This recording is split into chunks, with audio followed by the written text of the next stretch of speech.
The boy's eyes fluttered open to a desolate, endless expanse of storm-churned ocean. Waves towered like living walls, roaring and crashing with ferocious intent, while the wind cut at his skin, sharp and unforgiving. Alone, drenched and trembling, he drifted amidst the violent dance of sea and sky. Fear gripped him like iron. Jin Taeha's cries for his parents pierced the chaos. Yet the tempest swallowed every desperate plea. He strained his eyes through the sheets of driving rain, only to witness their yacht succumb to the merciless waves, vanishing in a swirl of splintered timber and foam. A jagged bolt of lightning split the darkened sky, freezing the moment in stark white. Amid the chaos, Taeha's gaze caught a pale, lifeless form floating face down in the roiling waters. His mother, Yo Hee-jong, motionless against the endless dark. Desperation clawed at him as he lunged forward, hands reaching only to encounter the cruel truth, a dark spreading stain across her chest. Life had already abandoned her, leaving only silence and water between them. Before he could absorb the horror, a monstrous wave slammed over him, dragging him into the black, heaving depths. Around him, the bodies of his parents and the yacht's crew sank slowly, inexorably, swallowed by the relentless appetite of the ocean. Through the murky, heaving waters, a powerful, unyielding hand gripped him. Jin Seok-ho, his grandfather and venerable chairman of the Cheonggu group, battered and bruised, pulled Tae toward the surface with a force born of sheer will and unbreakable determination. Though his body bore the marks of cruel violence, every ounce of Seok-ho's focus was fixed entirely on his grandson, ensuring that Tae would not share the fate of those who had already been claimed by the waves. Amid the rising panic and salt water stinging his eyes, Taeha's mind struggled to comprehend a chilling reality. His parents hadn't simply drowned. They had been executed. Coldly, deliberately.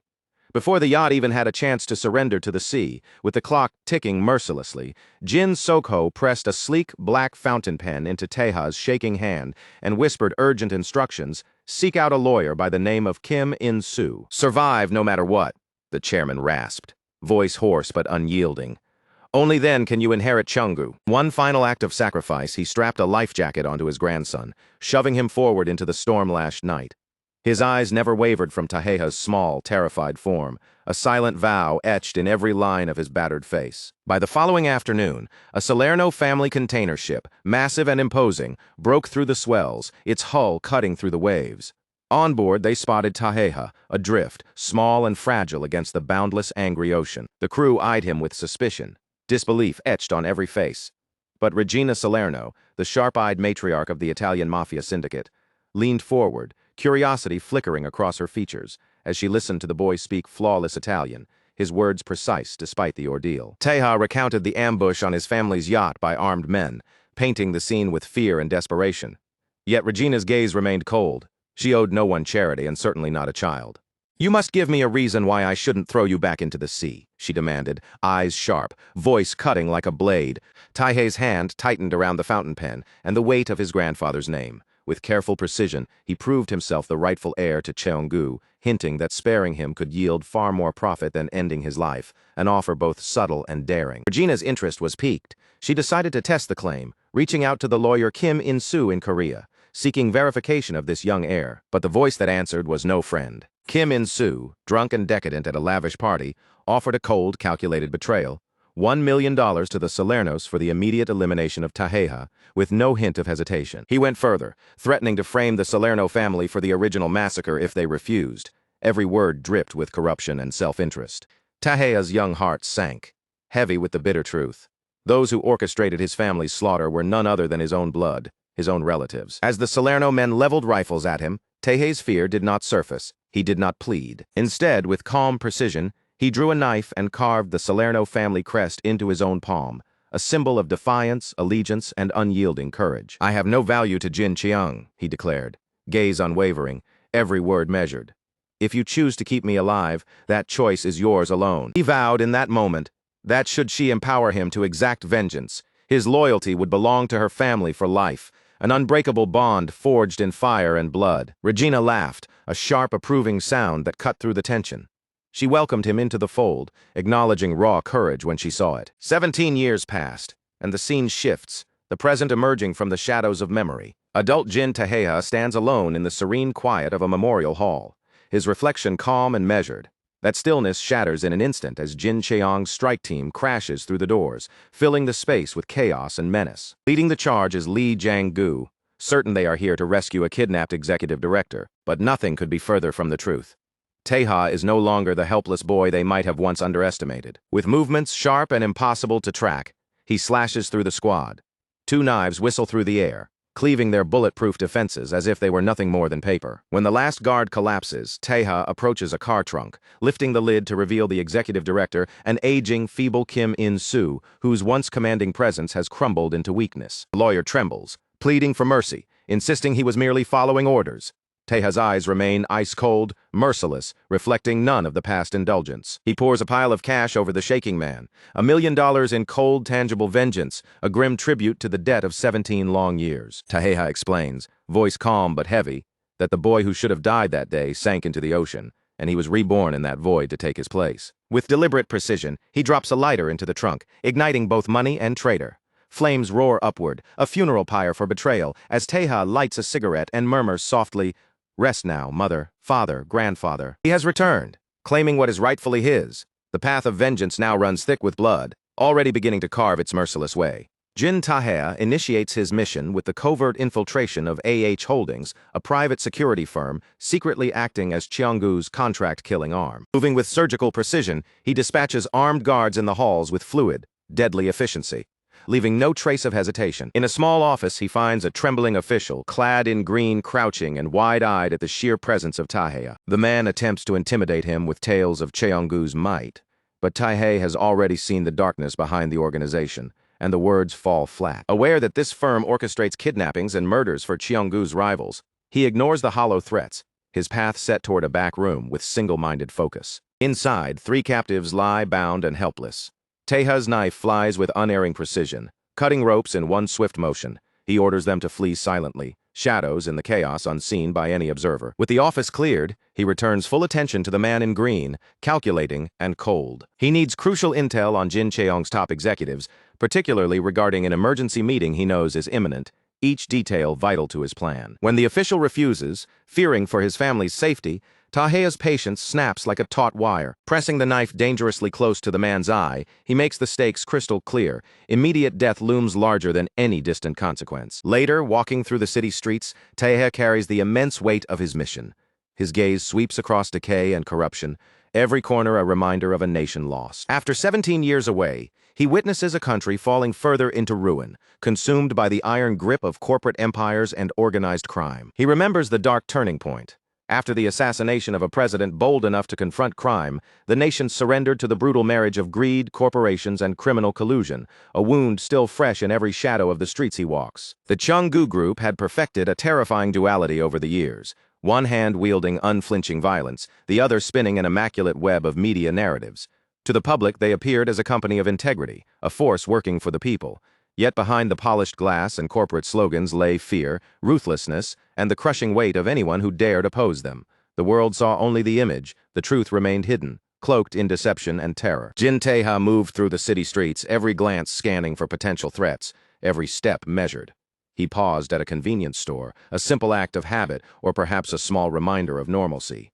His fingers hovered over a pack of cigarettes, an ordinary gesture, yet in his hands, even mundane objects carried the weight of years shaped by survival, loss, and the cold fire of vengeance. By chance, another figure reached for the same pack, a man with striking purple-tinted hair, his fingers brushing Taeha's briefly against the paper wrapper. The air seemed to hum, charged with the subtle tension of an encounter that neither had expected. Taeha smiled faintly, a careful, inconspicuous gesture, and stepped back, allowing the stranger to claim the pack. It was an act of civility, yet every fiber of his body remained alert, muscles coiled and ready for anything. The man's expression softened, a hint of gratitude flickering in his sharp eyes.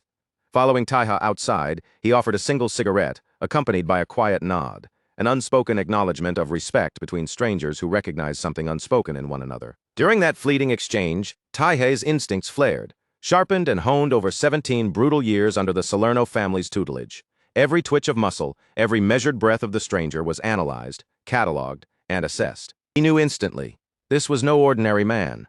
The aura surrounding him radiated power, a presence that could rival the deadliest warriors Taeha had faced abroad. Men who moved with lethal intent as easily as breathing. Choosing discretion, Taeha let the man walk away. His body tensed and coiled, ready to strike or flee at a moment's notice. He calculated silently the risk of crossing paths again with a predator of such caliber, but fate had already intervened. The man Taeha had spared was Keon Heeman, a top-tier operative of the infamous Oseong faction, a name that carried whispers of terror, precision, and unmatched skill. Soon after, Heeman arrived at AH Holdings. Stepping into the aftermath, Taeha had carved through the halls. The scene spoke before any words were exchanged: broken doors, shattered glass, and the subtle arcs of blood tracing deadly artistry on the floor. His gaze swept the room with meticulous precision. The depth and angles of the wounds told a story.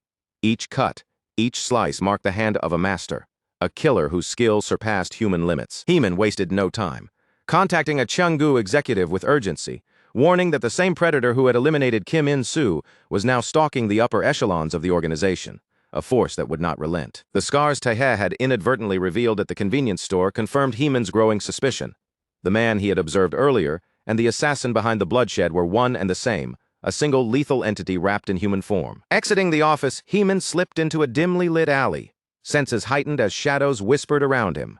He could feel it, a subtle presence tracking him, moving like smoke against the wall. Silently, Taeha followed. Every step measured, every muscle engaged, his curiosity piqued. He wanted to see where a warrior of this caliber would move, how a man like Heeman conducted himself in the chaos he left behind. The polite veneer from their brief convenience store encounter vanished. The alley's darkness became a crucible of tension. Predator meeting predator, each sizing up the other with lethal precision. Heeman, impressed that someone had tailed him undetected, instantly shifted to predatory focus. Every line of his body spoke of readiness, anticipation, and the inevitability of the coming clash. Taeha drew his knives, twin blades glinting in the pale moonlight. In an instant, steel sang as they collided, the alley filled with the raw, piercing music of metal and intent. Sparks erupted with every strike, throwing fleeting light across the walls. Taeha's precision was brutal, his onslaught so overwhelming that debris shivered, splintered, and flew apart before Heeman could react fully. Recognizing his adversary was no ordinary threat, Heeman glanced upward, spotting Taeha perched on a ledge, backlit by the cold glow of the moon. There he stood, a shadowed figure radiating grace and lethal intent. As Taeha prepared to descend once more into the fray, even Heeman, a man steeped in the brutal hierarchy of crime, could not deny it. Cheonggu had unwittingly awakened a monster clothed in human skin. Despite Heeman's formidable reputation, Taeha moved with explosive fluid grace. In moments, the Oseong operative was lying defeated, bloodied on the unforgiving pavement, every ounce of skill overwhelmed. Yet Taeha did not strike the final blow. Instead, he stepped back, blending into the alley's shadows, as if the confrontation had never occurred, leaving Heeman alive yet marked. Frustration curled in Heeman's voice, growling, demanding why Taeha had spared him, warning that leaving a rival breathing would only invite future regret. Taeha's expression was serene, dismissive, a mask of calm in the storm. His answer was simple, almost philosophical. His rules were absolute. Only those tied to Cheonggu would feel the edge of his blades. Others, even dangerous men, were spared if they had shown the merest trace of humanity. Because Heeman had offered a single cigarette earlier, Taeha deemed that gesture enough to settle the debt of life, a silent acknowledgement that small acts still mattered in a world carved by blood. Reaching his car, Taeha felt the sting of a fresh cut across his waist, a souvenir from the fight, sharp but shallow. It wouldn't slow him down, and that mattered. He had 32 minutes to execute a vengeance mission 17 years in the making, every second precious, every movement critical. As he drove, pain triggered relentless memories. The night his entire world had fractured, imprinted in his mind with painful clarity. He remembered Yo Hee-jong shielding his eyes from the spray of blood, while Jin Soo-hyuk stood defiantly against a band of mercenaries fluent in Korean, their guns raised and hearts steeled against mercy. Through the chaos, his mother's voice had pierced the storm, cutting straight to the core. "Jump into the sea and survive," she had commanded, eyes locking with his, embedding a single directive that would dictate his destiny. By obeying, Taeha survived, watching the yacht explode behind him, a vivid, scorching memory that now fueled the icy, unrelenting resolve driving him forward. Meanwhile, at the Gangbok's secret annex, a high-security fortress for the corrupted remnants of the Jin family, tension thickened the air like storm fog, suffocating and heavy. Siblings Ju-hee, Ja-sung, and Jong-won argued fiercely, voices slicing through the estate as greed and suspicion battled over Kim In-soo's death and the ever-shifting landscape of company shares. Their elder brother, Jin Gu-ho, the sitting chairman, finally silenced the chaos, demanding a precise report from his son, Jin Cheong. Cheong's account was grim. Potential witnesses had been neutralized, authorities kept at bay, yet the assassin's identity remained a shadow, elusive and threatening. Furious, Gu-ho struck Cheong violently, reminding him that his position existed solely because 17 years ago, the real heirs had been eliminated. Even as his father's hand fell upon him, Cheong wore a predatory grin, manic yet confident, promising that the killer was still within reach and would be cornered within 12 hours. Unbeknownst to them, Jin Taeha was already outside the estate's walls, poised for entry. He knew every corner, every hidden path. The annex had been the nexus for emergency responses since his grandfather's era. Observing from the shadows, Tae noted that despite 2 decades, the family's cowardice and blind adherence to ritual remained unchanged. Because these same people had orchestrated his parents' deaths to secure their positions, he decided planning was unnecessary.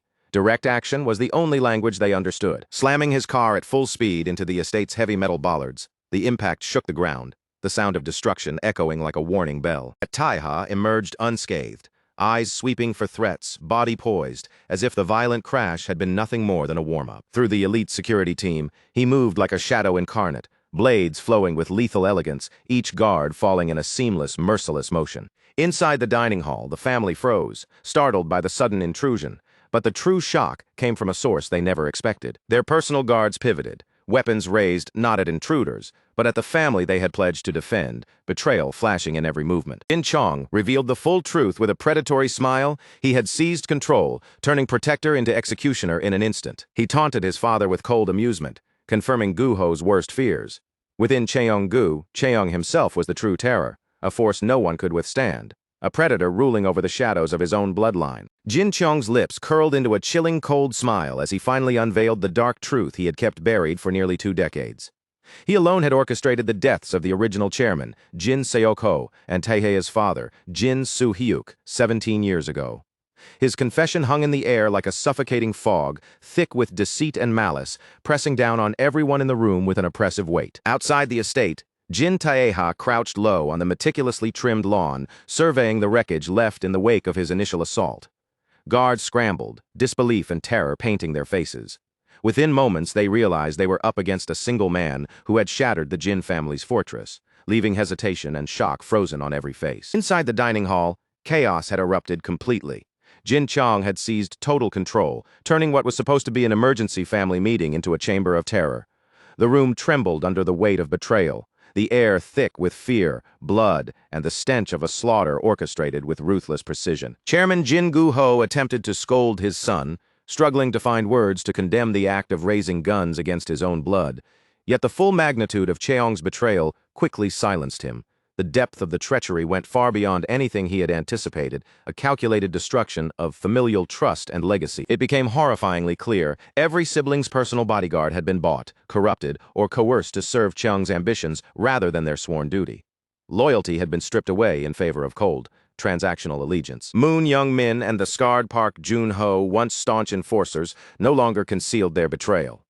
Their smug smirks revealed the dark satisfaction of men who had long turned against the very family they were sworn to protect, driven by greed and opportunity. They jeered openly, mocking their former employers with unapologetic cruelty, citing decades of grueling, underpaid labor, 120-hour weeks of relentless work as justification for their treachery. Even Baek Junsu, head of Cheonggu Security, refused to intervene.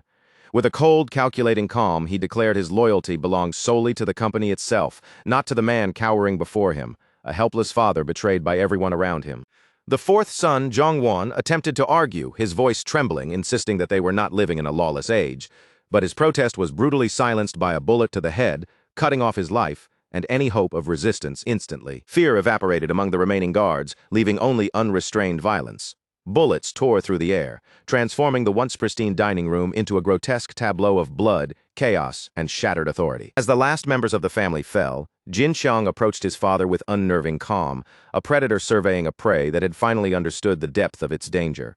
Gu-ho realized, with a mix of terror and awe, that Xiang had orchestrated nearly every event that cleared his path to dominance. Gu-ho admitted quietly that he had always kept Xiang at arm's length, fully aware that his son's mind was a predator's mind, ruthless, calculating, and terrifyingly precise. Chung leaned close, revealing the darkest truth. It was he who had driven the original chairman and Jin Taeha's father into that storm 17 years ago, setting in motion the chain of destruction that had devastated the family. Mocking his father's cowardice, Cheong accused him of complicity, not for bravery, but purely to safeguard his own status, stripping away any pretense of honor or paternal authority. When Gu-ho protested, insisting that the committee would never tolerate such violent usurpation, Chiang's cold, unyielding smile remained fixed, a predator's grin in the eye of the storm. He explained that the rightful heir, Taha, was already making noise outside, serving perfectly as a scapegoat in his meticulously timed massacre. Every step, every attack, had been calculated with precision to cement Chiang's coup. Without a flicker of hesitation, Chiang executed his father, extinguishing the current leadership of Cheonggu in a single merciless act. Authority and fear shifted instantly under his dominance. Meanwhile, outside, Taeha carved through the estate's elite security team with calculated lethality. Every movement was a measured strike, every swing of his blade delivering finality to a man or woman who dared oppose him. He recognized these guards as far superior to common thugs. Yet 17 years of training with the Salerno family had forged him precisely for this level of deadly engagement. Pain from the earlier confrontation with Cheon Heeman throbbed sharply at Taeha's side, slowing him as 3 department heads, led by the cigarette-smoking Kim Il-seok, entered the fray, introducing a new, dangerous layer of threat. Kim Cheol-soo exploited Taeha's compromised state, landing a blow so powerful it reverberated through the walls, shaking the very room with its force. Taeha's patience snapped. Ignoring the pain, he drew upon every ounce of strength, refusing to allow injury to dictate the outcome of this crucial confrontation. With ghostly fluid speed, he spun into motion, delivering a whirlwind of precise kicks and strikes to the throat, incapacitating his elite attackers before they could comprehend what had struck them. Finally entering the dining room, Taeha confronted the aftermath. Absolute carnage. The remnants of his family, alongside Chang's pawns, lay scattered across the floor, silent and lifeless. Jin Chang sat atop the dining table with the poised calm of a predator surveying his territory, the bodies of relatives, once potential targets for Taeha's vengeance, now motionless beneath him. Chang greeted Taeha as if welcoming an old acquaintance, his mocking voice laced with amusement at the reputation the young man had earned through ruthless precision. Taeha's face remained stoic at first, yet as the conversation deepened, memories long buried began to stir beneath his composed exterior. Chang's sharp, frustrated cadence triggered recognition in Taeha, a subtle rhythm, a familiar tone that resonated deep within his memory. He remembered the mercenary's voice from the night of the shipwreck, the impatient command that had orchestrated the yacht's destruction and sealed the fate of his parents. Realization struck like a lightning bolt. The man before him was not just a corrupt relative, he was the executioner who had ended his parents' lives. Taeha's calm shattered, replaced by a cold, vengeful fury that radiated from every fiber of his being. Jin Chang sensed the shift instantly. The mockery in his eyes vanished, replaced by a predator's calculation, readying himself for a final, decisive confrontation. Without a second's hesitation, Tae raised his twin blades, the culmination of years of planning, training, and relentless pursuit of vengeance, ready to strike with devastating precision. Chang attempted to provoke him, mocking the informal tone of his speech. Taeha ignored the jibes entirely, focus absolute, his mind calculating, every motion honed to deadly efficiency. Mentally, Taeha mapped the battlefield, noting every shadow, every advantage, every lurking threat that could turn the fight in a single heartbeat. He realized Chung had always known of his survival, his years under the Salerno Mafia, and had orchestrated this massacre to coincide perfectly with Taeha's return, setting a meticulously timed trap. Though caught in a deadly snare, Taeha's instincts screamed readiness rather than fear, muscles coiled for the inevitable clash. A snap of Chiang's fingers summoned Hwang Jun-hyuk and Park Jun-ho, elite guards, into the fray. Taeha's eyes sharpened. He understood instantly the stakes. These were the apex of Cheonggu's trained killers. These men surpassed ordinary mercenaries in skill and lethality, each movement designed to crush the air before he could act. Jun-hyuk unleashed a torrent of bullets, yet Tae moved like a shadow, weaving with ghostly precision, each dodge a testament to 17 years of brutal survival training. The guards' coordination, impeccable and relentless, tested every reflex he had honed to perfection. When Park Jun-ho landed a bone-shattering kick, a surge of memory erupted. This man had been present at the massacre 17 years prior, a living specter from Taeha's haunted past. Meanwhile, his wound from Heeman bled freely, threatening to slow him, each movement a battle against pain and the relentless momentum of elite adversaries. Desperately searching for an opening toward Jin Chiang, Taeha's path was complicated further by the sudden arrival of Baek Junsu, the chief of Cheonggu security, intensifying the assault and pinning him between 3 of the deadliest warriors in the organization. Junsu's downward strike shattered the stone floor beneath Taeha, encircling him in a cage of lethal intent, forcing the heir to confront Cheonggu's apex predators simultaneously. Chang observed with dark satisfaction, explaining that these men had been specifically trained to counter Taeha's speed, framing the heir as the villain while Chang poised himself as the supposed savior. Pinned and pressured, Taeha's mind flashed back to his grueling training in Italy. Memories of lessons burned into him with steel, fire, and discipline. He recalled Regina Salerno scolding him for the grotesque artistry in which he executed traitors, insisting that fear must be instilled with precision, terror conveyed like a work of art. Even then, Taihei defended his philosophy. A traitor's death must ripple through rumor and fear, a warning that betrayal carried consequences no one could ignore. Regina had noted even then that he was no ordinary assassin. He was a predator in human form, a force of nature honed for devastation. Now, in the present, that monster within him awoke fully, his senses sharp, his mind and body poised to unleash a torrent of retribution on Qianggu's finest. In a blur of motion, Taeha shattered Park Junho's face, hurling him violently into the stone wall. The battle erupted into pure chaos, a symphony of destruction, every strike echoing vengeance, long years in the making. Taihei spun with a deadly fluidity, his blade slicing through yet another guard's defense, as if guided by instinct alone. The force of his strike shattered the man's sword in a shower of splinters, each shard flying across the courtyard like jagged glass caught in a storm. Panic erupted among the remaining guards, their confidence crumbling as they realized the truth too late. Jin Taeha was no ordinary fighter. The ease with which their comrades fell left them paralyzed, caught between disbelief and terror. But Baek Junsu remained unnervingly calm. With a sharp bark, he commanded Moondane to take Jin Chong to the waiting helicopter, while he alone would stay behind to face Taeha directly, determined to end the young heir's rampage himself. The helicopter's rotors began to churn violently, lifting the craft into the night sky. Taeha leapt with desperate resolve toward the open door, screaming Jin Cheong's name as every ounce of his battered body strained against gravity. Baek Junsu met him instantly, palm crashing into Taeha's chest with bone-breaking force. Blood sprayed from his lungs, staggering him backward, yet his resolve burned brighter than ever, refusing to let pain dictate his fate. Believing the immediate threat neutralized, the remaining security team boarded the helicopter, confident the heir's fight had ended. From above, Jin Cheong looked down with cruel amusement and pressed a detonator. The annex erupted in a cataclysm of fire and smoke, devouring everything in sight, the inferno a testament to the legacy Cheong sought to claim. He laughed, manic and cruel, convinced that Taeha had perished in the flames, consumed by the very chaos he had unleashed in his quest for dominion. Jin Taeha was far more resilient than Cheong could have imagined. With sheer will, bloodied and broken, Taeha leapt onto the ascending helicopter, clinging to the metal edge like a man possessed, refusing to yield to death. Bursting into the cabin, he plunged his blade into Jin Cheong's leg, his face twisted with wild, righteous fury. A storm of vengeance burning behind his eyes, a tempest long in preparation. There would be no rest, no reprieve, for the man who had murdered his parents.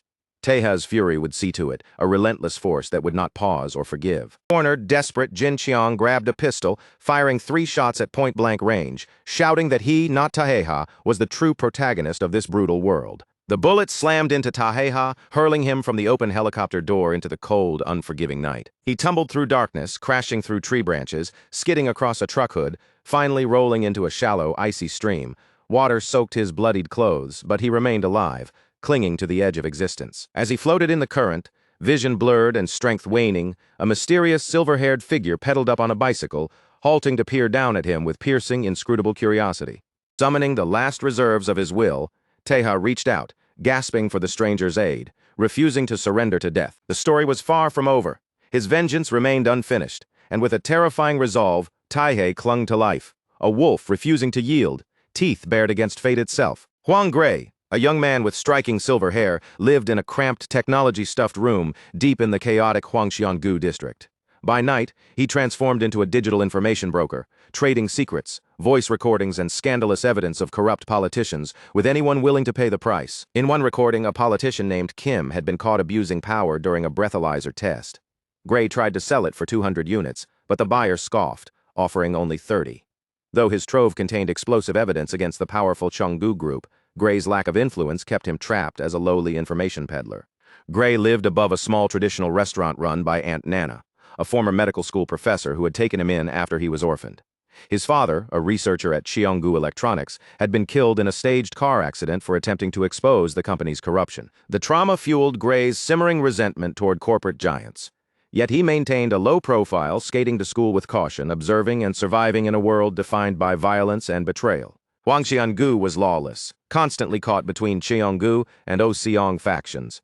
This instability drew the Yaburi gang, led by Choi Bok-soo, to Nana's doorstep, bringing threats, intimidation, and potential bloodshed. The gang sought to claim her building for a fraction of its worth, pressing Nana daily with aggression, hoping to force her to relinquish control without resistance. When Choi Bok-soo drove a knife into her restaurant table to assert dominance, Nana met aggression with defiance, brandishing her own kitchen knife, refusing to back down even in the face of brute force. While Gray was away at school, the situation escalated violently, tension and danger spilling into the streets like wildfire. Returning home, he found Nana battered, her face swollen and bruised, a brutal assault that pushed him to the edge of control and ignited a desire for immediate retaliation. Determined to strike back, Gray resolved to use himself as bait, drawing closer to the very heart of Cheong-gu's operations, willing to risk everything for vengeance and justice. He leaked a photograph showing Executive Director Yang Ju-hak with a rival organization's leader, knowing full well it would provoke a swift and violent reaction. As expected, suited men intercepted him in the street, striking him in the stomach and dragging him into a waiting black van,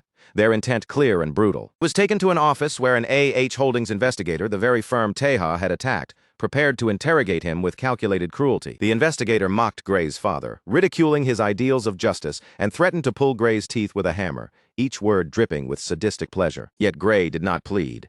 Bloodied but defiant, he laughed at his tormentor, calling him a mere rag. Just as the hammer rose, a subordinate burst in urgently. One emergency case. The building came under sudden attack. Gray was gagged and thrown into a storage room with 2 elderly captives, a narrow reprieve in the maelstrom of violence. Luck intervened in the form of Jin Taeha.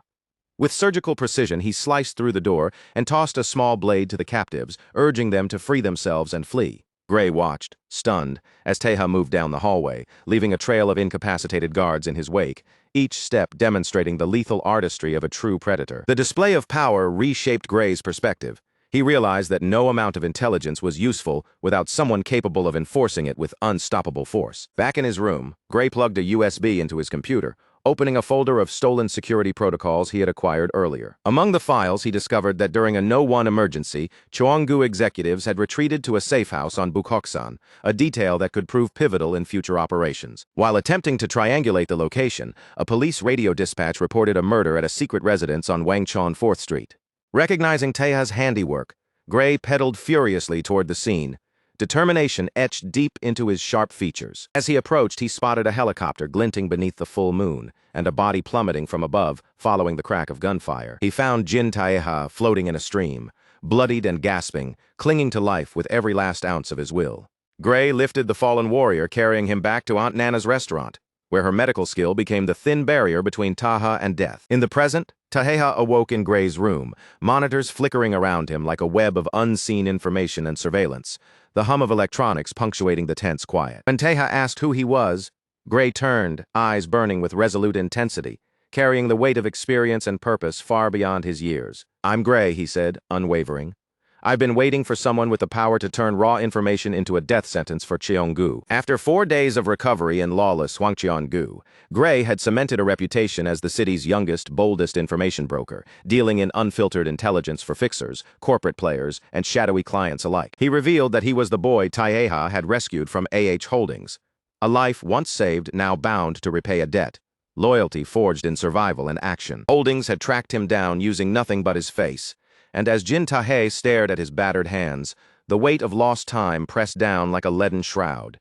Years had slipped by while the world waited, and more importantly, so had his revenge. Sleep had betrayed him, leaving vengeance suspended and the world dangerously unchecked.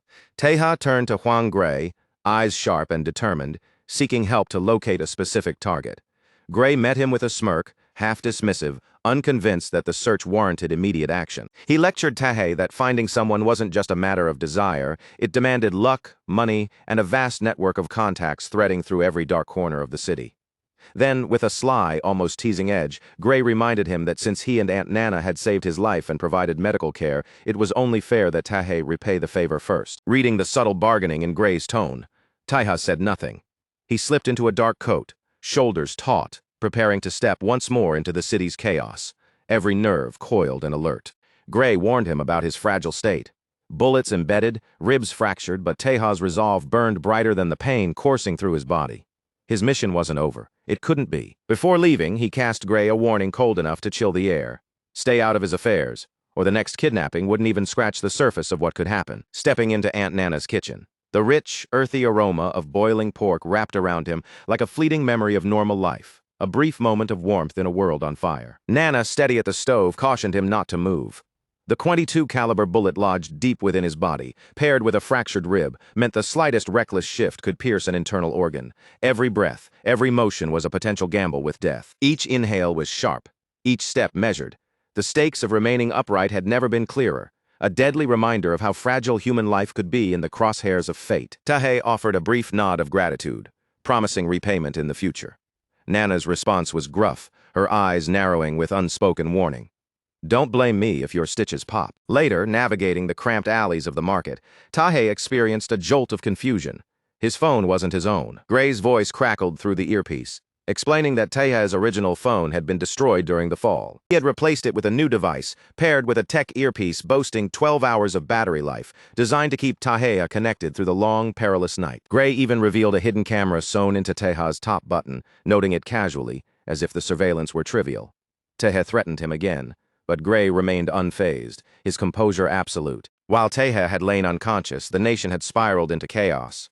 News outlets misreported the Chaeyong family massacre as a terrorist attack, igniting waves of panic across the city. Gray added that they now operated within a tense ceasefire zone, where the Chaeyong and O-Seong factions collided violently over redevelopment disputes, the air thick with uncertainty and latent violence. Recognizing the precarious balance, Gray proposed a compromise. He would assist Tahe in his urgent mission immediately, but after completion, Tahe owed him a favor, no questions asked. Refusal wasn't an option. Gray warned that he wouldn't hesitate to call the Chaeyong faction directly, forcing their hand and escalating the situation into bloodshed. Recognizing the leverage Gray held, Tahe agreed, nodding silently, ready to put his skills and his life on the line. The mission led him to Gwangwaman Safe, a private vault company tucked into the heart of Seoul. Firms like these thrived on secrecy and absolute trust, making them the perfect hiding place for contraband and sensitive items alike. Inside a reinforced room, Tahe retrieved a bag containing fake passports, thick bundles of cash, and a sturdy bulletproof vest, a toolkit for survival and deception, meticulously prepared. Gray, observing through the button camera, noted the absence of firearms but immediately fixated on something far more urgent. A thin stream of blood trailed steadily onto the floor, stark against the polished concrete. Tahe hunched over, pain radiating through his body like fire. The culmination of years under Regina Salerno's brutal training now exacting its toll in every agonizing step. Even so, he demanded information on Kim Pil-jung, the elusive CEO of Moving at Night, his voice unwavering despite the ache in his chest. Gray confirmed that Pil-jung, the same broker who had smuggled Tahe into Korea years ago, was now desperate to secure a ship bound for China. Authorities, cracking down after the royal family's deaths, had tightened the net, leaving even a notorious broker like Pil-jung trapped, unable to move freely or evade the looming threat. Tahe instructed Gray to bribe other merchants at 10 times the usual rate, crafting an illusion that a ship was ready, luring Pil-jung into a trap of deception and calculated violence. When Gray asked if Tahe planned to escape with him afterward, the answer came in the silent language of steel. Tahe's blade gleamed, sharp and unwavering. His mission wasn't flight, it was execution. A traitor would die. The trap was set at a shadowed cathedral. Pil-jung arrived, clutching a bag stuffed with 100 million won and $100,000, nerves barely masked by posture and pretense. He stepped into a confessional booth, masking fear behind boastful tales of his time in Italy, confessing to losing everything to gambling debts in a Cheonggu-controlled house, a betrayal driven by survival and desperation. Suddenly, the cathedral doors crashed open. Pil-jung's armed thugs surged inside, securing the perimeter, hostility radiating in every deliberate motion. He mocked the invisible information merchant, demanding the precise smuggling route, his voice tight, controlled, trembling beneath forced bravado. But the reply was unmistakable. It was Tahe's voice. Horror froze Pil-jung in place as realization crashed down. The man he thought dead had returned. He scrambled for his gun, voice quivering, invoking a decade-long friendship, begging for mercy that would never come. Tahe didn't hesitate. He burst through the confessional screen, plunging his blade into Pil-jung's throat in a single, precise, merciless strike. Betrayal ended, blood spraying across sacred walls. Gray, hearing the commotion through the earpiece, panicked, pleading for caution due to Tahe's broken ribs and bullet wounds. But Tahe ignored the pain. He stepped into the aisle, facing the armed thugs gathered there. Calm, cold, and unyielding, he reminded them that Pil-jung had forbidden guns in the church to avoid attention, and told them to pray. Amidst the cathedral's quiet reverence, the thugs charged, but Tahe remained composed, a storm coiled and ready, every movement radiating lethal intent. He assessed them instantly. Their weapons were bats and knives, their objective clear: one man, one target. Tahe concluded quickly, mercy was unnecessary. These men were not individuals, not even true enemies. They were obstacles, and he would remove them without hesitation, like weeds beneath the hand of a gardener. Watching through the hidden camera in his car, Gray's face glistened with sweat, anxiety sharp in every line. He understood now, Teja wasn't merely wounded. The fractured ribs from the gunshot amplified every movement, making each strike deadly, unpredictable. Gray's eyes widened as the thugs advanced on the altar, shouting about the money in the confessional, oblivious to the storm waiting to consume them. Despite every injury, every pang of pain, Teja's focus was razor-sharp. He knew striking immediately would prevent complications, ensuring that every threat was extinguished before it could grow, before it could fight back. Jin Teja moved with a speed that seemed impossible for someone so battered and bloodied. His knife cut through the air with deadly grace, finding the neck of a bald thug in one clean, merciless slice. Each movement flowed naturally, almost like water, his body moving with precision, refusing to acknowledge the agony coursing through him. Every gesture spoke of lethal intent, a silent promise of unstoppable force. Without pausing, Teja flowed into the next strike, his blade whispering through the throat of a second assailant. Then, in one fluid motion, he pivoted sharply and unleashed a devastating back kick. The impact sent the third attacker flying backward across the empty hall, the sound of the collision echoing ominously against the walls. His rhythm was brutal yet controlled, like a deadly dance perfected through pain and endurance. When another desperate thug lunged at him, Teja sidestepped with effortless precision. His elbow crashed into the man's chest, a shattering blow that stole the wind from him, followed instantly by a knee to the gut. The man crumpled to the floor, gasping and clutching at his abdomen, completely incapacitated by Teja's merciless efficiency. A tense silence settled over the room, broken only by the groans of the scattered, wounded thugs. Teja pressed a trembling hand against the deep cut on his side, blood seeping through his fingers, yet he remained upright. His chest heaved with exertion, but his gaze stayed sharp and unwavering, scanning every corner of the room as if daring anyone else to challenge him. Fear radiated from their eyes, freezing the criminals in place, yet the sight of the nearby cash held them like a magnet. But then, a hidden threat emerged. One of the thugs had managed to smuggle a pistol into the church, a move Teja had not fully predicted, raising the stakes in an instant. Knowing he had only a single decisive opportunity, Teja planted his sneakered foot firmly on the floor. With a powerful spinning arc, he unleashed a high kick with lethal precision, each muscle coiling and snapping like a coiled spring, released at just the right moment. Strike landed without hesitation. The armed thug was hurled across the room before he even had time to raise his weapon, his body crashing violently against the walls. The motion was instantaneous, brutal, and left no room for error or counterattack. From a car parked nearby, Huang Gray watched in stunned disbelief. His mouth hung open, eyes wide, as he struggled to comprehend how a man clearly injured and bleeding could move with such unstoppable, unrelenting force. Every second seemed impossible, yet Teja's ferocity unfolded before him in perfect, terrifying clarity. Once the room had finally cleared, Teja wiped the blood from his blade, his movements precise despite exhaustion. He leaned slightly, speaking softly into his earpiece, signaling to Gray that it was now safe to step inside. Gray recalled Teja's earlier warnings about lingering threats outside. Taking the instructions seriously, he prepared to enter the church and secure the money, moving cautiously yet with the growing realization of the danger that had just been tamed. Gray stepped into the sanctuary, his footsteps careful against the blood-stained floor. The groaning bodies of the fallen thugs lined his path, a grim testament to the violence that had just erupted. Awe and disbelief painted his face, reflecting the raw intensity of what he had just witnessed. Slumped in a pew, Teja's body was pale and drenched in sweat, every fiber exhausted from the fight. Yet his eyes remained sharp, scanning Gray with a piercing focus, a silent warning that even in weakness, his mind and resolve were unbroken. As Gray reached toward him, offering to fetch medicine from Aunt Nana, Teja reacted in an instant.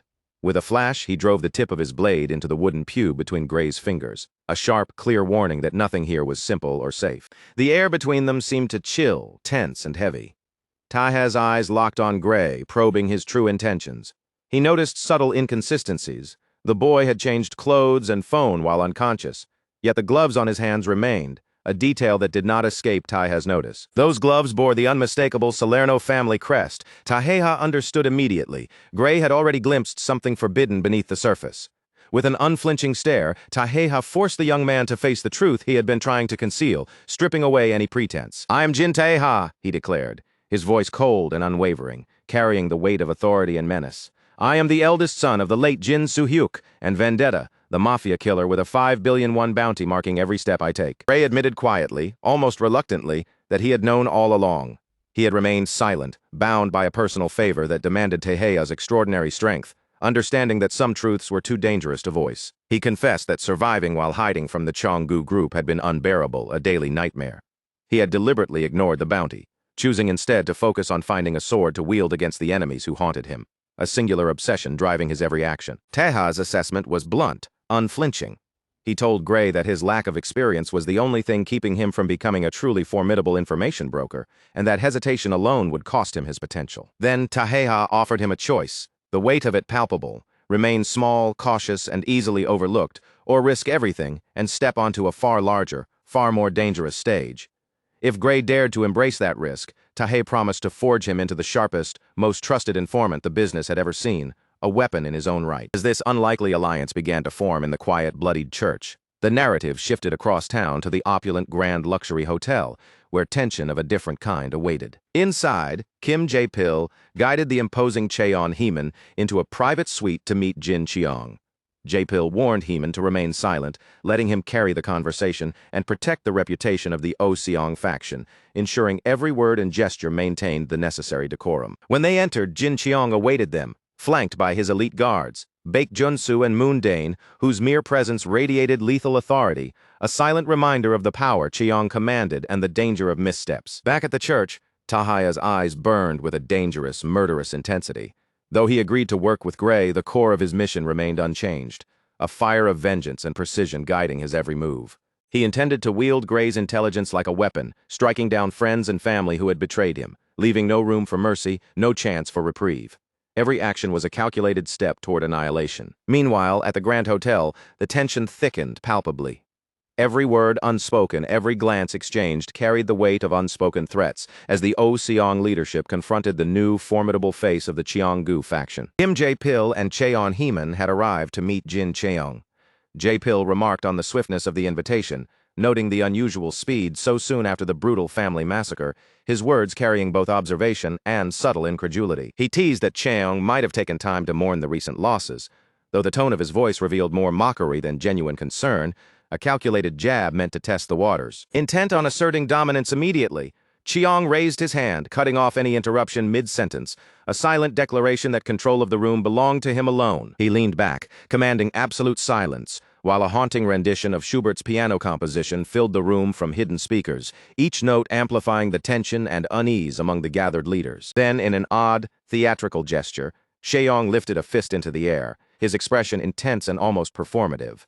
The Oh-seong leaders exchanged confused glances, unsure of whether this was a signal, a challenge, or something far darker. Breaking the fragile tension, Jae-pil began clapping slowly, acknowledging that perhaps he had underestimated the power of the music or the intention behind it, and that he should have paid attention from the very start. Cheong asked if Jae-pil recognized the piece.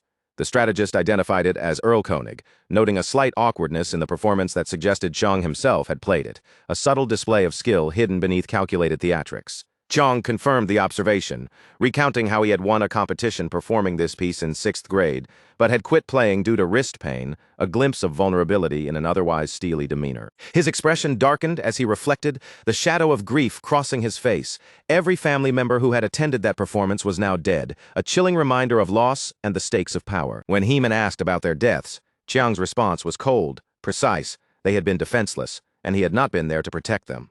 The statement carried the weight of guilt wrapped in unflinching honesty. Heeman's patience snapped. He reminded Cheong that he had explicitly warned him. The attacker, Jin Taeha, was no ordinary man, and the meeting should have been cancelled. His voice was sharp, charged with frustration and anger. But Cheong, valuing hierarchy above caution, ignored the warning. Instead, he demanded that Heeman extinguish his cigarette, his thinly veiled sneer questioning the younger man's education and decorum. Cheong cited Emergency Guideline Number 1, an unbreakable rule so absolute that even he could not override it, signaling that certain traditions were above personal safety. He explained that he had attempted to quietly recover the Oh-seong faction's stolen money to avoid scandal. Yet in the process he had still suffered. He gestured to his injured leg and the ornate cane supporting him, proof of the risks he had taken. Heeman doubted how Cheong could have survived the night when even the elite headquarters guards had been slaughtered. Cheong's lips curled into a smirk as he was asked why the attacker had spared him, a dark amusement flickering in his eyes. Cheong suggested with chilling humor that perhaps the deranged intruder had intentionally avoided harming anyone he considered a friendly target, a concept that sent shivers down Heeman's spine. The implication ignited Heeman's rage. He leapt to his feet, voice roaring with fury, declaring that he would never disgrace his organization or betray the honor of his parents, his posture rigid with defiance. Chung's mockery cut deep. He taunted Heman mercilessly, pointing out that the younger man's envy stemmed solely from the fact that his parents still lived, while Chung himself had lost his entire family. Trying to regain control, Jae-pil asked who had ultimately dealt with the attacker, seeking clarity amid the tension and Chiang's taunting. Chiang gestured toward Baek Junsu, the legendary bodyguard of the former chairman. Junsu confirmed with quiet authority that he had indeed subdued the intruder, his presence alone a reassurance of the feat. Given Baek Junsu's formidable reputation, Jae-pil accepted the explanation. He then inquired what Chiang demanded in return, expecting perhaps a heavy toll or compensation. To everyone's surprise, Chiang demanded nothing. No money, no repayment. His sole condition was absolute silence from the O-Seong faction, a calculated assertion of control rather than greed. Specifically, he required that Heman deny ever having encountered the attacker, regardless of who might ask. It was a chilling command, one that carried unspoken consequences. The room fell into a heavy, suffocating silence. Every participant was acutely aware of the weight behind Chiang's demand, each heartbeat amplifying the tension as the chilling conditions sank into their minds. Heman's brow knitted tightly, confusion and unease twisting his expression. He couldn't wrap his head around it.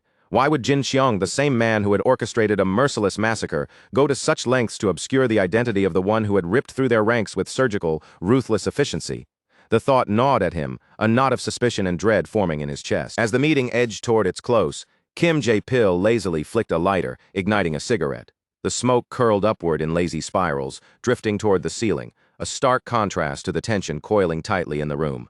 Every eye tensed when Baek Junsu's large, firm hand landed on Jin Xiang's shoulder, halting the young heir mid-sentence, an unspoken command that prevented any more revelations from slipping free. For a fleeting moment, Chiang's poised mask cracked under the weight of Baek Junsu's silent authority.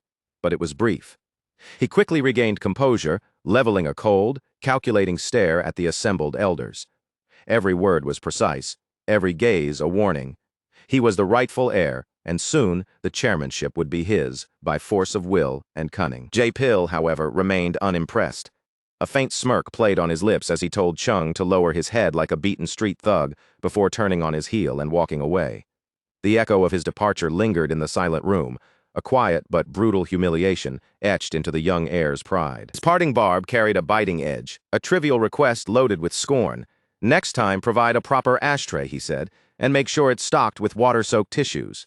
A small detail, perhaps, but one sharpened deliberately to cut deep, leaving the insult lingering in the stale conference room air. Once inside the elevator, Jae-pil finally allowed himself a rare moment of candid speech, his tone lowered and conspiratorial as he leaned toward Heman. Words that might be dangerous in public now flowed freely, the hum of the cabin shielding their murmured truths. He spoke of Jin Gu-ho, suggesting that the father had never imparted the brutal realities of the world to his son. It was no wonder Chiang-go carried himself with reckless overconfidence, a dangerous blend of ambition and ignorance that made him unpredictable and volatile. From this perspective, Jae-pil was certain of one thing. Chiang had orchestrated the Villa massacre with meticulous planning, using it as a stepping stone, a bloody ladder to seize uncontested power and consolidate his influence. Then, dropping a revelation that struck with the sudden force of lightning, Jae-pil let the truth land in the room like a bomb. Jin Tae, the boy thought long dead, was in fact alive, somewhere hidden in the shadows of Korea, a ghost biding his time, unseen but very real. Understanding Baek Junsu's strict code against unnecessary killing, Jae-pil realized the bodyguard had subtly misled Chong, ensuring Taeha survived while crafting a narrative that served Jin Chong's ambitions. For the O-Seong faction, this knowledge was a lifeline, a spark of hope. Heman remembered Taeha's own words, the promise of a return, a shadow of vengeance walking once more in human form across Korea. While Heman argued they might attempt to recruit this unstoppable force to dismantle Cheonggu from within, Jae-pil's pragmatism was deadly and precise. Better to strike first, eliminate Taeha outright before he could become a threat they could no longer control. Jae-pil's resolve was personal. Anger simmered within him, a burning need for retribution. Cheong had had the audacity to employ Heman, knowing full well that Taeha would overpower him, and Jae-pil was determined to avenge the humiliation that had been imposed on his subordinate. Back in the suite, Jin Cheong was left alone with his own thoughts. The quiet hum of the air conditioning masked the storm of calculation brewing behind his calm exterior, each second thick with tension. He prepared a drink with deliberate precision, his mind wandering to his father's uncanny ability to read a room, anticipate every move. The confirmation from Baek Junsu that the intruder had been subdued left a nagging unease. something felt off, the finality expected from such an act strangely absent. This unease deepened as he recalled the impossible feat Taheha had accomplished. Wounded, the boy had somehow leapt onto a moving helicopter, defying gravity itself, leaving Chiang's mind struggling to reconcile reality with what he had witnessed. With no trace of Taheha, Chiang's gaze swept over his silent guards, seeking answers, searching for the piece of information that would dictate his next move in this high-stakes chess game of power. Is Jin Taeha still alive? His voice cut sharply through the tension, low and commanding, each syllable carrying the weight of command and the threat of wrath. Baek Junsu answered plainly, removing any pretense. Taeha's survival had not been intentional. There had been no plan for him to live. The boy's continued existence was an unforeseen variable. Instead, Junsu had crafted a narrative positioning Taeha as the mastermind behind the former chairman's murder, a calculated deception designed to serve Chiang's ambitions and secure the path to power. Ever the opportunist, Chiang ignored the intricacies of truth. His focus remained absolute, clearing his path to the chairmanship. Baek Junsu's intervention was simply a tool, a necessary measure to ensure the boy was contained, neutralized, and unable to interfere. When Baek Junsu revealed that Taeha's strength had grown alarmingly, Chiang's temper snapped like a live wire.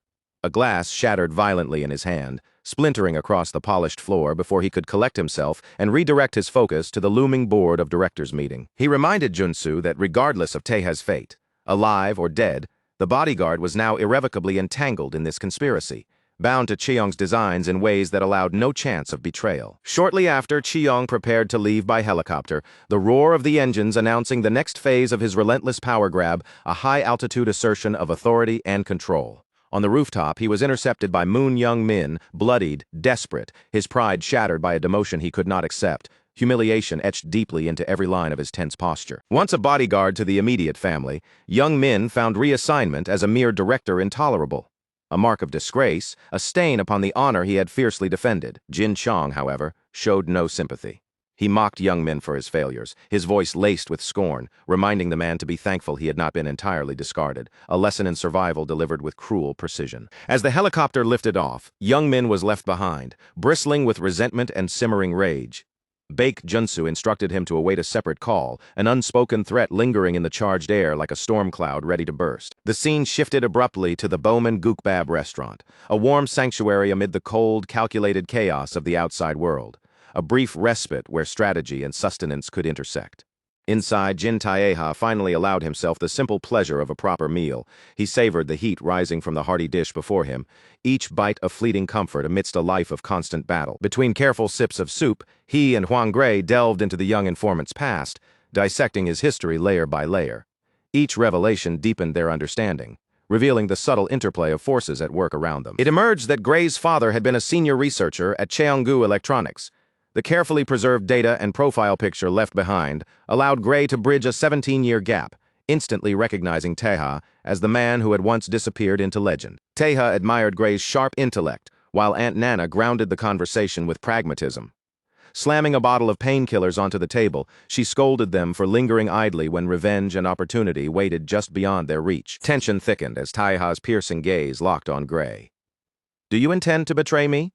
he asked, his voice cutting through the air, leaving no space for misinterpretation or doubt. In the unforgiving world of the mafia, betrayal was venom, a poison that spread quickly and lethally. Taeha's eyes spelled the unspoken truth. Any who crossed him would face consequences sharp, swift, and final. Gray flinched at the intensity, his shoulders tightening, while Aunt Nana, seasoned in the shadows cast by killers, noted that trust did not come easily to a man forged in blood and survival. Yet Taeha offered a rare glimpse into his reasoning. He believed that anyone hunted by Cheonggu or the O Seong faction could not be entirely corrupt, a principle born of hard experience and a cold, unflinching logic that left no room for sentimentality. He chewed a piece of meat thoughtfully, a faint contemplative smile tugging at his lips. Betrayal, he knew, would be met on his own terms, swift, calculated, and without hesitation. Suddenly the quiet was shattered. The restaurant door slammed open with a harsh, jarring clang, the sound slicing cleanly through the calm, a herald of incoming chaos. Choi Bok-soo and his gang swaggered in, their voices thick with complaint about the heat and the lack of air conditioning. Arrogance dripped from every movement, filling the warm room with the stench of entitlement. Bok-soo mocked Aunt Nana, spiteful despite her having settled all debts, trying to assert dominance over the new imposing presence, seated at the table. Taeha, however, remained perfectly unshaken. He focused calmly on his meal, examining a piece of radish kimchi with quiet curiosity, noting, almost absent-mindedly, whether the vegetables had grown larger since his long absence from Korea. His deliberate silence only fueled Bok-soo's growing irritation, the bully's frustration simmering just beneath a thin veneer of controlled composure, every glance and sigh sharp with latent aggression. As Gray prepared to leave for school, a memory surfaced, a solemn promise he had once extracted from Taeha, a heavy weight lingering between them. Never kill or bring harm to anyone in this village, Gray had sworn, binding Taeha to a vow that carried moral and practical consequences, a pledge neither could ignore. Gray had explained the delicate balance of the Jangzhou district, where alliances, threats, and power plays intertwined like an intricate spider's web, each strand capable of snapping under miscalculation. Years prior, a brutal war between Cheonggu and Oseong had been brought to a fragile halt by a ceasefire brokered by the local Yaburi faction. That peace had been maintained through vigilance, a tenuous equilibrium poised on the edge of collapse. Now, that same local gang was coercing residents into a housing cooperative, manipulating the powerless for profit, leveraging the situation in preparation for the upcoming redevelopment, a slow, systematic extraction of control disguised as governance. Gray's insight cut through the pretense. The mayor was firmly in Oseong's pocket, and the Yaburi faction's protection amounted to little more than a methodical robbery masked as legitimate authority, an exploitation of trust and power orchestrated under the guise of law. Back in the present moment, tension in the Bowman Gukbab restaurant simmered like a pot about to boil over. The warm scent of sizzling meat mingled uneasily with the sharp, almost tangible hostility that hung in the air. Every glance, every twitch of a hand felt loaded, as if the very walls themselves were holding their breath in anticipation of the imminent clash. Choi Bok-soo, ignoring Aunt Nana's piercing warnings, lifted his hand as though to strike. That single motion snapped something in Jin Taeha. His patience, stretched thin by the arrogance and carelessness surrounding him, snapped like a frayed rope under tension. His eyes narrowed into cold steel, scanning and calculating the exact timing for the inevitable move that would follow. In less than 10 heartbeats after Huang Gray stepped outside, Haeha moved, like liquid, like a force of nature. He intercepted the attack, his motion seamless and terrifyingly precise. In one fluid sweep, Bok-soo and his cronies were hurled outside, crashing onto the pavement with bone-jarring impact, their bodies scattering like ragdolls against the unforgiving street. Gray turned, eyes wide in disbelief, staring at the defeated gang sprawled across the street. Frustration bubbled up, not at Taeha, but at the stark contradiction between the present scene and the solemn promise he had extracted long ago, an oath now fractured by the brutal reality before him. Taeha loomed over the fallen thugs, chest rising and falling with the aftershock of adrenaline. His mind raced, replaying every prior plan, every strategy meant to exact revenge. 30 attempts had failed, not because of his lack of skill, but because none accounted for Jin Cheong's unpredictable, unhinged cruelty. To truly win, Taeha knew he had to go deeper, aiming straight for the core, the board of directors themselves. The redevelopment project in the Jangzhou district represented the linchpin of Cheonggu's corporate empire. Taeha understood instinctively. To dismantle their control, he had to attack the roots, the foundation itself, rather than merely lopping off the branches in a futile display of strength. Determined to confront the faction's leader, Taeha pressed onward, navigating the streets until he arrived before a building draped in protest banners. The fluttering signs, streaked with color and defiance, spoke of unrest, resistance, and the simmering tension between those in power and those oppressed by it. He was met by Yoon Sori, the pink-haired second-in-command of the Yaburi faction. Her voice, dripping with mockery and skepticism, challenged him. Did he truly intend to wage a one-man war against their entrenched forces? Her stance was sharp, a mixture of curiosity and disdain radiating from every movement. Taeha's response was simple, yet loaded with silent defiance. He lit a cigarette, the ember glowing in the twilight like a tiny spark of rebellion. A sly, confident smile curved his lips. He wasn't here to spill blood, at least not yet. His goal was observation, dialogue, and a subtle probing of the enemy's strength and weaknesses. Outside the Yaburi headquarters, unconscious guards littered the street like fallen chess pieces, their incapacitation silently narrating Taeha's efficiency. Yoon Sori's stance stiffened as she took in the audacity of his intrusion, her body moving defensively even as her mind processed the implications of this daring display. With her subordinates strewn across the pavement, Yoon Sori's skepticism sharpened. She could hardly believe Taeha's claim that he had come merely to converse.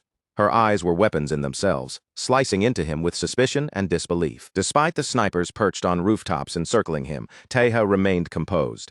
He smoked calmly, the left arm in a medical sling, projecting an aura of untouchable confidence that made even the most experienced marksman hesitate. Dismissed her fears lightly, remarking that he only engaged with those aligned on his wavelength. His gaze swept across the fortified streets, noting silently that the entire district had transformed into a labyrinthine web of military precision, a maze meant to deter even the boldest intruder. Taeha realized immediately that a single infiltrating spy could topple the entire intelligence network, a fragile chain of command resting on rigid order. He wondered if a strict disciplinary system had been implemented to maintain such precision, the hidden gears of control turning silently behind the scenes. Yoon Suri, unimpressed, let a mocking tone drip from her words as she sneered. "Are you just another Cheonggu lackey?" Her voice carried the sharpness of challenge, testing both patience and resolve. She followed it immediately with a sharper threat, or perhaps a bootlicking pawn of the O-Seong faction, she added. A volley of bullets implied in her gesture, ready to turn Taeha into Swiss cheese if provoked. Taeha's fist clenched slowly, frustration simmering beneath the surface. Everything he had feared about this district, the corruption, the manipulation, the casual cruelty, was unfolding exactly as he had anticipated. A cruel confirmation of his calculations. Suddenly, a seismic intervention. Lee Hwaryong, the Yaburi vice leader nicknamed Tank, leapt from a nearby building. His landing shook the pavement violently, a physical announcement of arrival that reverberated like a shockwave through the street. Strikingly, when Taeha issued a single command, Hwaryong moved instantly, without hesitation. The precision and obedience were rare, a display of discipline and recognition that even Yoon Suri couldn't ignore. Yoon Suri's eyes widened, disbelief etched in every line of her face. She accused her vice leader of betrayal, even as one of her own subordinates raised an AK-47, aiming directly at the audacious intruder who dared defy them all. Before the gun could fire, Taeha was suddenly before Yoon Suri, moving with fluid, predatory grace.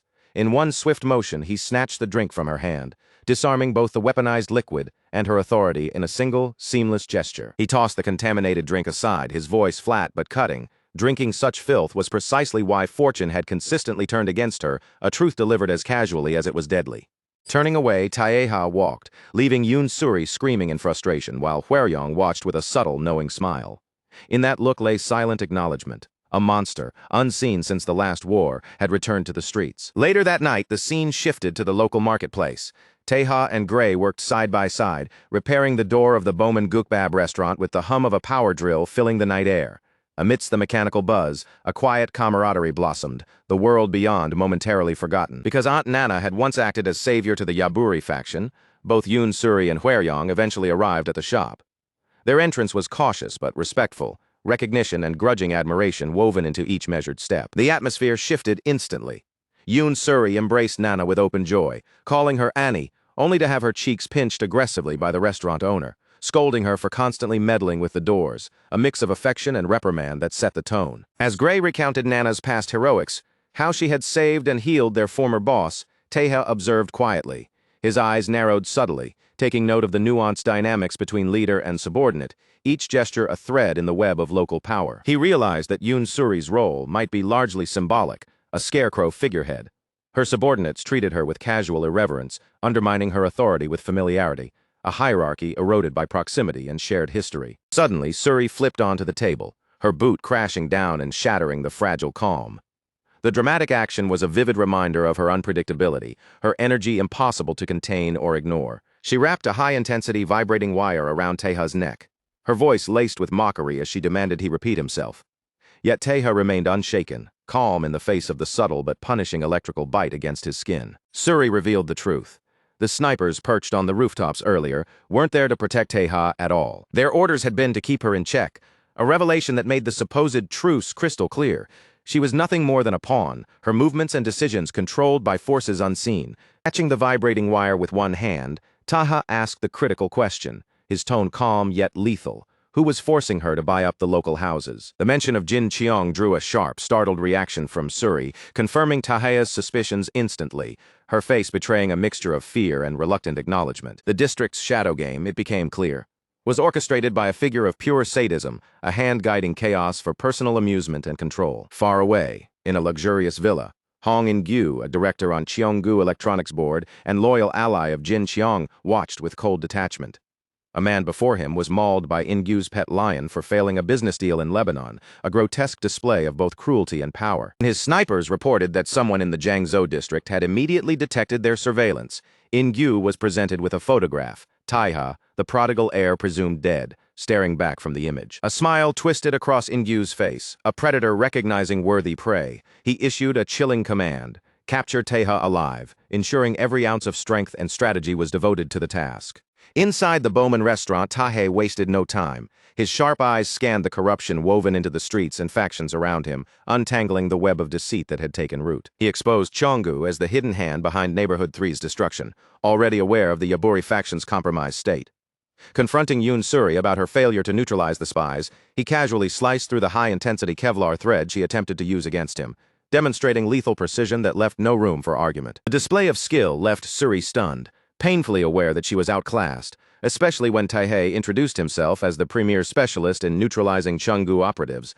Yet, despite his offer of assistance, Yoon Suri remained guarded, defensive, unwilling to fully trust the possibility of help, even when it was plainly offered. Fortunately, Aunt Nana intervened, vouching for Taeha's ability to handle the crisis.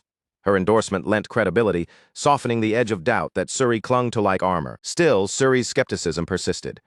She insisted that brute force alone could not halt the relentless machinery of corporate power. Deaths, no matter how precise, would not end the deeper game at play. Warning Taeha to leave the village for his own safety, she stormed out, leaving the room thick with tension, the air heavy with unspoken threats and unresolved strategy. Later that night, Aunt Nana clarified the stakes. Her expression grave, she laid bare the roots of the conflict to Taeha. She revealed that Hong In-gyu, the sadistic director at Chonggu Electronics, was the true mastermind, orchestrating events from the shadows with chilling precision. Because In-gyu held Suri's comatose father hostage in a secret wing of Cheonggu Severance Hospital, he maintained total control over the Yaburi faction, bending them unflinchingly to his will. Only Nana and Suri knew that the former boss was alive. Revealing his death prematurely would trigger a catastrophic resistance from the villagers, a suicidal uprising that they could not risk. Tragically, their private conversation was not private at all. Peak, a private military company employed by Cheonggu, monitored every word, every movement, a chilling reminder that the shadow of surveillance never strays far from the truth. Perched high on the rooftops, mercenaries scanned the streets below with the cold efficiency of predators. Their cutting-edge digital scopes glinted under the city lights, tracking every subtle twitch, every movement of Jin Taeha with unwavering focus. Each breath they drew was calculated, every second measured as they tried to anticipate the next strike of the man who had already proven unstoppable. When their eyes fell on Yoon Suri and a student inside the store, the mercenaries made a deadly decision. Eliminate all potential witnesses. A fatal misjudgment, for they had underestimated the storm that moved silently just meters away, waiting to dismantle them with unerring precision. A blur too fast for the human eye to process, Tae materialized behind a sniper. His movement was a whisper of steel and shadow, instantaneous, lethal, leaving no room for the mercenary to react. With the accuracy of a surgeon, Taeha struck. The blade pierced through the man's hand, a precise blow that incapacitated while seizing control of the radio in one seamless motion. Every gesture was economical, every motion a demonstration of lethal skill honed to perfection. Assuming the guise of the fallen operative, Taeha spoke into the radio, his voice calm and unthreatening. He assured the rest of the squad he would arrive shortly, buying crucial time, and weaving a web of deception that masked the deadly reality of the streets below. The following day, Director Hong In-gyu lounged in the hospital with the ease of someone convinced of their invincibility. His arrogance radiated in every gesture, every smile, as if the world were perfectly aligned to his will. He tormented Yoon Suri with deliberate cruelty, belittling her father as worthless before jabbing the unconscious man with a fork. The heart monitor screamed in protest, a cacophony of alarms echoing the director's sadistic control. Power for Hong depended entirely on fear. He seized Suri's chin with a firm grip, his words cutting. Worthless trash, he spat, enforcing obedience not with reason, but through sheer, unrelenting terror. Before departing, he thrust a photograph of Jin Taha into her hands, his demands clear and absolute. Bring the young heir to him by day's end, a mandate steeped in threat and urgency. Stepping into the elevator, Hong's irritation bubbled to the surface when his elite mercenaries failed to respond to his calls. Their incompetence in his eyes was a personal insult, prompting muttered complaints that betrayed cracks in his otherwise arrogant composure. But confidence turned to immediate terror. Taeha crouched silently in the corner behind him, unseen. Before Hong could even react, a precise strike severed his ear, sending it spinning through the air, a shocking testament to the young heir's reach and lethality. Hong collapsed, blood spilling in a stark crimson pool. Taeha stepped on the detached ear, then slowly pulled down his mask, revealing a face of icy controlled calm, the kind that promised inevitable retribution. Holding a fistful of dog tags taken from the rooftop snipers, Tae demonstrated that Hong's supposed safety net had already been obliterated. Wealth and position, it seemed, could no longer shield the director from the consequences of underestimating a predator returned from legend. He shoved the metallic dog tags into Hong's mouth, pinning him brutally against the cold elevator wall. Each metallic clink was a reminder. Underestimation here came at a violent cost, and Tahea's warning was absolute. Leaning close, Tahea's voice cut ice through the confined space. From this day forward, every day would bring a new wound, a fresh lesson in fear, a reminder that escape was no longer an option. Hong In-gyu now lived in unbroken terror. Shadows whispered threats, every heartbeat a countdown to pain, every second a reminder that the hunter had become the architect of his suffering. Desperate, Hong scrambled down the hospital corridor, but Taeha intercepted him with effortless precision. The director crashed to the floor, the impact bone-jarring, the message unmistakable. There was no escape from this relentless force. Taeha's pattern was well established. Calculated, relentless violence, leaving his prey with nothing but fear. Hong shrank under the pressure, begging silently for mercy, each plea more hollow against the shadow of the heir's unflinching will. Kneeling over him, Taheya drove a knife into Hong's thigh. Cold logic guided the strike. The femoral region was dense muscle, enough to inflict excruciating pain without risking death. A lesson in terror delivered precisely, clinically, and memorably. Compared to previous strikes, this wound was minor, yet symbolic. Taeha flicked the blood from his blade with detached precision, promising to return the following day with another lesson. Each encounter a calculated crescendo in Hong's unraveling nightmare. Meanwhile, the Cheonggu corporate war churned relentlessly. At a formal dinner hosted by Jin Cheong, strategies and loyalties were laid bare. He mapped the fractured board, defining battlegrounds of influence with the precision of a general readying for war. 7 members stood loyal to him, 6 aligned with Vice Chairman Guanghu Yang, and 2 stubbornly neutral. The numbers alone dictated the tensions, each allegiance a potential spark in a room thick with silent calculation. Words alone could not sway the impartial members. Cheong knew that only victories etched in tangible results. The crushing of rivals and the solidification of power could tip the scales in his favor. He pressed Director Hong on the Jiangsu redevelopment project, stressing that the younger generation must eclipse the old guard. Influence was fleeting, survival required dominance, and Cheong was laying down the rules of engagement clearly and mercilessly. Failure, he warned, would not merely invite future conflict. It would cement enmity long before the next board meeting convened, turning minor disputes into permanent scars on the corporate landscape. Hong trembled beneath the crushing dual pressures, the looming corporate leviathan and the unseen lethal shadow stalking him. The weight of both realities pressed down, threatening to break him at any moment. Later that night, Hong limped toward his car, each step amplified by pain, the throbbing of his leg, a relentless reminder of his vulnerability. In a fit of rage and helplessness, he snapped his glasses in two, an act of symbolic defiance, vowing revenge against the figure who had made his life a living nightmare. When his driver asked if he wished to return home, Hong's fury erupted. He kicked the seat violently, his words laced with venom, berating the man for the audacity of such a mundane question in the midst of his torment. Then the tension shifted, replaced by an unnatural calm. The driver's subtle smirk hinted at a truth Hong had not anticipated, a realization that sent a shiver down his spine. Horror surged through him as recognition struck. His driver had been replaced entirely. Jin Taeha was in control, and there was no refuge from the nightmare that had followed him relentlessly. Because Hong had dared to show disrespect, Taeha's strike was surgical and precise. A slash across the leg painted the car interior crimson, a vivid lesson in immediate consequences for insolence. Stepping back with unruffled composure, Taeha left Hong screaming in despair, his cries bouncing off the steel and leather of the car. Each scream was a testament to the terror he now embodied, the question hanging unspoken: why had this nightmare returned? By the 7th day, Haha recognized the limits of Hong's endurance. The director teetered on the edge of physical and psychological collapse, every ounce of resilience drained by a week of meticulously applied terror. He made his way to a shadowed industrial room, where the Yaburi faction awaited, including Yoon Suri and Lee Hwaryong.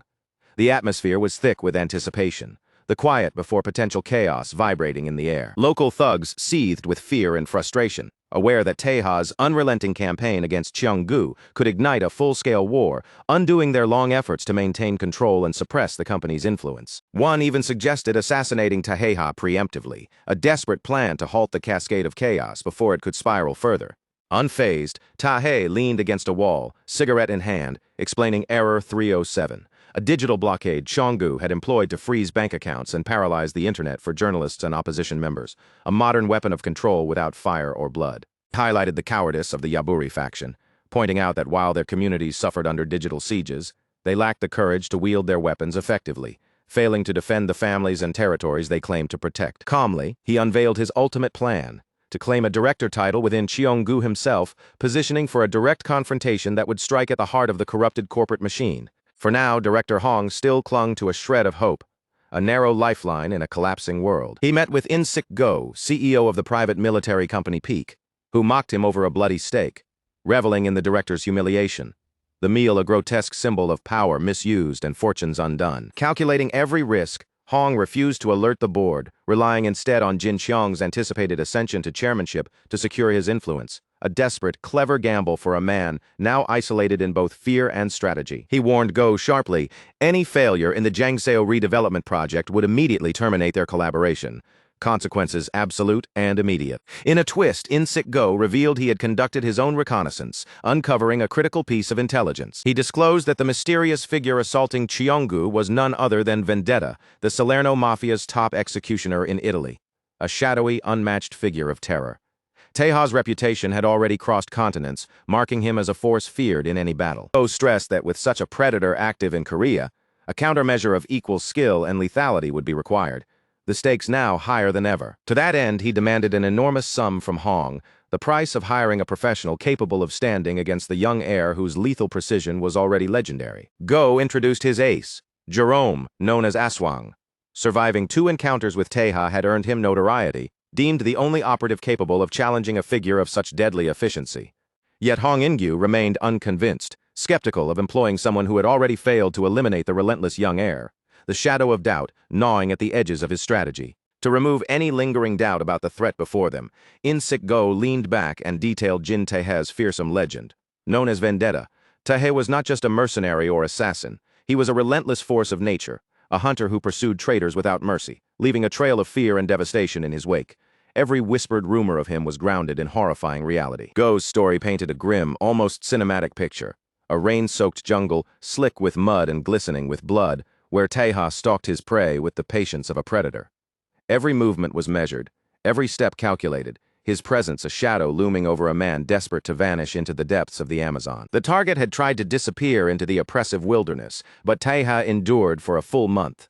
Surviving on insects, rainwater, and the barest scraps of food, he navigated the jungle in a full suit, a figure of inhuman resilience, until finally emerging victorious, with the traitor's head in his hands, proof of his unyielding persistence. Used the tale to justify the staggering cost, $700,000 up front, $300,000 upon completion, and an enormous brokerage fee.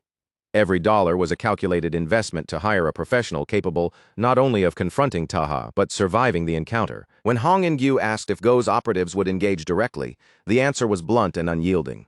Double the pay, no compromises. There would be no half measures when dealing with someone like Taeha. Without hesitation, Hong made a call, orchestrating the delivery of 200 kilos of ammunition to his private basement, a fortress of supplies designed for a confrontation he hoped would tip the scales in his favor. The shipment arrived like a monument to excess. A massive pallet stacked with 50,000 won bills, an ocean of cash sufficient to let anyone retire comfortably, yet serving as a grim reminder of the stakes involved. Hong meticulously calculated every detail, each number a mental equation of risk versus reward. $3 million to eliminate a single man might not have been the typical Cheonggu approach, he mused. But for a conversation that promised to end in blood, he was willing to invest. Meanwhile, at Bowman Gukbab restaurant, Taeha analyzed the incoming mission with razor-sharp focus. Hwang Gray had secured a blueprint of Director Hong's estate, leveraging bribes to acquire sensitive plans from a local security firm. Every line, every corridor on the digital map represented both opportunity and risk. Most subcontractors, treated as expendable pawns by Cheonggu and feeling no allegiance, jumped at the chance to take illicit money in exchange for information. The weak links of the system had revealed themselves easily. Taeha studied the screen with a neutral, unreadable expression. His mind briefly flickered to his grandfather, Jin Seok-ho, how he would rise from his grave in shock at how easily the company's security had been subverted. As Gray scanned the schedule, an anomaly emerged. A section of the records had been deliberately omitted, glaring in its absence. The first basement floor was missing entirely from the blueprints, a suspicious omission that immediately raised alarms. Based on structural labeling, Gray identified it as B1GRC, a reinforced soundproof concrete bunker, typically reserved for chemical storage or ultra-secure containment, a hidden fortress within the estate. Before leaving, Taeha whispered a request into Gray's ear, a favor so startling and specific that it left the young informant wide-eyed and nearly speechless. Gray jumped from his chair, incredulous. He possessed the item at home, yet never imagined Teja would actually deploy it in the field, a tool of such specialized lethality. Teja tightened his jacket, face unreadable. "There's no type for survival tools," he said simply, instructing Gray to monitor the town's CCTV for intruders, then vanished into the night without another word. Outside, Li Huaryong, vice leader of the Yaburi faction, stepped forward. His presence alone radiated authority. A seasoned warrior of countless battles. Having fought since the Great Revolution of the 90s, Huaryong immediately sensed Teja's deadly aura. His eyes narrowed, demanding the man reveal his true identity, weighing every motion, every breath for signs of threat. Teja offered no explanation, maintaining an enigmatic calm. His silence only heightened Huaryong's suspicion, forcing the vice leader to consider eliminating him as a potential danger to Yun Suri. Unfazed, Teja observed Huaryong carefully. Every movement, every posture indicated a man of honor, a former O Seong member who favored direct confrontation over treachery, a principle that Teja respected. With a subtle tap on the shoulder, Teja entrusted Huaryong with the village's safety during his absence, promising payment 10 times the amount Xionggu had offered for the redevelopment. The gesture conveyed trust, authority, and an unspoken challenge. By 10 p.m., Teja arrived at the villa, a figure in a tailored suit moving like shadow through the darkened grounds. The contrast between his elegance and the night's darkness made him appear simultaneously conspicuous and untouchable. He neutralized the guards with swift efficiency, hacked the keypad, and moved silently through the living room toward a hidden stairwell, each step calculated and unseen. As he began his descent, a heavy metal door slammed shut behind him with a deafening clang, the motorized locks sealing him in. The sound echoed like a taunt through the silent stairwell. Suddenly, a speaker crackled, Hong In-gyu's mocking voice filling the space.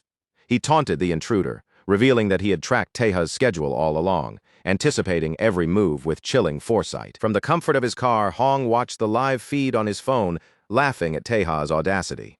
He was convinced the young heir believed he could slip through undetected, a fatal misjudgment. To ensure a decisive confrontation, Hong opened a metal gate at the far end of the room, a prelude to chaos. 2 massive lions emerged from the shadows, their muscles rippling and eyes gleaming with predatory intent, a living barrier between Teja and his objective. Through the speaker, Hong gloated, explaining that while he had exercised caution in the Jiangzhou district due to Oseong interference, here he had the perfect excuse to obliterate the villa and anyone in Teja's path. He boasted that while Teja struggled against the beasts, a squad of peak mercenaries was already marching to reduce the district to rubble, a plan of total domination. Hong even called out the lions by name, Mimi and Yunhui, laughing as he commanded them to attack, his hubris palpable in every word. Yet Teja remained unnervingly calm.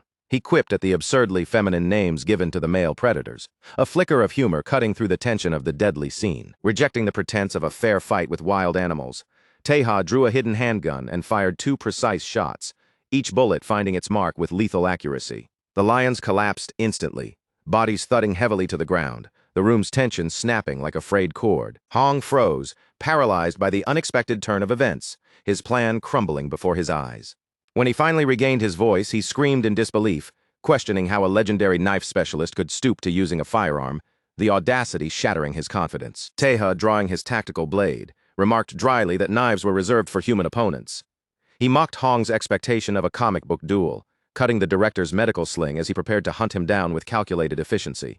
Through his earpiece, Teja instructed Gray to alert Yun Suri.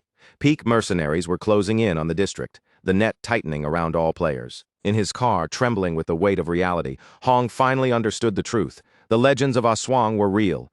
Vendetta was coming, and no concrete fortress or fortune could protect him from the relentless heir. Gray delivered a grim warning to the Yaburi leadership. The Cheonggu Group's private military company, Peak, was advancing intent on crushing resistance and enforcing their will. He relayed Teja's final message, confirming that the young heir planned to return after hunting down Director Hong, a storm of vengeance that would sweep through the district. Though panic rippled through the thugs, convinced Teja had abandoned them, Gray's resolve solidified. He clenched his fists, understanding the inevitability of the confrontation. He reminded them that standing firm was their only chance to survive, that fleeing or faltering would invite total annihilation. The stakes were made brutally clear. Hesitation now meant death. Gray's voice carried the weight of reality, forcing the men to confront the consequences of their choices. Despite the clarity, many Yaburi subordinates panicked, uneasy with Teja absent, and accusing him of fleeing after instigating the conflict. Fear clouded judgment, fraying nerves at the worst possible moment. When Gray attempted to defend Taeha, an older thug sneered, jabbing a finger into his chest, mocking his youth and recalling the brutal losses of the previous war. The weight of history pressed against Gray, threatening to unnerve him. Bickering ceased abruptly when Suyong Kim, former military major and Yaburi advisor, intervened. Her presence radiated authority, commanding instant respect and halting the tide of dissent. She chastised the men for their cowardice, redirecting responsibility back to their leader, forcing them to acknowledge the decisions they must make in the chaos looming ahead, and reminding them that courage is the only path through the storm. Yunsori squeezed her eyes shut, a heavy wave of fear pressing down on her chest, as though the air itself had thickened around her. Every memory of being Cheongu's puppet clawed at her conscience. The countless moves made, the silent sacrifices, all in a desperate attempt to shield her father while he lay comatose and helpless. Guilt gnawed at her relentlessly, sharp and unyielding, yet amidst that weight, a spark flickered within her, a nascent flame of resolve that refused to be extinguished. Finally, a steel-edged determination hardened in her chest. She methodically drew her signature Kevlar wires, each movement precise, deliberate. Facing her men, her voice rang clear, steady though softened with an undertone of apology. "It's time we reclaim what's ours," she declared, her gaze unwavering. "The Yaburi gang will drive Cheongu off our streets once and for all. No more hiding, no more playing their game." Far beyond the familiar chaos of the neighborhood, In-Sik Go, the cold and calculating CEO of Peak, laid out his ruthless plan with icy clarity. In his mind, wiping out the residents of Neighborhood 3 wasn't cruelty. It was pure strategy. By erasing their land rights, he would carve an open path for his company to erect lavish apartments, his profits swelling as the old lives crumbled beneath him. He didn't stop there. In-Sik Go explained the intricacies of his plan with detached precision. While the truce with the Oseong gang maintained a fragile peace, he intended to exploit the guise of a vendetta as legal cover to move his forces in. To cement the deception, he planned to manipulate Jin Taeha and the elusive Jerome Aswang of the underworld, turning them into both bait and scapegoats, ensuring that the fallout of the massacre would land squarely on their shoulders. High above on a weathered brick ledge, Jerome's lips curved into a predator's grin. His sharp eyes swept across the labyrinth of Neighborhood 3, memorizing every alleyway, rooftop, and shadowy recess. Every detail was a piece of the puzzle in his calculating mind, and he watched it all with a thrill that bordered on obsession. The night air crackled with tension, thick and electric, carrying the unmistakable scent of imminent battle. Memories of past hunts stirred deep within Jerome, feeding a dark curiosity. Korea, he realized, was no longer just a battlefield. It had become a dangerous playground, one ripe for testing his cunning and skill. Above the streets, a swarm of drones cut through the darkness, their rotors slicing the night with eerie precision. In-Sik Go's voice, cold and unapologetic, carried over his mercenaries' earpieces. "Remember," he said, a smirk curling his lips, "we answer only to money, any target, any time. Rules mean nothing to us." Meanwhile, back in his office, Director Hong In-Yu's hands trembled over his desk, each second stretching his nerves thinner. He barked frantic questions into his phone, his voice breaking under the weight of fear. "Are your men even doing their jobs?" he demanded of In-Sik Go, desperation dripping from every syllable. Even as Go promised protection as meticulous as a presidential detail, Hong's mind replayed every stabbing, every ambush, every memory a fuel to his growing terror. Fists pounding the worn leather of his car seat, Hong flinched at every shadow, convinced the man who had vowed to hunt him was already closing in, lurking just beyond sight. His fear was far from baseless. Jin Taeha, cruising in a sleek black sedan, tracked Hong's movements through GPS devices he had covertly installed on Cheongu's fleet. Though worry for Gray and the Yaburi gang tugged at him, Taeha's focus remained razor-sharp. This hunt, he knew, had to conclude here and now swiftly, decisively, without margin for error. When a van full of mercenaries spotted him approaching, shock flickered across their hardened faces. Taeha, however, moved with the kind of unnerving calm that made seasoned killers freeze, his every action precise, measured, and unflinching. They responded instantly, unleashing a storm of heavy gunfire. Bullets tore through the night air, shattering glass with thunderous cracks that echoed down the streets. Taeha twisted the wheel, ducking low into the seat, swerving with lethal grace to evade the deadly hail of bullets. Encircled by enemy vehicles, the chase morphed into a high-octane survival game. Each second demanded every ounce of Taeha's skill and instinct, every move a delicate balance between life and death. With a surge of raw power, he slammed the accelerator, ramming one of the pursuers. His own car spun violently, slamming into a brick wall with a screech, yet somehow he emerged barely slowed, defying logic. He leapt from the smoking sedan, yanking off the detached door and hurling it like a battering ram at an oncoming motorcyclist, clearing his path with ruthless precision, landing a crushing blow on another mercenary. Taha snatched a nearby motorcycle and tore down the street, engine roaring like a beast unleashed, the chaos bending around him. Even as gunfire raked the asphalt from the left, Taha leaned low, slicing through the bedlam with a fluidity that seemed almost otherworldly, each movement flowing seamlessly into the next. Spotting a truck ahead, he used it as a ramp, launching himself and the motorcycle into the air, a living missile spinning with deadly intent. He landed in a crouch that was as lethal as it was elegant, his stance exuding control and poise, stunning the men who had believed they had finally trapped him. Rising smoothly, twin tactical blades glinting under the streetlights, Jin Taeha's voice sliced through the tense night air.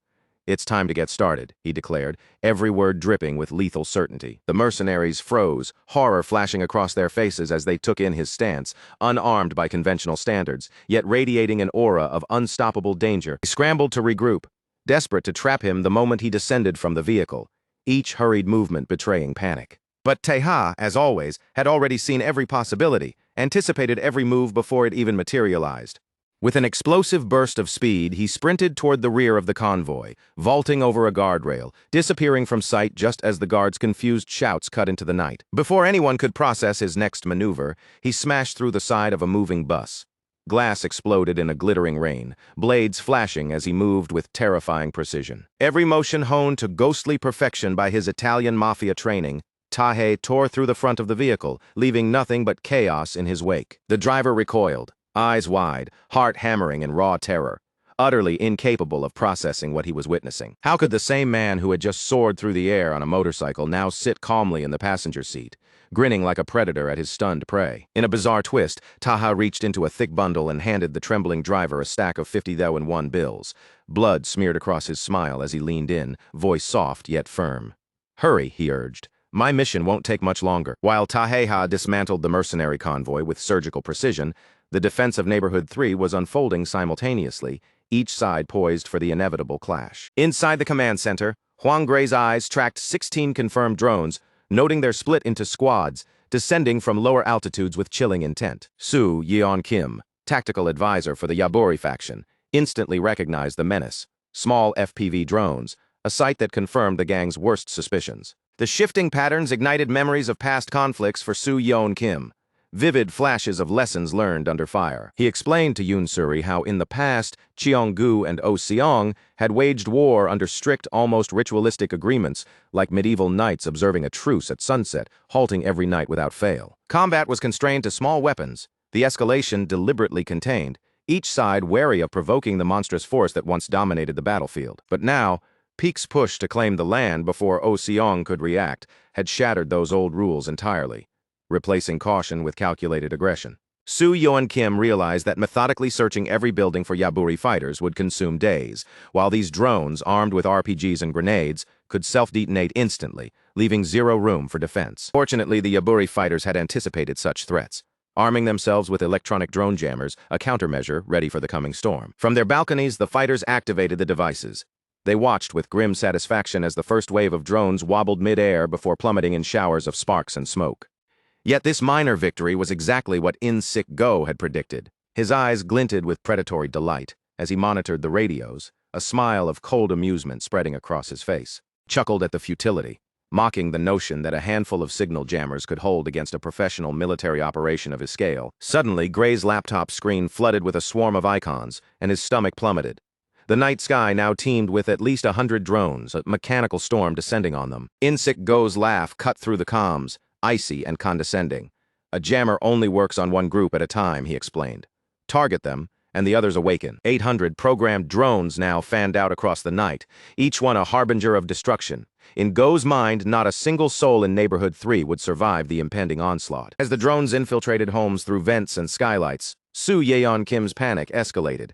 He barked orders over the radio, commanding a full retreat, the urgency in his voice unmistakable. But his directives faltered when he spotted Yoon Suri, poised high on a ledge, eyes sharp, stance unwavering, ready to meet the assault, head-on with an unshakable resolve. In an instant that stole the breath from anyone who saw her, Yoon Suri emerged at the very center of the drone swarm, her posture calm yet exuding unshakable authority. Streetlights caught the glint of her high-intensity Kevlar threads as she unfurled them with deliberate mastery, each strand shimmering sharply, a lethal curtain ready to strike with precision. Every movement spoke of control, and even amidst the chaos of mechanical predators surrounding her, she seemed untouchable. Her mind flickered to a quiet confession she had long kept from her team. She whispered an apology in thought, acknowledging the secret she had harbored. While absent from the previous battle, she had been silently perfecting this deadly technique, honing her skills with Kevlar threads in hidden spaces. Every moment of solitude, every clandestine drill, had been dedicated to shielding her father and protecting the neighborhood she loved. Though powerless in the past, that helplessness had ignited a fire now blazing brighter than ever. This time, she vowed history would not repeat itself. Every act of justice, every thread of vengeance would strike with unerring accuracy and unstoppable force. With movements that were simultaneously fluid and mechanical, Yoon Suri wove a complex web across the alley. The drones, unable to escape, detonated one by one, erupting in bursts of flame and shards of metal, scattering like fiery confetti into the shadows. Her dance-like precision turned the alley into a deadly stage, a display of both beauty and destruction. In-Sik Go's eyes widened in disbelief, his mind struggling to process the unprecedented resistance. In all his previous campaigns, no one had ever dared defy him with such calculated defiance.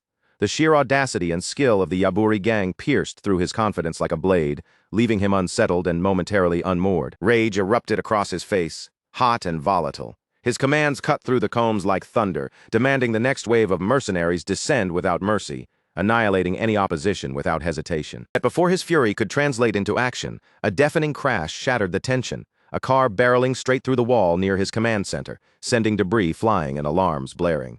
Behind the wheel sat Lee Hwaryong, the Yaburi underboss known as Tank. Guided by Suyeon Kim's meticulous intelligence, he had pinpointed the mercenary command post with unerring accuracy, ready to strike with the raw force he was renowned for. Hwaryong leapt from the vehicle, muscles coiled and primed for combat. He radioed the command center with a steady, commanding voice. "I'll take care of their front lines myself." As the gang's heavy hitter, his presence alone turned the tide, every step a threat of relentless retribution. A decade ago, the Yaburi gang had been born from necessity, a desperate survival instinct in a city where the weak were preyed upon without mercy. Lee Soo-byun had convinced a younger Soo-yeon Kim that creating their own organization was the only way to safeguard themselves. Controlling territory meant survival, and paying off other gangs offered no real protection. By bribing corrupt officers and independently managing their neighborhood, Gi-seub argued, they could ensure both their own safety and that of the community, a self-reliant fortress in a city ruled by chaos. Initially, Soo-yeon Kim had scoffed at the idea of becoming thugs, but he soon recognized the wisdom in handling the dirty work themselves. Negotiations went smoother and the neighborhood thrived under their careful oversight. Sealing the pact with soda cans raised in quiet celebration, the Yaburi gang had claimed both a name and a mission: survival through strength, loyalty, and unwavering self-reliance. Now, in the present, the alleyways had become a nightmare for Peak's mercenaries. Hwaryong Lee had located their position, sending shockwaves through their ranks.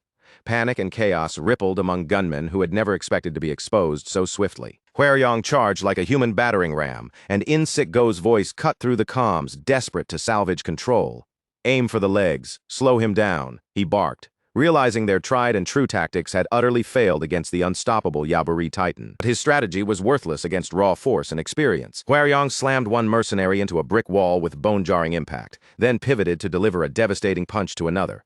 The man crumpled against rubble, bleeding, pinned like a rag doll under the relentless onslaught. Fortunately, the ground forces were not fighting alone. From the rooftops, Yoon Suri became an unseen sentinel, her presence a silent shield guarding allies below, her wires ready to strike from the shadows. The mercenary sniper, tracking Hwaryong with a thermal scope, didn't anticipate Suri's reflexes. She leapt through the air with predatory elegance, Kevlar wires slicing across the sniper's throat in a single lethal motion, extinguishing the threat before it could fire. All of this was orchestrated under Soo-yeon Kim's watchful eye. Calm and precise, he directed the defense over radio, coordinating every maneuver with the measured authority of a seasoned tactician. Observing the mercenaries' gaze locked to the ground, Soo-yeon quickly deduced a glaring vulnerability in their aerial oversight. Snipers required clear lines of sight along intersections, meaning the heart of their attention.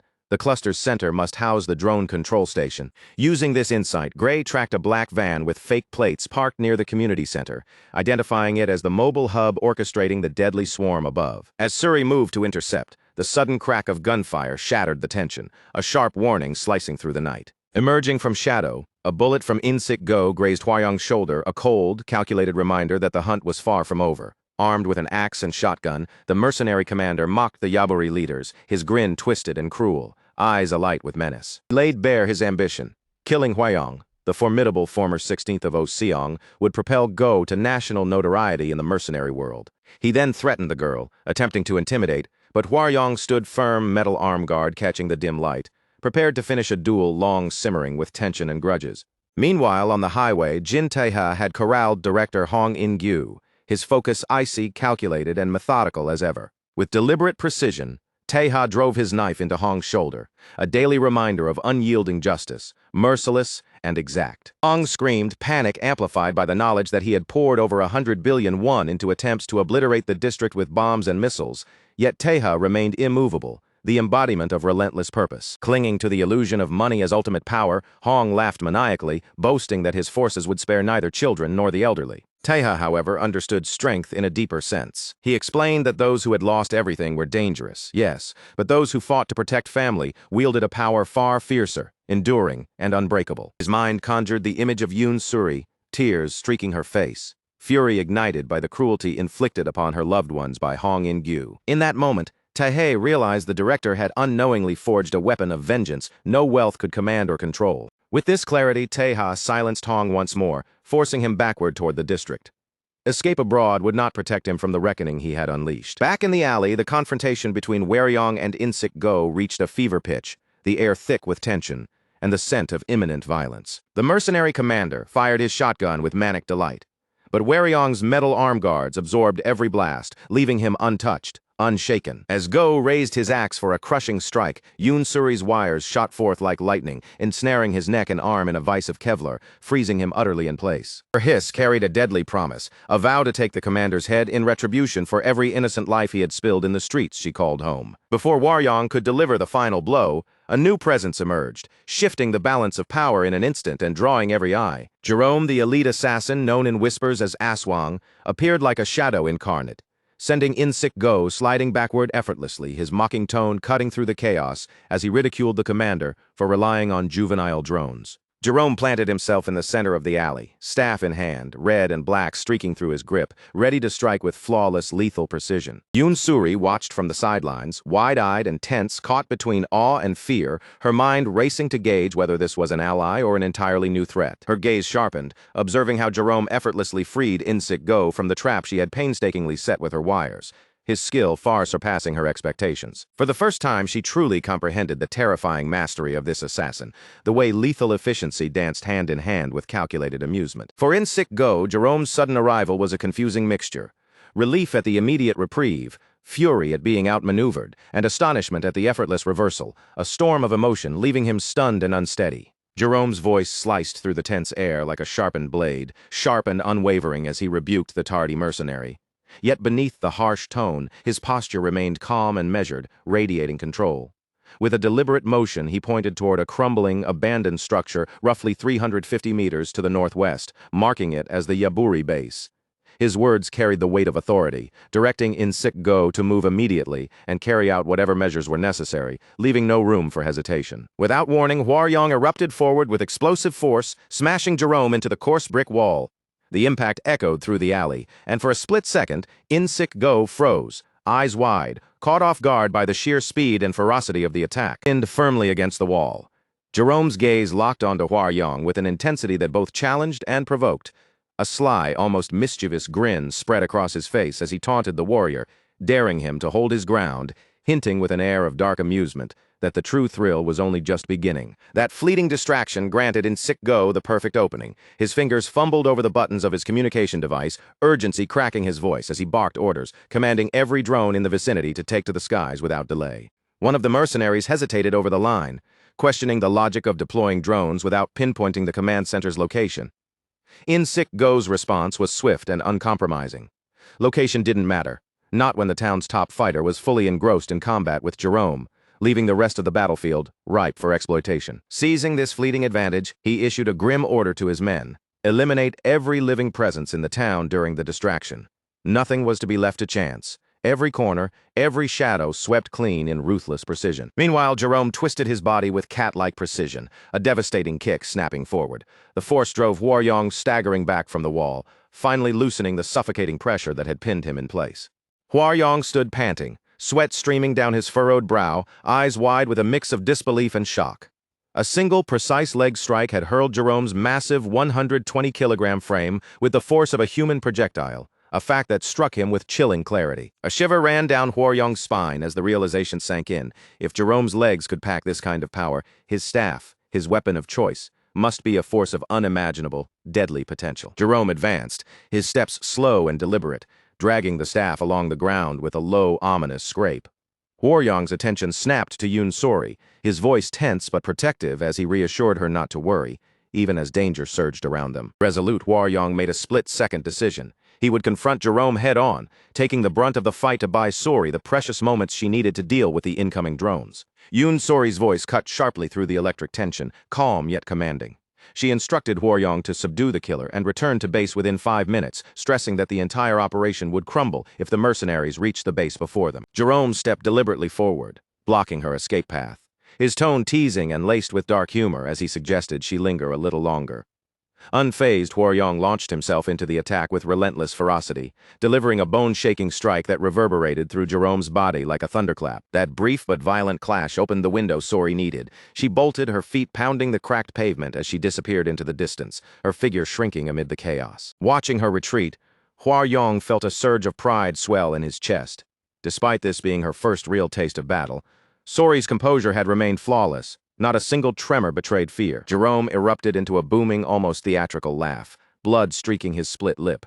A glint of admiration and reckless thrill danced in his eyes as he admitted aloud that enduring hits like Hwaryong's might finally bring him to his end if fate allowed. Hwaryong, bewildered and struggling to reconcile reality with perception, gaped at Jerome. "Where are you from?" he demanded, his voice thick with awe and disbelief, unable to comprehend how someone could withstand a direct chest strike with such resilience. Jerome's grin widened, a teasing glint in his eye. He revealed that he hailed from the Philippines and had learned Korean out of sheer boredom, always hungry for real battles that pushed him far beyond the mere instinct of survival. The two squared off, their eyes locking in a deadly, unspoken exchange. Jerome's manic smile spread fully across his face as he properly introduced himself, then unleashed a rapid, punishing flurry of punches, each snapping Hwaryong's head backward with ruthless precision. Hwaryong refused to flinch. Meeting Jerome's assault head-on, he countered with strikes of his own, each blow weighted with experience, raw determination, and a defiance that refused to yield. Amid the tight, brutal clinch, Jerome's words sliced through the struggle, asking pointedly if Hwaryong had ever been part of the Oshun gang. A sudden flashback engulfed Hwaryong, pulling him back to a younger version of himself, standing shoulder to shoulder with Gisyob Yoon, memories sharp and vivid. He remembered the trust Gisyob had placed in him, entrusting him with the protection of the neighborhood during his absence, a weight heavier than any weapon he had ever held. He recalled that during the First Jangseo District War, he had led a squad as head of the Oseong gang, while Gisyob commanded the Yaburi gang, both fighting desperately to defend the territory they called home. Gisyob had steadfastly refused to let the elderly residents be uprooted, choosing instead to face death head-on to preserve the community they all cherished. His final dying request was simple yet profound. Hwaryong must protect both the neighborhood and Gisyob's daughter at all costs, a charge heavier than any battlefield duty. Snapping back to the present, Jerome slammed Hwaryong into the ground with bone-jarring force, leaving him sprawled, gasping for breath, the shock radiating through every fiber of his body. Reflecting on his journey, Hwaryong realized he had initially joined the Oseong gang in search of raw strength, yet the relentless tide of formidable, almost monstrous opponents had driven him to the brink of despair. Now a piercing clarity settled over him. His true power didn't stem from the battles themselves. It was born from the people standing behind him, from the trust and responsibilities they had placed upon his shoulders. Rising to his feet, bloodied yet unbroken, Hwaryong declared himself the tank, the unyielding force, forging the path for others to follow, a living wall of protection and resolve. With a ground-shaking slam, he collided with Jerome, the raw conviction behind his fist evident in the widening of Jerome's eyes, the shock of impact radiating through the alley. Jerome's playful smirk vanished instantly. Gripping his red-patterned staff with lethal precision, he delivered a horizontal slash, sending a spray of blood arcing dramatically across the narrow alleyway. Behind Huayong, the violent impact crumbled a section of the building wall, a towering cloud of dust and debris enveloping the area in a dramatic explosion of destruction, smoke curling into the dim light. Amid the wreckage, he remained kneeling, battered and bruised, chest heaving with each labored breath, yet his spirit remained defiantly intact, refusing to yield to the chaos surrounding him. Through the haze of dust and debris, a calm, steady voice cut through, affirming that Huayong had done well. Wounded and grounded, he absorbed the quiet praise, letting it anchor his resolve in silence. Finally, Jin Taheya emerged, his presence commanding and unmissable. Looking down at Huayong, he offered to take over the confrontation from this point onward, signaling both leadership and reassurance. Despite the brutal punishment Huayong had endured, Taeha's voice remained calm and steady, quietly praising the warrior's endurance, bravery, and unwavering courage under fire. A few meters away, Jerome leaned casually on his staff, resting it across his shoulder as he greeted Taeha with the familiarity of old acquaintances. Even so, he couldn't resist a sly taunt, mocking the tardiness of Vendetta's arrival to the fight. Recognizing the urgency, Taheya instructed the still-wounded Huayong to step back, taking control of the confrontation personally and preparing to face the deadly killer head-on. He assessed Huayong's condition. The man clutched a shredded, blood-soaked shirt, but his pride burned brightly. Despite the injuries, he refused to be sidelined, determination etched across his face. Huayong insisted that he could still move, his eyes blazing with unyielding resolve, every ounce of his being radiating the refusal to give up. Recognizing the fierce determination in Huayong's gaze, Taeha entrusted him with a critical task, a mission of utmost importance that would test both skill and courage. He directed Huayong to move one block over to a black sedan, parked beneath the solitary glow of a street lamp. Inside the trunk, bound and gagged, waited director Hong In-yu, the hostage whose safety was now in Huayong's hands. Taeha's strategy was clear and calculated. He would finish the confrontation here, drawing Jerome's focus, while Huayong ensured the hostage was safely transported to their hideout. Jerome, however, had no intention of allowing his intended target to slip away without a fight. With a violent stomp, he sent a heavy manhole cover spinning into the air, following it with a lethal arc of his staff, aiming to crush Taeha in a single calculated strike. The explosive display was designed to provoke a reaction, yet Taeha remained unnervingly calm, holding his position and biding his time until the very last possible moment to strike back. As Jerome swung mid-air to gain momentum for another devastating blow, Taeha's twin tactical knives appeared in a blur of motion, his body launching forward with precise, lethal intent. Moving low and swift, Taeha let the spinning manhole cover whistle harmlessly above him, closing the distance between himself and Jerome with deadly precision, every movement calculated for maximum impact. In the narrow center of the alley, the two killers collided violently. Their weapons clashed, sending showers of sparks flying in every direction. Amid the chaos, Taeha's gaze met Jerome's cold and unwavering, sending a silent but unmistakable message. He was unimpressed and fully prepared for the battle that lay ahead. Huayong's lips curled into a sly smirk, his eyes glinting with controlled amusement as he dismissed Jerome's grandiose claims of rivalry. With a soft, mocking laugh, he belittled the assassin, painting him as nothing more than a persistent shadow chasing illusions, a stalker blinded by obsession rather than a worthy opponent. Jerome barely flinched at the insult. If anything, Huayong's taunt seemed to stoke the fire burning inside him. Without a single pause, the two lunged at each other, colliding in a whirlwind of blindingly fast strikes. The sound of fists and weapons smashing together ricocheted off the rooftops and alley walls, shaking the entire district with every impact. Above the buildings, their duel unfolded like a storm unleashed, a blur of motion and power. But on the streets below, chaos had already erupted. The peak mercenaries had unleashed a vast swarm of drones, painting the night sky with flashing lights, explosions, and fire, turning the quiet district into a battleground of relentless destruction. Perched precariously on a narrow ledge, Yoon Suri's eyes tracked the turmoil. Her hands moved frantically across her controls, each failed attempt making it painfully clear that time and resources were slipping through her fingers. The drones closing in faster than she could counter. Back at Yaburi headquarters, the seasoned advisor Su Yuan Kim barked orders to the defenders, each word crisp and commanding. He urged them to hold the line with unwavering resolve, buying every precious second until Huayong could return from the streets and tip the balance back in their favor. Meanwhile, under the dim glow of a lone streetlight, Huayong arrived at the black sedan.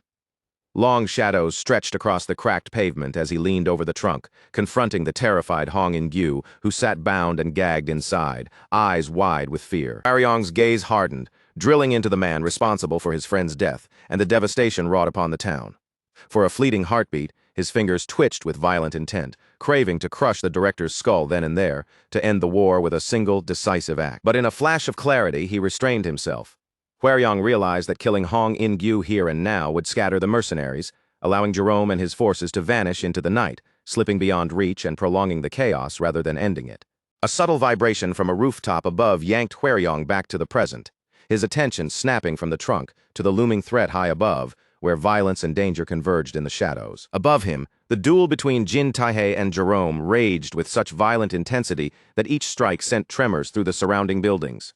The sheer force of their movements made the rooftops quiver beneath them, a testament to the power and skill each brought to the battle. Seizing a fleeting opening, Taihei delivered a devastating, bone-crushing kick to Jerome's midsection.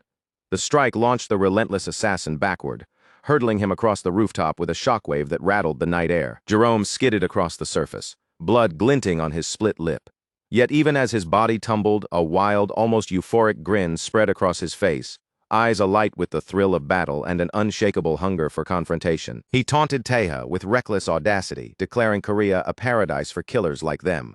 Then, with predator-like precision, he counterattacked, driving Taihei through a window and into the interior of the building, glass shattering around them in a shower of chaos. The fall did little to slow Taihei's momentum. Tumbling over overturned furniture, he rolled and sprang upright, bounding back toward the rooftop just as Jerome descended like a predator, ready to strike with lethal intent once more. While the titanic clash raged above, Hwang Gray relayed critical intelligence to the exhausted Su Yuan Kim at the Yaburi base. His voice remained calm and measured, a steady anchor amid the surrounding chaos. When pressed on the identity of their enigmatic ally, Gray clarified that Jin Taihei was far more than an ordinary mercenary or a rogue terrorist. He revealed that Taihei was the rightful heir to the empire that had sparked this entire war, a throne that had been his from the start, his title as heir a mark of legitimacy in a world steeped in conflict. Years prior, Taihei had first crossed paths with Jerome in England, their clash erupting violently in the confining walls of a brick-lined train tunnel. Their meeting had been raw, unrelenting, and brutally civil at best. The stillness shattered violently as one figure was slammed hard against the cold, unyielding wall. Astonishingly, Jerome did not stay down. Blood smeared across his teeth and split lip, yet he looked up with a gleeful defiance that mocked the very laws of survival. Taihei swung his twin blades in a wide, graceful arc, leaving streaks of crimson in their wake. But Jerome met each strike with his staff, absorbing the momentum as if it were nothing more than a playful challenge. As a train thundered past, Jerome maintained a calm, almost eerie composure amidst the chaos, while Taihei remained in the shadows, calculating and analyzing every angle of the lethal confrontation. By the time the train had vanished into the distance, their battle had become a blur of motion, fleeting yet unforgettable. Taihei had believed the confrontation over that night, yet destiny had other, more relentless plans in store. Sometime later, as Taihei pursued a traitor fleeing toward Russia, Jerome reappeared, unrelenting, a force that refused to be ignored or subdued. Because the target was aboard a cargo plane, the two adversaries engaged in a surreal duel in mid-air, plummeting beneath a brilliant cerulean sky as if the heavens themselves were their battleground. High above the clouds, their weapons collided, sparks flying and catching the sunlight in a dazzling display, as if the sky itself had become a witness to their relentless feud. Even crushing blows, a brutal kick to the chest and a vicious stomp to the hand, failed to end the rivalry. Jerome refused to yield, a storm incarnate of unbreakable will and reckless thrill. As Jerome plummeted toward the distant ground below, Taihei realized with grim clarity, this man simply would not die, no matter how ferocious the strike or devastating the fall. Back in the present, Jerome stood beneath the pale glow of the Yangtze district moon, and Taihei could sense that each encounter had honed him into something far deadlier, stronger, more cunning, and utterly relentless. A bloody smirk curled Jerome's lips as he quickly mocked Taihei's stance, his words cutting like arrows, each one aimed to provoke and belittle his opponent. Spotting Taihei's lingering injury, Jerome sharpened his taunt, noting that blows from Taihei's right arm lacked the same force as his left. With a jeering tone, he dubbed him Vendetta, questioning how a fighter of such skill could sustain weakness in the unforgiving, lawless streets of Korea. Jerome's obsession had reached a fever pitch, twisted with admiration and a deadly intensity that blurred the line between respect and mania. In Taihei, Jerome saw the ultimate mentor, the only man capable of driving him to the brink of death, forging him stronger with every pulse-pounding encounter. The furious, primal strike, Jerome slammed his staff into the pavement, sending a plume of dust and debris spiraling violently into the night air, a testament to his raw power and unrestrained fury. For a fleeting heartbeat, it seemed Taihei had vanished, swallowed by the shadows. But it was merely a calculated feint, a masterful play of perception and movement. Jerome believed he had gained the upper hand until Taheha whispered directly into his ear, appearing from behind in a blur so fast it seemed he had become one with the night itself. Taheha's motion was near invisible, a ghostly streak closing the gap in the blink of an eye, a lethal shadow in the midst of chaos. Thriving under the pressure of life-or-death combat, Taheha had honed every movement, refined every strike, letting the intensity of the battle push him beyond human limits. With one final, devastating blow silhouetted against the moonlit skyline, Taheha ended the confrontation, leaving Jerome battered, bloodied, and sprawled on the ground, utterly defeated, yet alive. While Taheha subdued Jerome, Yoon-suri's eyes swept across the surrounding streets, searching desperately for the last remaining drones threatening their base, each pulse of light a potential danger. She needed to secure the area to guarantee their safety.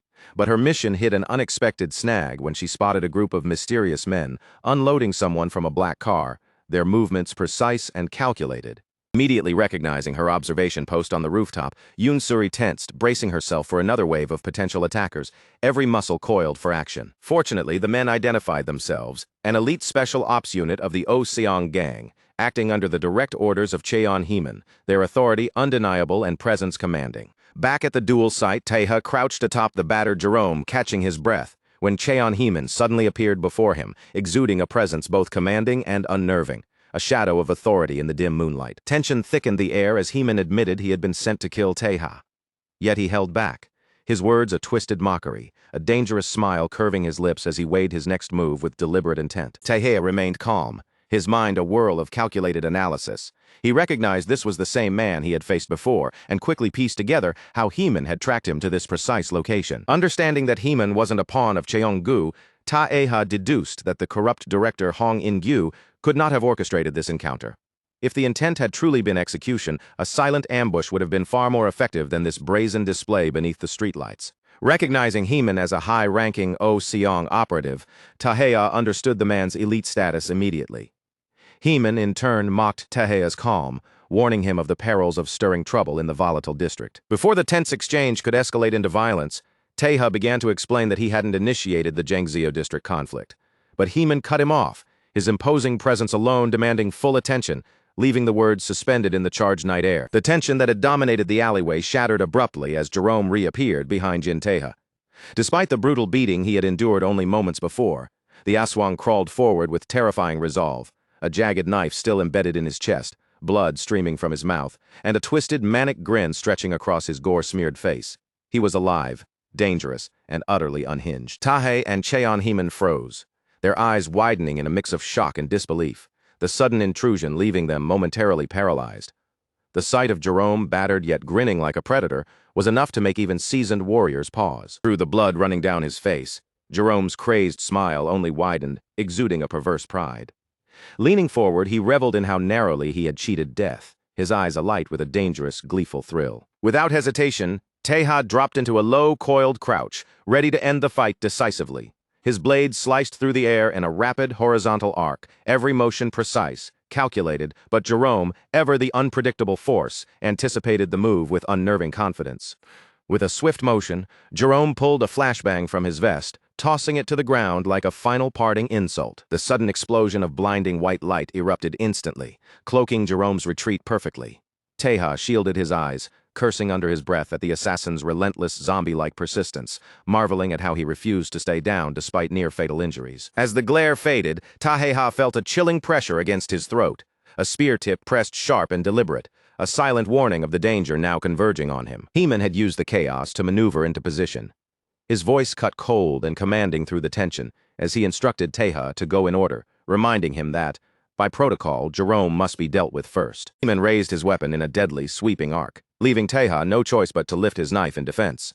The clash of metal rang out as sparks flew, illuminating the shadowed alley with harsh, fleeting bursts of light. Locked in the blinding heat of their collision, Taeha felt sweat trickle down his temple, realization dawning that Heeman had anticipated every move.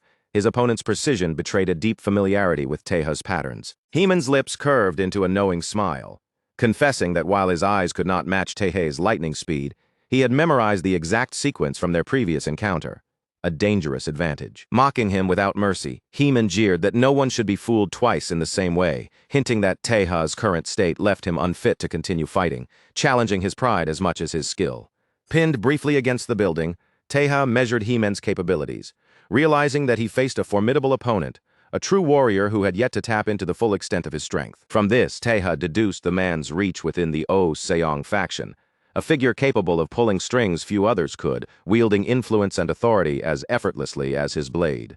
Creating deliberate space, Taeha stepped back, not to strike immediately, but to meet Heeman's gaze directly, a quiet acknowledgement of the respect he now held for the gangster's raw skill. He boldly pointed out that, despite Heeman's formidable ability, the gangster seemed never to have delivered a killing blow personally, a subtle jab meant to provoke and measure his adversary. The remark struck a nerve. Heeman lunged into the air with a vertical strike, roaring that while he may not have killed outright, countless men had been left beaten to bloody pulp under his hand. Taeha responded with blinding speed, passing Heeman mid-air like a ghost, and instead of continuing the assault, he walked away without a backward glance, leaving the stunned operative frozen in the dim alleyway, humiliation and frustration flickering across his features. Before disappearing from view, Taeha handed Heeman precise directions to a hidden stronghold, an abandoned building 450 meters northwest, a makeshift refuge where locals had established a temporary camp. He promised that, though Heeman would leave without a kill, he would gain something equally satisfying, a subtle reward for surviving the encounter without disgrace. Alone in the alley, the Seong operative muttered in frustration, visibly irritated and unsettled by having to deal with Taeha's audacious maneuvers. Meanwhile, the Seong gang's special ops had tightened their grip across the district, asserting control over the streets as their presence spread like an invisible web, methodical and unyielding. Radio broadcasts crackled through the cityscape, commanding the remaining mercenaries to surrender immediately or face complete annihilation, each message carrying the weight of inevitable consequence. At a nearby construction site, amid the carnage of fallen mercenaries, a bloodied In-Sik-Go heard the warnings, swearing under his breath as the realization hit. Spies from the Seong faction had likely been embedded deep within the district. In a darkened basement corridor, Hwang Gray crouched alongside a gravely injured Soo-yeon Kim, the shadows swallowing them in near-complete darkness, leaving only their tense forms visible. Gray pleaded for the older man to stay conscious, his voice taut with desperation. Kim, gripping his rifle with steadfast resolve, whispered back that he would hold. But Gray must keep his voice low to avoid drawing unwanted attention. Above their hideout, the remaining mercenaries scanned the scaffolding nervously, their every step and glance haunted by the thought of unseen ambushers lurking in the shadows. When a subordinate suggested retreat, In-Sik-Go erupted into the radio, silencing dissent with sheer authority, his voice radiating the arrogance and confidence of a man who refused to be challenged. With over 10 billion won at stake, he considered this a once-in-a-lifetime gamble, unyielding in his refusal to abandon the prize, no matter the cost. He swore he would tear Gitseobuen apart personally, certain that Jerome would handle the remaining threats, ensuring they could claim the money and escape. But this overconfidence blinded him to the danger closing in. Just as he reached for a shovel, a dark, forceful hand shot out from the shadows, grabbing his face with brutal precision, stopping him in mid-motion. Lee Waryong had survived the previous onslaught, appearing from behind, though battered and bloodied, his eyes burned with unbroken focus, alert and ready. Furious that his life and the safety of the townspeople had been reduced to a mere 10 billion won, Waryong unleashed a devastating punch, his fist connecting with bone-crushing force, sending In-Sik-Go hurtling through the air. Go crashed through a brick wall and tore through the center of the building, leaving a trail of destruction in his wake, the sound echoing like the collapse of authority itself. With their leader neutralized, Yoon Suri sprang into action, her wires slicing through the remaining mercenaries with surgical precision, each motion deliberate and lethal. As the dust settled, she perched atop a metal walkway, surveying the streets below. The battle, after hours of chaos, had finally reached its climax, the air still heavy with tension, but tinged with relief. 5 minutes later, Keon Heeman ascended the hideout stairs, pausing mid-step as he took in the aftermath. Confusion, awe, and the faintest hint of respect flickered across his features at the devastation left behind. He entered a room to find Jin Tae seated calmly, composed as ever, alongside Yoon Suri and the bound Hong In-gyu. The chaos of the night seemed to fade at the edges, leaving a rare, fragile moment of calm. Tae greeted him formally, introducing the representatives of the neighborhood, the Cheongu group, and the Seong faction, bridging divides with careful words and measured authority. With a confident, almost serene smile, Tae declared that the time for violence had passed. With all parties present, he was ready to negotiate the redevelopment rights of the Jangzhou district, seeking a resolution where everyone could walk away with dignity intact. On a blood-stained balcony overlooking the city's shadowed landscape, Huimin Cheon muttered in frustration to his superiors, insisting he had not been duped into the chaos, yet quietly acknowledging he lacked the skill to navigate the delicate negotiations now required. Wandering the alleyway, sighing under the weight of responsibility, Jin Tae stepped forward and offered a lighter, a small gesture cutting through the tension. Despite their fraught history, the two shared a cigarette, Hui Min conceding with a reluctant smile that today's encounter likely wouldn't end in his favor, or even the next. Yet the gangster claimed confidently that after 3 more such confrontations, he would eventually find a way to triumph, his determination undimmed by the night's events. Taheya, unfazed, noted with a wry smile that it was a pity Hui Min only had one life to gamble with. The remark light, but laced with quiet gravity. Before they could finish their walk, Hui Min asked Taheya how he had survived when Baek Junsu, the elite enforcer, supposedly killed him. Taheya simply smiled, telling him to save those questions for their next meeting, leaving the mystery tantalizingly unresolved. As Taheya descended the stairs, Hui Min warned him to see if he could maintain the same confidence and arrogance when faced with the next arrival, a subtle mix of challenge and respect in his tone. Shortly afterward, Jae-pil Kim, vice president of the Oseong gang, arrived at the construction site, flanked by his guards, his presence demanding attention and respect. Lee Hwaryong, the former Incheon branch leader, greeted him with deep respect, bowing low in acknowledgement, only to be scolded by Jae-pil for bending too far. A reminder of hierarchy even amid the aftermath of chaos. Taeha's gaze slices through Lee Hwaryong like a sharpened blade, unyielding and piercing. The intensity in his eyes isn't just anger, it's a silent command, a reminder that leaving the organization doesn't strip a man of his dignity or his pride. Hwaryong's shoulders stiffen under the weight of that unspoken warning, as if Taeha's stare alone could carve a path back to honor that he might have forgotten. Hwaryong freezes in place, rooted to the spot. His eyes widen, almost trembling, as the reality of Taeha's words sinks in. There's a gravity here, something beyond mere intimidation. It presses on him, reshaping his thoughts, forcing him to reconsider how he sees himself and the world around him. Taeha's attention shifts, and he immediately spots Kim Jae-pil. Recognition sparks instantly. This is the 11th in power, a master strategist whose mind transformed Oseong from a violent, chaotic street gang into a calculated, disciplined force. The man's reputation precedes him, and even from a distance, his presence exudes authority and meticulous control. Hwaryong's chest tightens as comprehension dawns. This isn't simply another brawl with Cheonggu. It's stepping into a battlefield where strategy outweighs sheer strength. Facing Jae-pil demands more than muscle. It requires precision, insight, and the ability to anticipate moves that aren't even visible yet. The stakes suddenly feel much higher. Inside the room, the atmosphere stiffens as the meeting begins. Jae-pil's finger juts out with surgical precision, pointing directly at the bound and gagged director Hong In-gyu. Every movement is deliberate, a subtle yet undeniable display of command and control. He refuses to engage in any discussion, offers no room for compromise, and draws a clear line. Hong must be released immediately. Not a word more, not a second longer. His posture, his gaze, everything screams non-negotiable resolve. Yoon Suri's outrage explodes like a storm breaking through a dam. He's a criminal. He tried to massacre innocent villagers. Her voice reverberates through the room, sharp and trembling with fury, leaving no question about the depth of her anger and moral conviction. Taeha steps forward, his tone measured, trying to mediate. He reminds Jae-pil that Hong had already violated their prior agreement, but Jae-pil's eyes cut through him with ice, halting any interruption. Silence, he snaps, each syllable a blade leaving no room for argument, no space for hesitation. With a cold, unyielding stare, he labels Taeha an outsider, a man with no stake in this negotiation.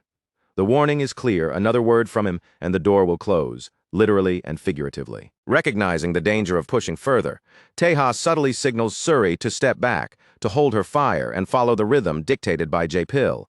It's a tense, silent acknowledgement of the stakes at play. In one swift, fluid motion, Taeha draws his knife. The blade flashes briefly before slicing through the ropes binding Hong, freeing him to scramble toward the door with desperate urgency. Hong hesitates just long enough to curl his lips into a cruel sneer aimed at Jae-pil, muttering a dark promise of revenge. Then, with barely a second to spare, he darts toward a waiting car outside, the night swallowing him whole. Suri slams her hand onto the table, the sound echoing her shock and rage. "Why are you siding with a man who held my father hostage?" she demands, her voice shaking but unwavering, a fierce storm of betrayal and fury. Jae-pil's face remains unreadable, a calm mask that betrays nothing. "How can I trust your version of events?" he asks softly yet firmly. "From my vantage, today's conflict could just as easily be a skirmish stirred by hidden negotiations." He elaborates with surgical clarity. Since Taeha was the one who assaulted Hong at the hospital, the incident could be seen as a provocation orchestrated by the Yaburi gang, using an outsider to ignite chaos within Cheonggu. Every word is layered with logic and intent, designed to make even the fiercest outrage seem open to interpretation. Suri's jaw tightens, a battle of emotions and reason waging inside her. Politically, she cannot counter this crafted argument.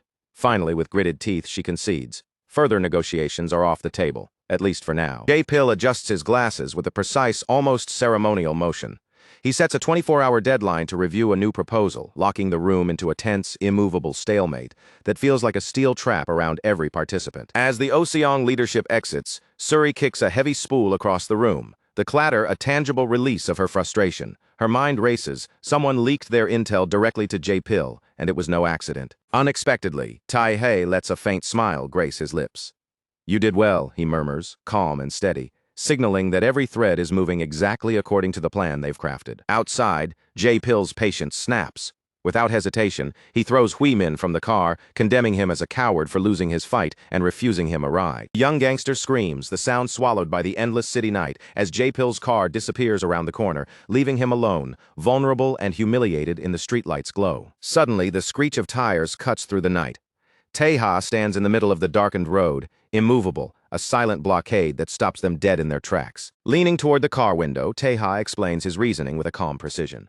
His voice is steady, deliberate, leaving no room for misinterpretation, each word measured like a chess move. He lays out the stakes. If Director Hong vanishes again after his release, a power vacuum will erupt, preventing Cheong-gu from filling the position in time for the critical board meeting. This void, Tae-ha warns, could destabilize the delicate alliance between rival gangs, tipping the scales unpredictably and sending the balance of power spiraling into chaos. He reveals that Hwaryong had been lying in wait outside, ready to intercept Hong the instant he was freed. A contingency planned with meticulous foresight. Because Tae-ha had orchestrated the recapture, he now holds undeniable leverage, a solid foothold that elevates him to a position where negotiation can be conducted on equal terms. Even J-Pill, known for his icy detachment, allows the faintest smile to appear.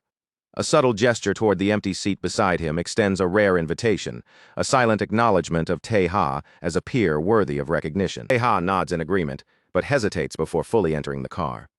"Let's speak through the window," he suggests, cautious, aware that familiarity has limits and that trust is still fragile between them. J-Pill reassures him, insisting there's no trap. He simply wishes to continue the discussion in the privacy of a high-end cigar lounge, a place where subtlety and discretion reign. Tae-ha initially grumbles at the inconvenience, his expression tightening at the idea of a minor detour. But when J-Pill casually mentions that the lounge carries Toscanello Italian cigars, Tae-ha's eyes spark with recognition and delight. His past in Italy makes this detail irresistible, a small but irresistible lure. Before the explanation can finish, the slam of the car door signals Tae-ha's acceptance.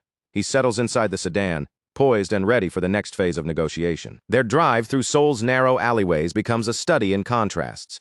J-Pill composed and meticulous, Tae-ha propelled by urgency and instinct, each movement and glance reflecting their differing approaches to power and risk. J-Pill casually remarks that the speed limit is 31 miles per hour. Tae-ha pays no heed, his silent intensity pressing the driver to push the car forward with relentless urgency. They arrive at a luxurious lounge where polished wood and deep leather chairs create an atmosphere thick with elegance and the quiet tension of high-stakes negotiation. An attendant presents a tray of cigars and cutters, each piece gleaming under the soft lighting, setting the stage for the ritual that is about to unfold. J-Pill acknowledges the service with a courteous nod. Tae-ha requests matches, already preparing for the intimate, deliberate ritual that signals trust and focus. Selecting a Kentucky Leaf cigar, Tae-ha explains its lineage. Once favored by laborers, it's known as the cigar of friendship, meant to be cut and shared, a symbol of connection and mutual respect. The choice communicates silently, yet clearly. This conversation will be brief, no longer than 15 minutes. Its brevity dictated by the nature of the smoke itself. J-Pill immediately grasps the intended rhythm. Seated and ready, J-Pill finally sets aside his composed facade to reveal his true purpose for coming. He admits that the redevelopment of Jiangzhou district is trivial, almost mundane, compared to the web of matters he usually navigates. His genuine reason, his subordinate Heman struggled to manage the chaos, and J-Pill's curiosity was piqued by the man capable of dismantling the Cheonggu royals while operating in such a precarious environment. Tae-ha responds with candid honesty. He admits that his fight against the Cheonggu family nearly cost him his life, and that survival was only possible thanks to the protection offered by the people of the district. Determined to repay that debt and ensure their safety, Tae-ha lays down his terms: secure housing, comprehensive relocation to Gangnam Standard apartments, and an absolute prohibition against additional payments or extortion from the residents. J-Pill calculates the staggering cost. Construction alone would reach 3 trillion won, effectively granting residents tenfold the value of their original homes. But Taeha remains unwavering. For him, the monetary figure is secondary. The real worth lies in capturing J-Pill's attention and curiosity about the future of Cheonggu, a subtle but crucial leverage point. J-Pill clarifies, surprisingly, that his interest is not mere personal curiosity, it extends to the committee overseeing broader power dynamics. He elaborates, South Korea's balance of power is delicately maintained by a secret network of 5 influential forces. This intricate network encompasses Cheonggu, the industrial titans, the Oseong faction, ability-based criminal organizations, the Eternal Life sect, with its religious lobbying clout, the Dobang Association of military and financial elites, and the Yan household of Changju, all operating in concert to sustain a precise equilibrium across the nation. Kim J-Pill's mind tightens like a drawn bow, each thought straining under the weight of the recent upheaval in Cheonggu. He knows that decades of painstakingly maintained equilibrium could unravel in an instant. His sharp eyes sweep the room, analyzing the undercurrents of threat and opportunity alike, until they fixate on the one figure who poses the gravest danger, Baek Junsu, the superhuman enforcer whose control over Cheonggu's security apparatus is absolute, unyielding, and terrifying in its precision. Officially, Jin Cheong may carry the title, but everyone in the shadows and in plain sight knows the truth. Junsu is the engine driving every move, the unseen hand shaping power from behind the scenes. Towering and relentless, he commands both fear and unwavering loyalty from every operative, his presence alone enough to bend the organization to his will. Now that Junsu has stepped from shadow into the limelight of the coup, the ripples of unease wash through the Oseong leadership. Whispers hint that he may be using Shaeyong-jin as little more than a puppet, leveraging the chaos to cement his own dominance, a realization that tightens jaws and quickens pulses across the faction. Taeha absorbs every word with a quiet, steady intensity. His gaze doesn't waver as he processes the implications, weighing strategy against consequence, recognizing the magnitude of what J-Pill has just laid bare. It becomes apparent that J-Pill expects Taeha to neutralize both Shaeyong-jin and Baek Junsu to restore balance to the committee. Without a single uttered response, Taeha rises, a subtle acknowledgement of the cigar between them and the gravity of the negotiations unfolding. The silence stretches, heavy with understanding. J-Pill reads it clearly. Taeha's tacit agreement to protect the Jangzhou residents is sealed, a promise carried in action rather than words, deep and unspoken, yet utterly binding. Before leaving, J-Pill issues a piercing warning. The committee's very existence is shrouded in secrecy, a delicate web that outsiders rarely survive probing. Taeha is advised, in no uncertain terms, that thoughts of escape or evasion are folly. Curiosity here comes with a high cost. Taeha, unbothered, casts a half-smile over his shoulder, eyes calm yet mischievous.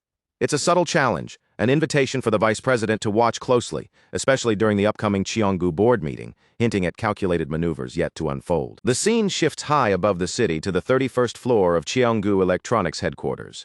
What had seemed like a routine day begins to fracture, the first cracks appearing in a glass-strewn office of commerce and control. A fax machine whirs sharply, slicing through the office's calm.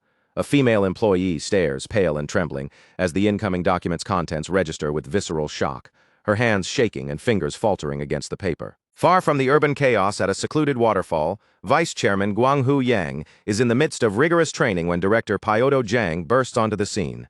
Panic twists Jang's face, every line taut with urgency as he struggles to catch his breath. The message he brings is stark. Senior Director Hong In-gyu will not attend the crucial board vote. Instead, a proxy has been dispatched, a move revealed through the cold, impersonal stroke of a fax machine. Wang Huyang's eyes flare with indignation, pupils widening as he demands with sharp incredulity, "Who is this proxy?" Each word punctuates his disbelief, slicing through the misty air around the waterfall. Meanwhile, in the heart of Jangzhou district, where weathered protest banners cling stubbornly to cracked walls, Jin Taeha pauses in reflection. The neighborhood breathes around him, alive yet tense, as he centers himself for the day ahead. Shaped by the exacting rituals of the Italian mafia, Taeha treats his morning coffee as a sacred practice, not merely a drink. Every motion is deliberate, every measurement exact, a discipline refined by years of high-stakes precision. He carefully selects a 7-3 blend of Arabica and Robusta beans, grinding them to a rich, dark powder. Each drop of ristretto is drawn slowly, methodically, the aroma curling in the air, as if commanding respect from all who watch. Gesturing to the delicate crema atop the espresso, Taeha explains its significance, a hallmark of authentic Neapolitan technique, a visible signature of quality and craft, demanding attention to detail from those around him. But the Yabari gang lacks the refined palate to appreciate such nuance. Yoon Suri and Lee Hwaryong flinch visibly, recoiling from the scorching, bitter liquid as it assaults their senses, their grimaces betraying shock and discomfort. Even the seasoned Hwang Gray can't resist a wry remark, his throat catching as he mutters that the drink feels as though he's swallowed fire. The pain and intensity undeniable. Tae-ha remains unshaken, sipping with measured calm. He explains that the sharp intensity is deliberate, a jolt meant to ignite focus and prime the mind for the day's inevitable challenges. When Suri timidly inquires if adding sugar would constitute a crime in Italy, Tae-ha tilts his head, eyebrows arched in mild surprise, struck by the simplicity of the question against the gravity of the ritual. He hadn't anticipated anyone desiring to dull the edge of the experience, the thought foreign yet intriguing, revealing a subtle cultural disconnect. The divide becomes stark when Suri orders an iced Americano to counter the bitterness. Tae-ha's hand instinctively reaches for his knife, his expression a mixture of horror and disbelief, as though she had suggested sacrilege. Aunt Nana steps in just in time, deftly steering the conversation back toward urgent matters, the status of ongoing Oseong negotiations, reigning in the chaos of clashing expectations. Reflecting on the earlier cigar lounge encounter, Tae-ha recounts the resolution. Kim Jae-pil had ultimately agreed to the initial terms, a subtle victory forged through patience, understanding, and leverage. Consequently, the residents of Jiangzhou are assured free rental of the new apartments, shielded from any financial strain during the period of construction, a promise cemented in ink and negotiation. Oseong, however, retains control over future profits, claiming 50% of the eventual property value, a calculated move ensuring the faction's interests remain safeguarded. Unexpectedly, Jae-pil adds a final stipulation. Yoon Suri must step down as the gang's leader, a move that introduces tension and tests loyalties. Tae-ha explains the logic behind this decision. Jae-pil perceives Suri as a wild card, her mastery of wire fighting rendering her potentially dangerous if left unchecked, a living variable in a delicate balance. During negotiations, Jae-pil notes that only one individual in Korea wields such a rare and precise weapon. Although Suri's training was cut short, her link to a legendary mentor marks her as a formidable figure that Oseong intends to neutralize for the sake of broader stability. Suri admits her past involvement. She had once been scouted for the elite group, living in a traditional Hanok house to train. Her motivation, she confesses, had been largely financial, a pragmatic choice in a world of limited options. Despite her history, Tae-ha insists that the Yaburi gang must officially submit to Oseong's leadership to ensure order and safeguard lives, a firm declaration that leaves no room for negotiation. The pronouncement ignites a furious reaction from Suri, her defiance a storm of emotion as she refuses to bow to the sworn enemy responsible for her father's endangerment. Yet Tae-ha stands resolute, his resolve unshakable. Every word, every gesture conveys that this is the only path to securing the life and safety of Gi Seo-byun. Her father remains hospitalized in Cheonggu, vulnerable, the moment the company uncovers Director Hong's disappearance, a reminder of the stakes underpinning every decision. Tension gradually dissipates with the arrival of veteran Soo-yeon Kim and the bandaged survivors. Their presence brings a sense of order and relief, a stabilizing influence within the district. Soo-yeon aligns with Tae-ha's assessment, logically concluding that the Yaburi gang could never withstand Cheonggu's full might once they returned to exact retribution. Tae-ha reflects on the courage displayed by the neighborhood, which stood firm under Suri's leadership when fear had frozen others, even as they rushed to rescue Gi Seo-byun from the hospital. In a moving gesture of respect, the entire gang bows deeply to Suri, their silent gratitude drawing tears from her as she comprehends the depth of their trust and unwavering support. To shield her emotions, one of Tae-ha's allies gently tugs her cap down over her face, a quiet, wordless affirmation that their plan is understood and agreed upon. Suri shifts the mood, calling for a modest celebration at Bowman Restaurant, a brief respite, a moment to lift spirits after days of tension and uncertainty. As the gang prepares for an evening of camaraderie and light-hearted drinking, Tae-ha observes quietly from the background, his gaze steady, satisfaction simmering beneath his calm exterior. With Hong In-gyu's fingerprints secured and the district stabilized, Tae-ha knows the groundwork is complete. A subtle smirk plays across his lips. Finally, the stage is set for him to enter the board meeting and reclaim what is rightfully his. Inside a speeding black sedan, Director Pyodo Jang is a portrait of panic, a man swept into chaos. As a key supporter of Vice Chairman Yang, he peppers the phone with frantic questions, desperate for any update on Hong In-gyu's elusive whereabouts. The reply from headquarters is grim. Despite HR and PR teams scouring every known gangbook affiliate, Hong remains missing. Every moment without news deepens the sense of urgency and impending crisis. Alarm intensifies when investigators reach Hong's residence. Inside, his two prized lions lie dead, shot within their enclosure. A chilling message that this is no ordinary disappearance, but a deliberate violent act meant to instill fear. Brutality is unmistakable. Someone has gone to extraordinary lengths to remove Hong, leaving a trail of violence as stark as it is undeniable. Adding to the upheaval, the O-Seong faction formally contacts Cheonggu, asserting that Hong's recent actions in Zhengzhou flagrantly violated the long-standing armistice, a legal and political wedge driven with precision. Invoking treaty clauses, O-Seong seizes full redevelopment rights, stripping Cheonggu of a critical strategic asset and signaling the start of a new power struggle. The delicate balance of authority teeters. Cheonggu scrambles to respond as boardroom maneuvering collides with street-level politics, the stakes higher than ever, and the future of the city's power structure hanging by a tenuous thread. Pio Dujang wiped the sweat trickling down his brow, struggling to make sense of a scenario that felt increasingly surreal. He had long written off Hong In-gyu as a man unworthy of his position, an opportunist who had climbed the corporate ladder on the back of Cheonggu favoritism rather than talent. Yet now, witnessing Hong in a state of reckless disarray, battered and unpredictable, Pio found himself questioning every assumption he had ever held about the director's character and competence. A chill of realization settled over Pio Dojang like a creeping shadow. If Hong In-gyu had truly been eliminated or incapacitated, then the proxy designated to appear at the board meeting wasn't merely a placeholder. No, this was a figure far more cunning, far more dangerous, someone whose intellect and ambition could eclipse the expectations of even the most seasoned executives. His gaze flicked toward the front seat where Vice Chairman Guanghu Yang sat like a statue, his expression unreadable, calm yet commanding. Yang's only request cut through the tension, confirmed the precise name listed as Director Hong's proxy. Every word he spoke carried measured authority, each syllable betraying nothing of the storm raging around them. Meanwhile, in a dimly lit industrial hideout, far from the city's gleaming towers, Hong In-gyu sat bound and bruised. Blood had seeped through his shirt, staining the cold concrete beneath him, a silent testament to the severity of his ordeal. The room smelled of iron and dust, and every scrape against the floor seemed amplified in the oppressive quiet. Jin Tae-ha loomed over him, every motion deliberate, every gesture precise. Casually scrolling through his phone, Tae-ha verified the layout of Cheonggu's Uido headquarters. With a quiet authority, he compelled the terrified Hong to recite the structure of the directorate, the 15 men and women whose decisions on the 60th floor could shift the company's fate with a single vote. A tense pause. Hong hesitated, fumbling over a name, and in the instant of uncertainty, Tae-ha's tactical knife sliced dangerously close to his eye. The swish of steel was a whisper of death, leaving no margin for error. Panic gripped Hong's every word as he recited the roster with painstaking precision, each syllable forced from trembling lips. When Hong dared to question Tae-ha's intentions, the young heir dismissed him with a cold, effortless motion. His tone was icy, calm, and unyielding. Explanations were irrelevant. The facts, confirmed and unquestioned, were all that mattered. Tae-ha clarified his intent with a measured detachment, noting that he was merely double-checking information already at his disposal.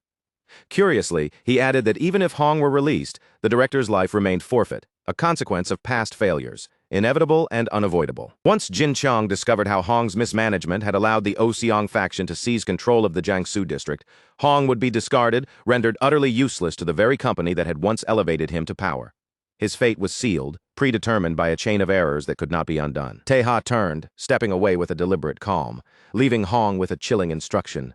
Contemplate, in the brief time left, a single reason why he deserved to live. The weight of survival hung heavy in the stale air, an unspoken trial pressing upon him. Outside, the young heir prepared for departure. He slid smoothly into a sleek black car waiting like a shadow in the dim light, the engine purring softly, as if anticipating the hunt ahead. Before he could accelerate into the night, Yoon Suri, Lee Hueryong, Huang Gray, and Aunt Nana intercepted him, forming a protective barrier around their leader. Their movements were swift and instinctive, a silent promise of vigilance and loyalty. Tae-ha instructed them with quiet authority. Keep Hong alive. The director's continued existence was a calculated strategic insurance policy, a tool to leverage should the O-Seong faction attempt to exploit the redevelopment deal in the future. Gray's gaze locked onto Tae-ha, the memory of a long-past promise pressing heavily against him. The weight of stepping onto far larger stages, of navigating arenas where failure was unforgivable, flickered across his expression, unspoken yet palpable. Tae-ha's hand settled firmly on Gray's shoulder, a wordless affirmation of intent. Then his voice lowered, cautioning the group to remain in the shadows, to lie low until the inevitable storm of Cheonggu's retaliation had passed, each word soaked in authority and strategic foresight. With a final confident smirk, Tae-ha started the engine. The black car sliced through the streets with predatory grace, a shadow moving toward the pulsing heart of the empire he was destined to reclaim. At a brightly lit airport tarmac, two executive bodyguards, Hwang Jun-hyuk and Moon Young-min, waited beside a private jet, every line of their posture taut with anticipation. The air was thick with tension, each breath measured, each glance calculating risk and opportunity. Moon Youngmin, cigarette perched between his fingers, exhaled smoke in measured bursts, his voice low and tense as he spoke of the looming power struggle. With Director Hong's proxy shrouded in mystery, the two neutral board members now held the decisive influence over the company's chairmanship, a precarious balance that could tip with the slightest misstep. Silently, both men contemplated their fragile positions within the corporate hierarchy. Each weighed the intricate web of risks, alliances, and unspoken obligations that now dictated their fates, the stakes heavier than ever. Jun Hyuk recalled the sting of a denied raise, the bitter taste of injustice still fresh in his memory.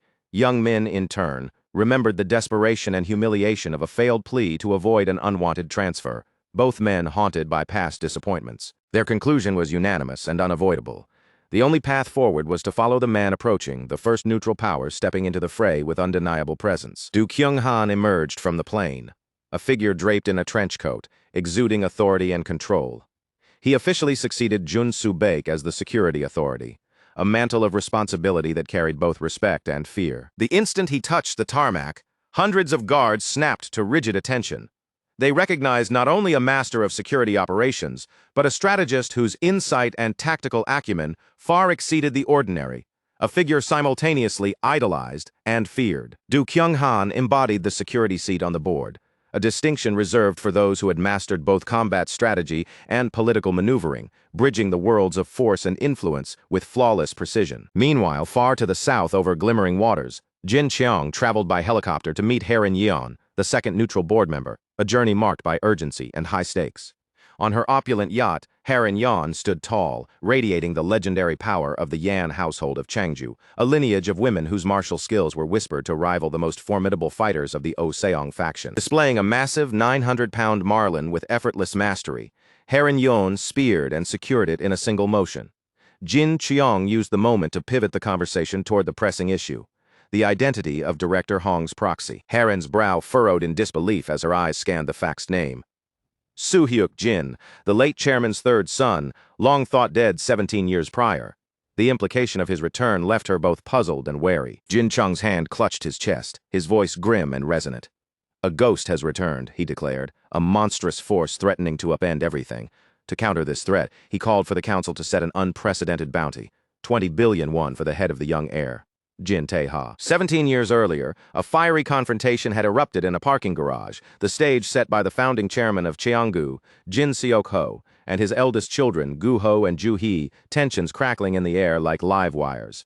The conflict arose because Seok-ho was preparing to depart on a trip with his third son, Soo-hyuk, leaving the elder siblings desperate to understand the favoritism displayed toward their younger brother. Jin Seok-ho remained stern and unyielding, offering no explanations. His gaze was firm, unwavering, a silent decree that required neither justification nor compromise. He reminded his children sharply that their approval was unnecessary, labeling their objections as insolence. Then, without another word, he departed in a two-car convoy, leaving frustration and unresolved tension in his wake. Inside the lead car, Soo-hyuk sat quietly, the weight of family discord pressing heavily on his young shoulders. Anxiety gnawed at him, uncertain how his older siblings would react upon his return. His wife, Yeo-hee-jung, offered gentle comfort, urging him to focus on the present, and even suggesting a painting as a gift for Gu-ho, hoping to ease the tension and bridge the gap between brother and brother. Meanwhile, 10-year-old Jin Tae-ha pressed his small face against the window, eyes wide, watching as the convoy made its way toward the assembled executives lined up to greet the chairman. The men bowed deeply, voices raised in unison, shouting blessings for the chairman's safe journey. Every gesture radiated loyalty, their devotion evident in synchronized precision. Jin Seok-ho's patience thinned as he observed. He instructed the executives to focus on their duties, to avoid reckless displays while he was away, his commands slicing through the ceremonial gestures of devotion. As the convoy passed, Soo-hyuk seized the moment to teach young Tae-ha about the world beyond their family's immediate sphere, planting seeds of understanding for the life he would one day navigate. He explained that these men were loyalists whose lives had been spared by Jin Seok-ho's guidance, ascending the ranks through gratitude, respect, and the magnetic influence of his leadership. Some had even taken blood oaths, pledging eternal fidelity to the family's cause, their devotion an unbreakable bond forged in loyalty and honor. Soo-hyuk believed that these men would one day serve as pillars of support for Tae-ha, hidden yet steadfast allies whose presence could tip the scales in critical moments. Years later, Tae-ha stood in a quiet room beside Hwang Gray, recalling those loyalists. Their faces and names lingered vividly in his mind, etched with the clarity of memory and the weight of potential strategy. He wondered if any had survived the passage of time and instructed Gray to comb through the files left behind by his father, seeking any trace of these hidden pillars of support. Even after more than a decade, Tae-ha remembered every name. Though fewer than 20 survived in memory, each was imprinted sharply in his mind, a ledger of loyalty and opportunity. Gray, initially skeptical, eventually uncovered a record.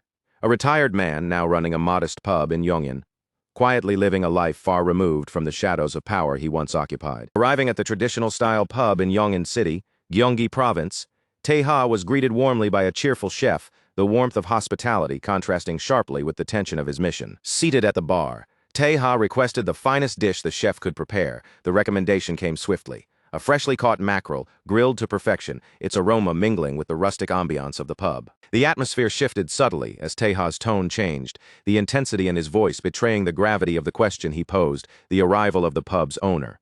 Gwangsu, the man whose loyalty and history would once again intertwine with the young heir's relentless quest, was the final piece in a network of alliances that would shape the next phase of Tae-ha's inexorable rise. The chef claimed he was the pub's owner, yet Jin Tae-ha's sharp eyes instantly caught the lie.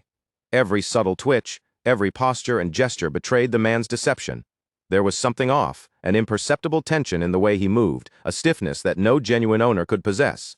Tae-ha's instincts, honed over years of navigating betrayal and danger, didn't allow for mistakes. The giveaway was unmistakable. A heavy-duty tactical knife clenched casually in the man's hand, completely out of place amid the aroma of sizzling fish and seasoned wood. Tae-ha's gaze sharpened, unwavering, as he called out the charade, exposing the pretender with precision that left no room for denial. With a sudden violent motion, the chef slammed the knife onto the counter, the clang ringing sharply through the small rustic pub. In the same instant he lunged forward, intent deadly and unhesitating, his eyes glinting with lethal resolve. Blades clashed in a harsh, metallic symphony. Tae-ha's own knife, under the force of repeated strikes, began to splinter, fine cracks creeping along the steel edge. Each impact was a testament to the chef's strength, and a warning that this confrontation would not be easily resolved. Before the fight could spiral into chaos, the pub's door slid open silently, revealing a familiar silhouette. Gwangsu stepped into the dim light, the scar across his forehead catching the glow, a stark signature of past battles. Young Hyun-bin, the apprentice, attempted to cry out, but Gwangsu stood frozen, recognition sweeping across his face. His eyes widened in disbelief, the years collapsing in an instant as he realized the figure before him was none other than Tae-ha himself. Tears welled in Gwangsu's eyes as he bowed deeply, relief flooding his features. "Master Tae-ha, you're safe," he whispered, voice trembling, heavy with emotion, as if a weight he had carried for decades was finally lifted. The sight tugged at something deep within Tae-ha, stirring memories that stretched 17 years back, each fragment of the past brushing against him with vivid clarity. 17 years earlier, a young Tae-ha had pressed his small frame into the car seat, eyes unwavering, studying every motion of the driver ahead, absorbing every subtle detail as though storing it in a mental ledger for the future. Back then, Soo-hyuk had identified Gwangsu as one of the loyalists, a man humble yet steadfast, promising the young master that his service would be absolute. From whatever position fate assigned him, he swore allegiance to Tae-ha, pledging unwavering support. Now, in the present, Gwangsu guided Tae-ha into a secluded private office. Each movement was careful, deliberate, the weight of gratitude evident in the precision of his steps, a silent acknowledgement of survival and loyalty. A crumpled document sliding into the trash caught Tae-ha's eye, curiosity prickling at him. There was something familiar, something deliberately discarded that demanded attention. Gwangsu spoke with earnest respect, praising Tae-ha's assault on the Cheonggu annex. Tae-ha, pragmatic as ever, considered the operation only a partial success. The kingpin, Jin Cheong, still lived, and the war for dominance was far from concluded. When Tae-ha inquired about the young man at the bar, Gwangsu explained. Hyun-bin was his apprentice, trained under his vigilant guidance for years, a blade forged by discipline and patience. In his spare time, Gwangsu had refined Hyun-bin's skill, cultivating both precision and strength over the course of 8 long years, shaping the boy into a weapon as loyal as he was deadly. Yet Tae-ha's focus remained drawn to the discarded document, even as he admired the razor-sharp skill evident in Hyun-bin's handling of the blade. The paper tugged at his instincts, a subtle, ominous warning he could not ignore. He remembered Gwangsu entering the pub, the document in hand, tossing it aside with a casual motion that was far too deliberate to be innocent. Something was hidden in that gesture, a concealed signal waiting to be unraveled. Driven by a gnawing suspicion, Tae-ha retrieved the paper. At first glance, it appeared to be an ordinary bill statement, but as his eyes swept the details, recognition hit him like a thunderclap. It was a bounty poster, officially declaring Jin Tae-ha as wanted dead. The target of his own relentless ambition, he now faced a staggering 20 billion won reward. The cost of his actions at the annex marked in black and red. Shadows flickered around him. Yet Tae-ha's calm remained unbroken. In measured, deliberate tones, he revealed the truth. Over 17 years, he had methodically hunted every traitor responsible for tearing his family apart, leaving no loose end unaccounted for. 17 years earlier, in a suffocatingly silent industrial interrogation room, Gwang-soo had been tied to a cold metal table, blood seeping from his battered form, the dim light casting harsh shadows across his face. Gu-ho, the eldest son of the Jin family, entered, every word dripping with mockery and disdain, relishing Gwang-soo's helpless, pained state. With the funerals of the late chairman and Soo-hyuk's family concluded, Gu-ho assumed his grip on power was absolute, the victory complete in his mind, untouchable and assured. He attempted to manipulate Gwang-soo, claiming the company had documented Gwang-soo's absence from the yacht as a leave to care for his mother, who suffered from dementia, a lie designed to obscure his true, malicious intentions. But the ruse ignited Gwang-soo's fury. He lunged from his chair, eyes blazing, shouting at Gu-ho to abandon the pretense, exposing the deception with raw intensity. Gwang-soo had discerned the full scheme. The sudden resignation of his mother's caregiver of 8 years, followed by her disappearance, had been orchestrated by Gu-ho to ensure Gwang-soo could not protect the masters aboard the yacht. Yet Gu-ho remained unnervingly calm, sliding a notebook and pen toward Gwang-soo as though offering him a choice, the menace in his eyes betraying a quiet, lethal threat. He demanded Gwang-soo list the remaining loyalists, those who would resist serving the new regime, his stare sharp and unyielding, a gauntlet thrown with every syllable. In the shadows, Baek Junsu's silent presence reinforced the threat. His imposing figure loomed, a living warning of the consequences of defiance. When Gwang-soo desperately questioned where Junsu's loyalty lay, the gray-haired enforcer's stoic response cut like steel. He served only the company. In that instant, Gwang-soo understood Junsu had effectively switched allegiance. Back in the present, Gwang-soo stood in his office, trembling as the full weight of the truth settled upon him.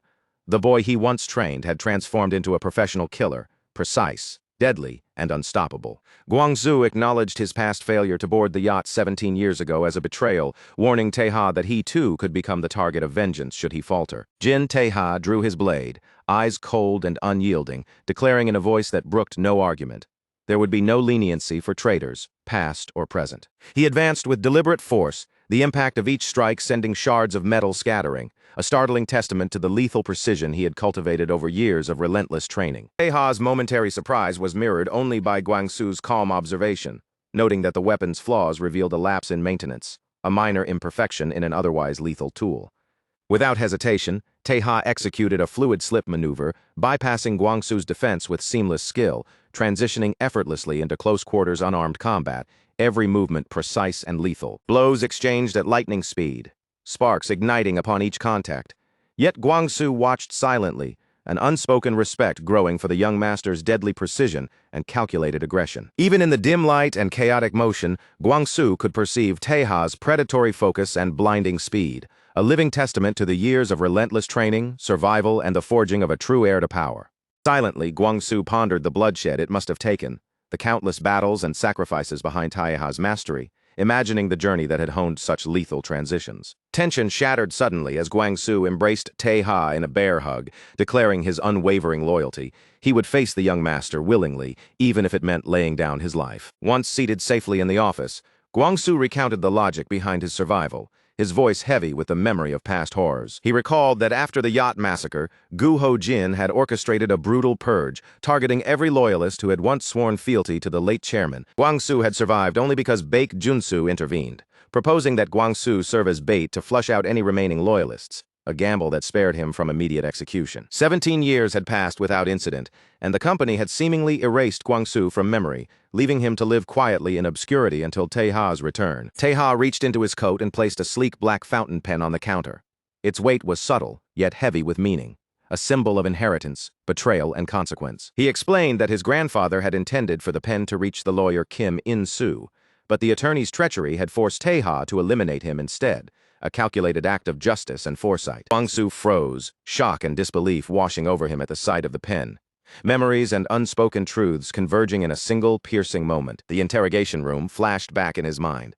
The harsh, unforgiving light, Gu-ho mocking Gwang-soo's loyalty, insisting even the family attorney had betrayed the chairman.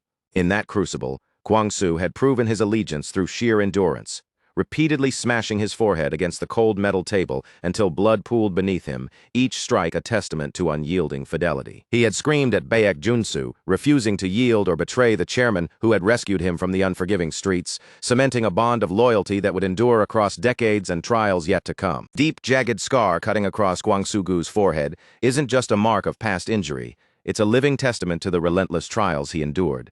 Every line etched into his skin speaks of years spent in loyalty, hardship, and sacrifice, a visible reminder that true dedication often comes at an unforgiving cost. When his gaze falls on Jin Taeha, something in Guangxu's eyes shifts.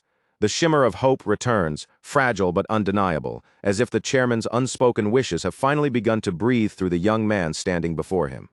It's a quiet, almost sacred moment, hope taking tangible form. His voice, calm yet charged with urgency, cuts through the air as he pushes Taeha forward. Every word carries the weight of generations, urging him to step into the role that destiny has carved out, claiming the chairmanship of Cheonggu that rightfully awaits him. Inside the sleek, polished halls of Cheonggu Electronics, director Myung-gi Kim leans close to Jin Cheong, his tone grave as he delivers alarming news. 3 out of the 6 board members, allied with Vice Chairman Guanghu Yang, are now vulnerable, tipping the delicate balance of corporate power toward a dangerous precipice. These veteran leaders, each having dedicated over 20 years to the company, now find their steadfast experience tested like never before. Their loyalty strains under the stubborn grip of higher-ups unwilling to relinquish authority, creating tension that coils through every corridor of the organization. Jin Cheong's sneer cuts sharper than any blade, labeling the seasoned leaders as rotten geezers. His words drip with contempt, revealing a keen awareness of the fragile foundations of loyalty crumbling quietly around him. Spotting opportunity like a predator senses weakness, he orders Myung-gi Kim to arrange a dinner with these long-serving department heads. His logic is both simple and merciless. Men who have toiled for decades inevitably harbor secrets and vulnerabilities, perfect openings to exploit, perfect seeds for betrayal. Yet before this scheme can fully take root, the room's atmosphere shifts sharply as Vice Chairman Guanghu Yang enters, his presence alone bending the room's energy. Age may have slowed his movements, but the sheer weight of his title, acting chairman, demands immediate attention. Every eye instinctively acknowledges his authority. He politely requests a moment of Jin Cheong's time, but the younger director dismisses him outright, refusing even the courtesy of a glance. With a smug, cutting tone, Jin Cheong tells Guanghu Yang to send an email instead, taunting him by insinuating that not even a single competent mind in his faction could draft one properly. As Guanghu Yang attempts to step in, hoping to limit the confrontation, he is physically barred by Moon Dane, Jin Cheong's unwavering bodyguard. Moon Dane's voice is firm, almost icy, as she cites Baek Junsu's orders. Under no circumstances may the factions engage before the board meeting. Cheonggu's entire security apparatus now stands firmly behind Jin Cheong, leaving even the vice chairman with no choice but to obey, a silent acknowledgement of the new power structure. Moon Dane steps closer, her stance taut with warning, signaling that any attempt to push past her would be met with immediate, unflinching force. But the tension snaps when Guanghu Yang locks eyes with her, a burning glare so intense it almost seems to bend the space between them. Despite his modest frame, the authority radiating from him is colossal, shaking Moon Dane to the core.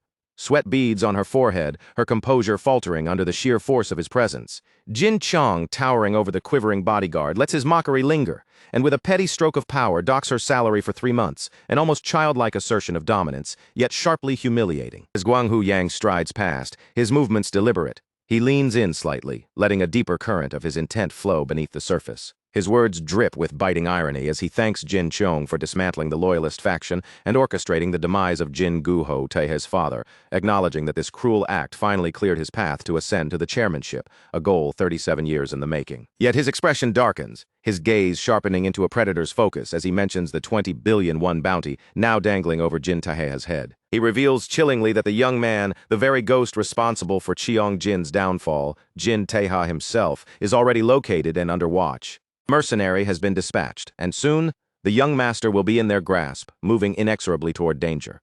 With a cold, final ultimatum, he leaves Jin Cheong no room to maneuver. It's either resignation or death before Taeha arrives to settle the score himself. Meanwhile, far from the corporate battlefield, in the dimly lit warmth of a liquor pub, Jin Taeha is preparing for a confrontation of a different kind. Recalling how Hyun Bin, Guangsugu's apprentice, had snapped his knife earlier, Taeha now requests a replacement. a blade crafted to endure the harshest of tests, capable of withstanding anything thrown its way. Hyun-bin boasts loudly about his sharpening prowess, only to be silenced by Gwang-soo-gu, who reminds him sharply to focus on the mundane yet precise task of slicing fish against the grain. Tae clarifies that the request comes from Baek Junsu himself, the man capable of breaking a knife with his bare hands, a clear signal that ordinary steel simply won't be enough. Gwang-soo nods slowly, acknowledging the tactical brilliance of invoking Taeha's father against Hong In-gyu, recognizing the ripple effect such a maneuver could have across the directorate. Taeha considers that Vice Chairman Gwang-hoo Yang is likely lecturing Choi Young-jin at that very moment.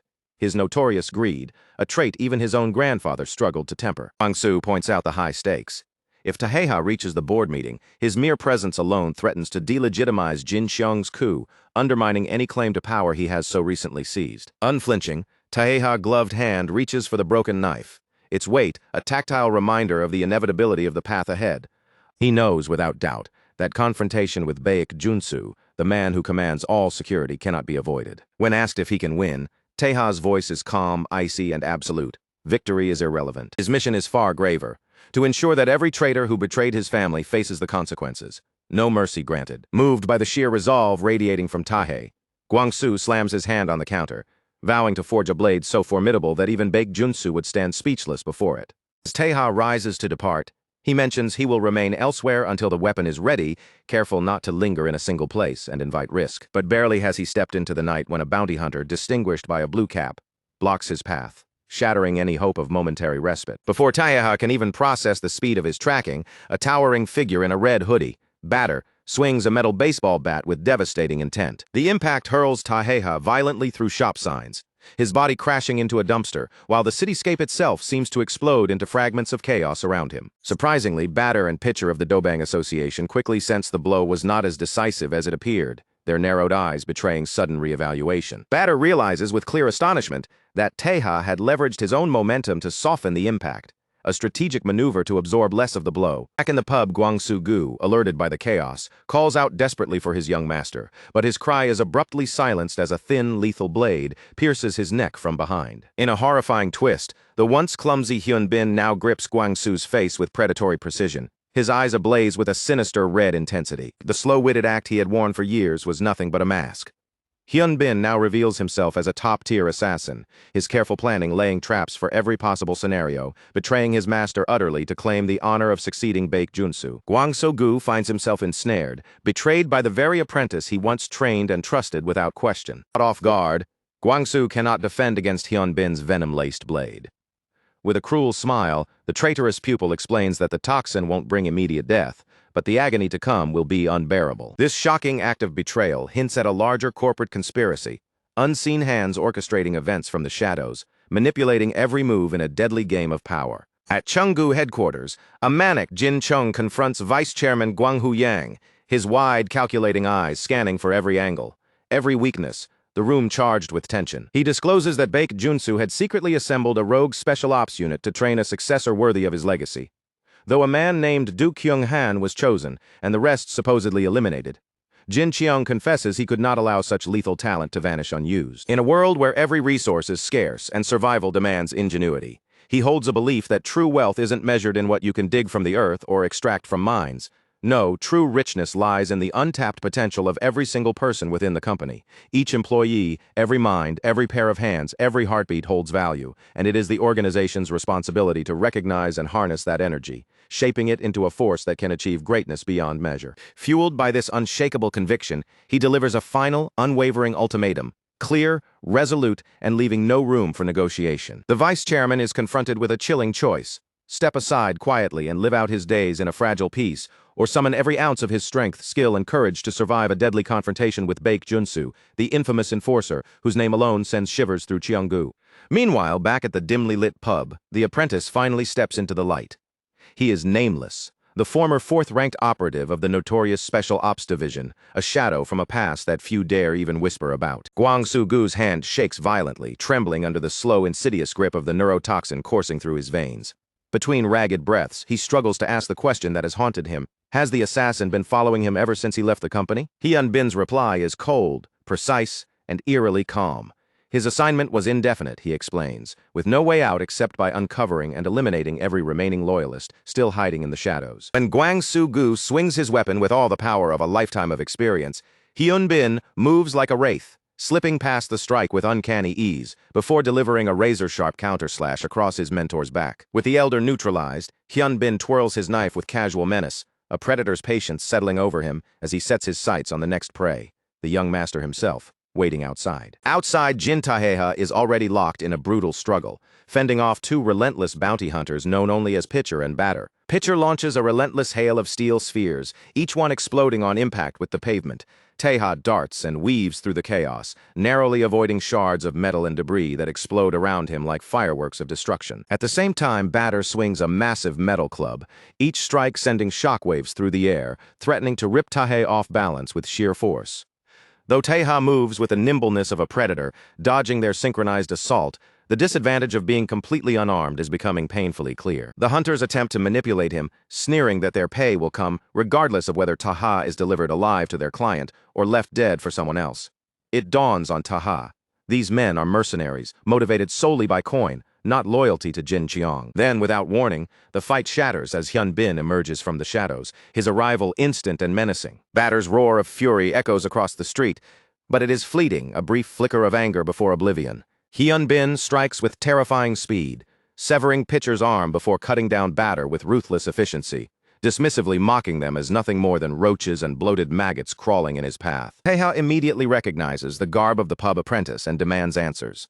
Why had he been undercover all this time, hidden in plain sight? Hyun-bin's dark smirk stretches across his face as he reveals the venom is likely nearing its fatal work on Gwang-Soo-gu, while giving Taeha credit for saving him from a miserable, pointless stakeout. He finally confesses the singular purpose of his mission, to confront and eliminate Do Kyung-han, and ultimately to face Baek Junsu, the man whose betrayal forged the path he now walks. Hyun-bin lunges with a manic grin just as the scene cuts briefly to Vice Chairman Gwang-Hu Yang's perspective, his eyes widening with dawning realization. Gwang-Hu Yang reflects bitterly on the arrogance of Jun Chang, understanding that the young director had been naive to think he could conceal a trained assassin right under Baek Junsu's nose without severe consequences. He notes that Junsu likely feigned ignorance of the apprentice, dismissing the hidden threat as beneath his notice. A dangerous miscalculation in hindsight. Back on the street, the confrontation escalates, the tension nearly tangible, each movement carrying the weight of imminent danger. Hyun-bin closes in relentlessly, a shadow of lethal intent, while Taeha, maintaining surprising composure, recognizes that his unarmed defenses can no longer protect him and calls out urgently for a weapon. At that critical moment, Gwang-Soo-gu suddenly bursts into the fray, colliding with Hyun-bin and forcing the assassin backward with raw, unyielding force. Despite being poisoned and bloodied, the veteran loyalist has clawed his way to the street, each movement driven by sheer determination, every line of his battered face etched with unrelenting resolve. Standing firm before Taeha, blade gripped tightly, he prepares to fulfill his duty one last time,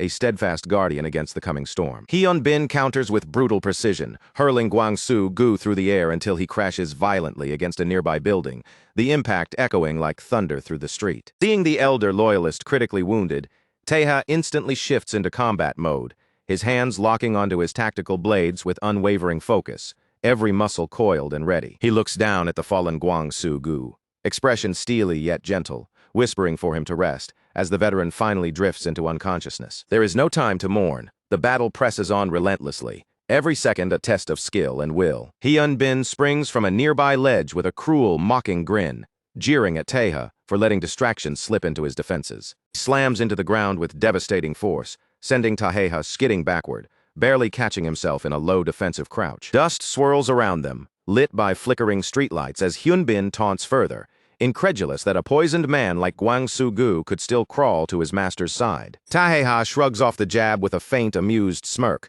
countering with a sharp retort. Perhaps the assassin is simply jealous of a loyalty he never earned. Suddenly, the night is pierced by a series of sharp, crackling noises, each one raising the hairs on the back of their necks. Before Taeha can react, a utility pole collapses violently, barreling directly toward him like a tumbling giant. Hyun-bin had rigged the structure, and now live power lines whip through the air, arcs of electricity dancing wildly as neighborhood lights flicker into uncertain darkness. Amidst the chaos and the panicked screams of residents, the assassin charges forward, mockingly questioning Taeha's tap dancing skills as they dodge the live wires together. Their blades collide in a shower of sparks and electrical arcs, each strike ringing out into the night, a symphony of violence and intensity.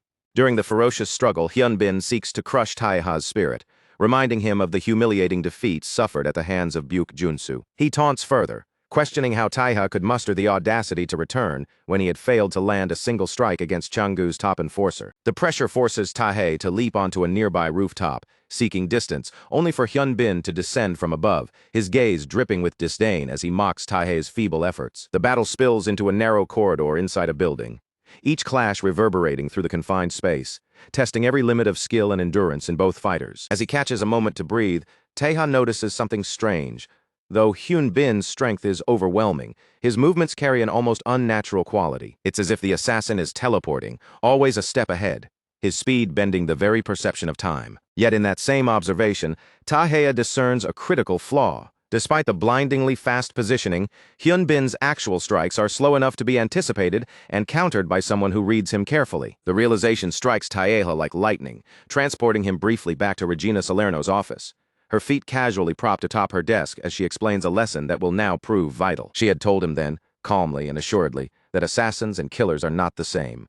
Killers may take a life, but an assassin is a professional executing their deadly contracts with cold, calculated precision. Regina leans back in her chair, the dim light catching a glint of sharp intellect in her eyes. She speaks with measured authority, detailing that true assassination is not a matter of brute force or blind luck. It is a meticulous craft rooted in science. Every element, from the precise engineering of explosives to the careful calibration of poison, and from the remote deployment of drones to the intricate web of advanced surveillance, must be executed with absolute precision. Every detail matters, and nothing is left to chance. She emphasizes that the arsenal available to an assassin is vast, limited only by imagination. But among all these tools and methods, one principle reigns supreme, leaving no trace behind. It is not merely a precaution. It is the very essence of their survival, the quiet power that separates a professional from an amateur. When Jin Taeha remarks half in jest that this sounds a lot like the chaotic tactics he has employed himself, Regina laughs, kicking the edge of her desk with a playful scold. She recalls with mock exasperation the times he literally painted walls with blood during his early training, a messy reminder of unrefined ambition. She leans forward, eyes gleaming with sharp insight, and points out that even governments use assassination inquiries as intricate traps, designed not only to eliminate a target, but to ensnare the assassin in one perfectly calculated stroke. It is a deadly game of precision and foresight, where a single misstep can be fatal. Then, with a sudden intensity, she poses a rhetorical question. What happens when an organization possesses an assassin who leaves absolutely no trace behind?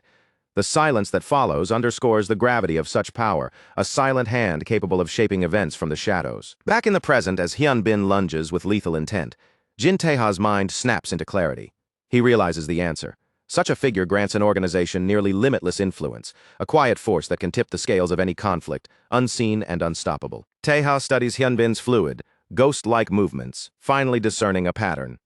The assassin isn't teleporting randomly. He moves with the deliberate precision of a master illusionist, vanishing and reappearing with calculated intent, each shift designed to manipulate perception. The fallen utility pole suddenly makes sense. It wasn't an accident, but a tactical ploy, forcing the fight into shadows and darkness, the very environment Hyunbin thrives in, granting him the strategic upper hand he craves. Hyunbin's cold smirk confirms Taeha's suspicion. He admits that without Taeha's timely interference, he would have remained trapped in that pub indefinitely, stuck in a tedious, endless stakeout. Taeha absorbs the weight of those words, yet instead of fear, a small, knowing smile spreads across his face. He finally understands why Jin Cheong and Baek Junsu had kept the assassin undercover for so many years, to craft the perfect killer, honed and hidden from the world. Yet Hyunbin's penchant for messy, chaotic, face-to-face confrontations, the kind of reckless violence any ordinary killer might commit, eventually forced his mentors to abandon their attempts to shape him into the cold, precise shadow they had envisioned. Armed with this knowledge, Taeha seizes the moment to strike verbally, each word a calculated jab that makes Hyunbin's eyes widen with anger and frustration. A flashback hits the assassin, vivid and unrelenting. A stark training room, where he is sent tumbling across the cold floor, begging Junsubek desperately for yet another chance to prove himself in combat. Baek Junsu's gaze looms over him, disappointment sharp and unyielding. Every look a lesson in the harsh realities of failure. The mentor scolds Hyunbin, warning that no matter how fiercely he struggles, his efforts could never reach the level of Do Kyung-han. It is a cruel lesson, one that has left a permanent mark on the assassin's psyche. Snapping back to the present, Hyunbin erupts in uncontrollable fury, slashing the air wildly as he orders Taeha to silence. Rage radiates from him, a storm barely restrained. Taeha doesn't flinch. Instead, he fires back with words sharper than steel, labeling the assassin an abandoned coward, a boy who once ran with his tail between his legs, hiding from every challenge. The insult shatters Hyunbin's composure entirely, eyes blazing with fury. He lunges down the hallway with a single-minded obsession, to take Taeha's head and seize the recognition he has been denied for so many years. Hyunbin dives into an elevator in pursuit, but the shifting mechanics of the trap make his eyes widen in alarm. Realization dawning too late. A gloved hand presses a button, sealing the assassin's fate. A cold chill runs down Hyunbin's spine. He is trapped, the predator caught in a cage of his own making. Inside the elevator, bathed in red light, Jin Taeha stands calm, collected, and utterly in control. Drawing his twin tactical blades with deliberate precision, he announces, with quiet authority, that the moment has come. It is his turn to act. The crimson glow of the elevator tightens around them, enclosing Nameless with no escape, forcing the lethal assassin into a confined space where Taeha now holds the upper hand. Every distraction Hyunbin relied upon, toppled utility poles, orchestrated chaos, carefully staged mayhem, has been neutralized. Taeha reads him like an open book, anticipating every move before it happens. With the assassin's tactics fully exposed, Taeha makes it clear, the game has a price, and now it must be paid in full. Violence erupts as Nameless lunges with raw force. Taeha no longer feigns hesitation. He blocks and counters with such refined precision that even the seasoned assassin sweats under the pressure, caught genuinely off guard. Taeha flows through the elevator like a phantom, moving with ghost-like efficiency. Before Nameless can even register the shift, Taeha is already behind him, a shadow made real. He mocks the so-called teleportation, dismissing Hyunbin as an open book. Every feint, every reaction, every attempted trick has been anticipated and neutralized. As the elevator lurches to a heavy final stop, Taeha unleashes a rapid flurry of strikes, each faster than the last, leaving Nameless reeling and struggling to keep pace. Taunts the assassin's desperation, reminding him with a sharp grin that there is only one exit, and he has been waiting there all along. Cornered and out of options, Nameless resorts to a frantic, predictable last-ditch effort, his movements wild and uncontrolled. The fight spills out of the elevator, colliding with the hallway in a violent clash. One of Taeha's knives snaps under the pressure, the sound echoing like a gunshot. Nameless laughs maniacally, revealing that the broken blade was a flawed weapon of his own creation, a relic from years spent undercover, a testament to his past failures. But his moment of pride is fleeting. Taeha doesn't rely solely on tools. With swift, decisive force, he grips Nameless by the mouth, silencing him instantly. Harnessing the full strength of the moment, Taeha hurls Nameless through a glass window, sending both crashing downward in a cascade of shattered glass toward the street below. They hit the pavement hard. Taeha lands with the grace of a predator, blades at the ready, while Nameless lies sprawled amidst dust and debris, broken and disoriented. Calmly, Taeha flicks open a lighter and ignites a cigar, his silhouette stark against the dim, chaotic glow of the night, a silent emblem of control amid destruction. He acknowledges the natural talent of Nameless but points out a fatal flaw: betrayal. For all the assassin's skill, treachery against Gwang Su-gu, who had taken him in as family, is an unforgivable sin. An ironic twist unfolds. The venom Nameless had coated his blade with has now transferred back onto him during their struggle, turning his own weapon against him. Yet a fleeting memory surfaces. Gwang Su-gu's final wish was clear: spare the boy's life. Out of respect for the old man's unwavering loyalty, Taeha honors that request, allowing Nameless to live for now. Leaving the broken assassin behind, Taeha strides into the daylight, issuing a silent but unmistakable warning: mercy will not be granted a second time. Meanwhile, high above in the corporate tower, Jin Cheong lounges in arrogant ease, celebrating what he believes is an absolute triumph. He sips his drink casually as Myung-gi Kim confirms that neutral board member Do Kyung-han has agreed to cast the decisive vote for the chairmanship. When his phone vibrates with an incoming call, Cheong arrogantly assumes it will confirm Taeha's death. He tosses the phone to Baek Junsu, ordering the security chief to dispose of the hero's body without a trace, ensuring no evidence remains. He even commands the elimination of Nameless simultaneously, treating the failed assassin as nothing more than a disposable pawn, unworthy of further investment or training. Baek Junsu steps into the hallway to answer the call, but the voice on the line is not a mercenary. It is Jin Taeha himself, calm, composed, and in control. Taeha explains with measured calm that he is relieved to speak with Junsu, knowing all along that Jin Cheong would be too cowardly to confront him directly. A faint, knowing smirk crosses his face as he delivers the final word: The true test of courage was never Changong's to pass. Outside the towering Qianggu headquarters, Taiha pauses for a heartbeat, his sharp gaze sweeping the shimmering windows above as the city lights reflect off the glass. His posture radiates calm authority, yet every muscle is coiled for action. With a voice that slices through the hum of the city below, he issues a final ultimatum: step into the open and confront him, or remain hidden while he strides boldly inside, seizing the initiative without hesitation. Having just neutralized the deadly Nameless, Taiha feels a surge of clarity and resolve pulsing through him. The path forward is no longer obscured by uncertainty. He is ready to confront the architect of the chaos, the mastermind entrenched at the core of this sprawling conspiracy, Baek Junsu himself. Wasting not a second on pleasantries, Taiha's voice cuts sharply through the night air, precise and commanding. He orders the security chief to step forward immediately, leaving no margin for hesitation, no room for the hero to be denied entry into the building. From high above, Junsu watches with unnerving composure. His eyes drift lazily across the sprawling cityscape, expression unreadable, calculating.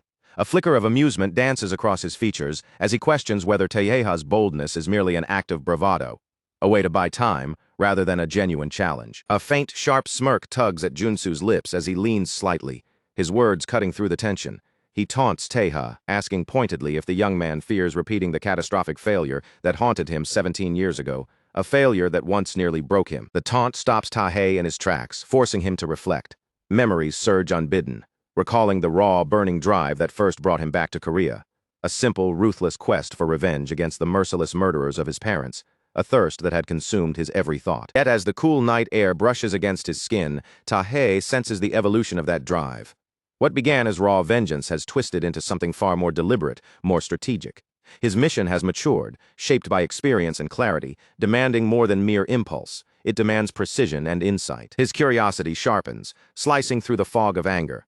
Taiha now seeks the deeper truth behind Junsu's calculated betrayals, the first against the late chairman, and later the intricate disloyalty aimed at Guho Jin.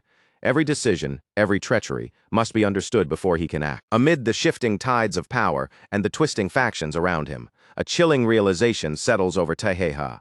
Junsu has remained exactly where he was 17 years ago, a sentinel at the pinnacle of Qianggu's security, immovable and unyielding. Through a phone call, Junsu delivers a cold, metaphorical lesson, his tone smooth and precise. He likens himself to a predatory beast, one that will protect its offspring at any cost, yet would unflinchingly crush a weak cub that fails to grow.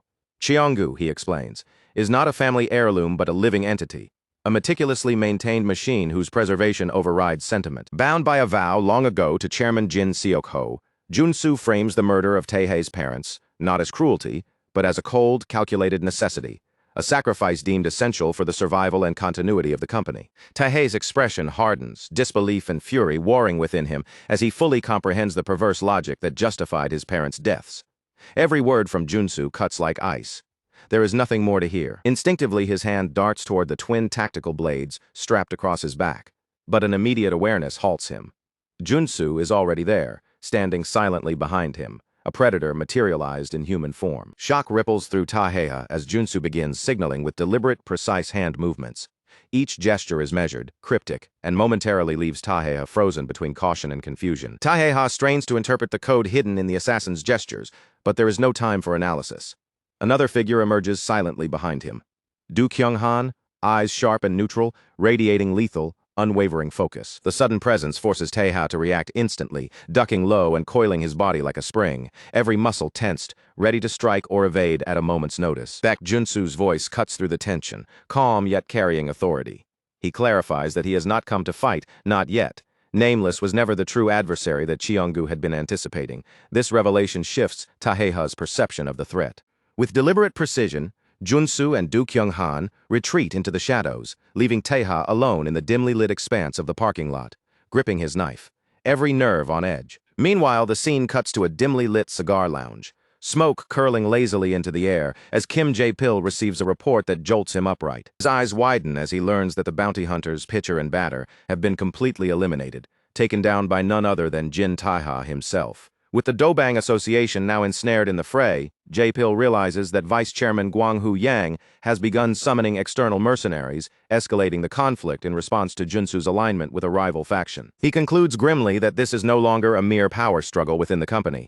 It has erupted into a full-scale corporate war, with every move potentially lethal. Elsewhere, Vice Chairman Guanghu Yang prepares his own lethal precision. Inside a hidden facility, a technician triggers a ceramic explosive, obliterating a mannequin's torso in an instantaneous, brutal display of force, the air snapping with the violence of the detonation. These piezoelectric ceramic-based devices are designed to bypass metal detectors, a silent, deadly threat concealed in plain sight, invisible until detonation. Yang has secretly embedded these explosives into every chair reserved for rival board members, a covert, unstoppable guarantee of devastation. Yet he remains unfazed by the uncertainty of Taeha's whereabouts, confident that vengeance and precision lie solely within his control, that no one can avenge years of personal grievances but him. As the day of the board meeting dawns, a quiet, eerie stillness blankets the city, an anticipatory hush that seems to hold its breath. But the calm shatters as reporters swarm the building, their cameras flashing and microphones bobbing, hungry for signs of unfolding events. They push through the lobby, confused to find no board members entering through the usual garage entrance,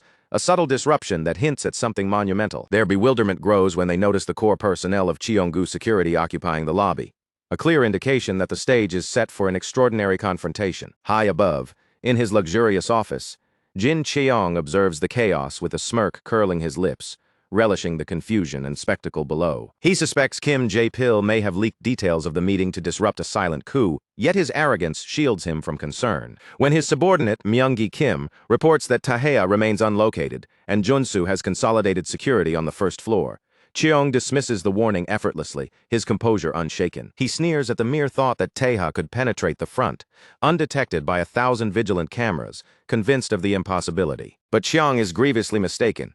With quiet authority and unwavering focus, Taeha, clad in a sharp, tailored suit, strides through the press, ignoring the blinding flashes of cameras, moving confidently toward the main entrance, reclaiming the ground that is rightfully his. On the 36th floor, a set of ornate double doors has remained locked and untouched for months, a silent testament to the power and secrecy contained within. This is the chairman's office, a sanctum reserved for the company's elite, a prize that draws the covetous eyes of all who hunger for authority and influence. Suddenly, the silence is shattered by the resonant clang of a ceremonial gong, signaling the beginning of a shamanic ritual that fills the room with primal energy. Within, a shaman draped in vivid red robes moves with rhythmic precision, surrounded by pounding drums and attendants whose bodies echo the beat of the ancient rite, half-clad and swaying to the ritual's commanding rhythm. At the center, Vice Chairman Guanghu Yang dances with fervor, shouting commands and invocations with the intensity of a man possessed, offerings glowing ominously under the ceremonial lights. Outside, Buyuk Junsu remains immovable in the corridor, silently maintaining order on the 36th floor, a stoic counterbalance to the frenzy unfolding within. From his office, Jin Cheong observes the spectacle with a knowing smirk, explaining to a bewildered Myung-gi Kim that the vice chairman likely believes this ritual will secure his imminent rise to the chairmanship. But Chiang's insight pierces deeper. While history attributes the massacre of loyalists to his late father, the truth is far darker than most suspect. Because of his father's obsession with surveillance, Jin Cheong knows that it was Vice Chairman Yang himself who personally executed the loyalist tortures, turning power into a tool of ruthless control. A harrowing memory flashes across Cheong's mind, a bloodied man tied to a chair, screaming for mercy, insisting he knew nothing, while Yang stands above him, surgical tools in hand, a merciless executioner demanding secrets.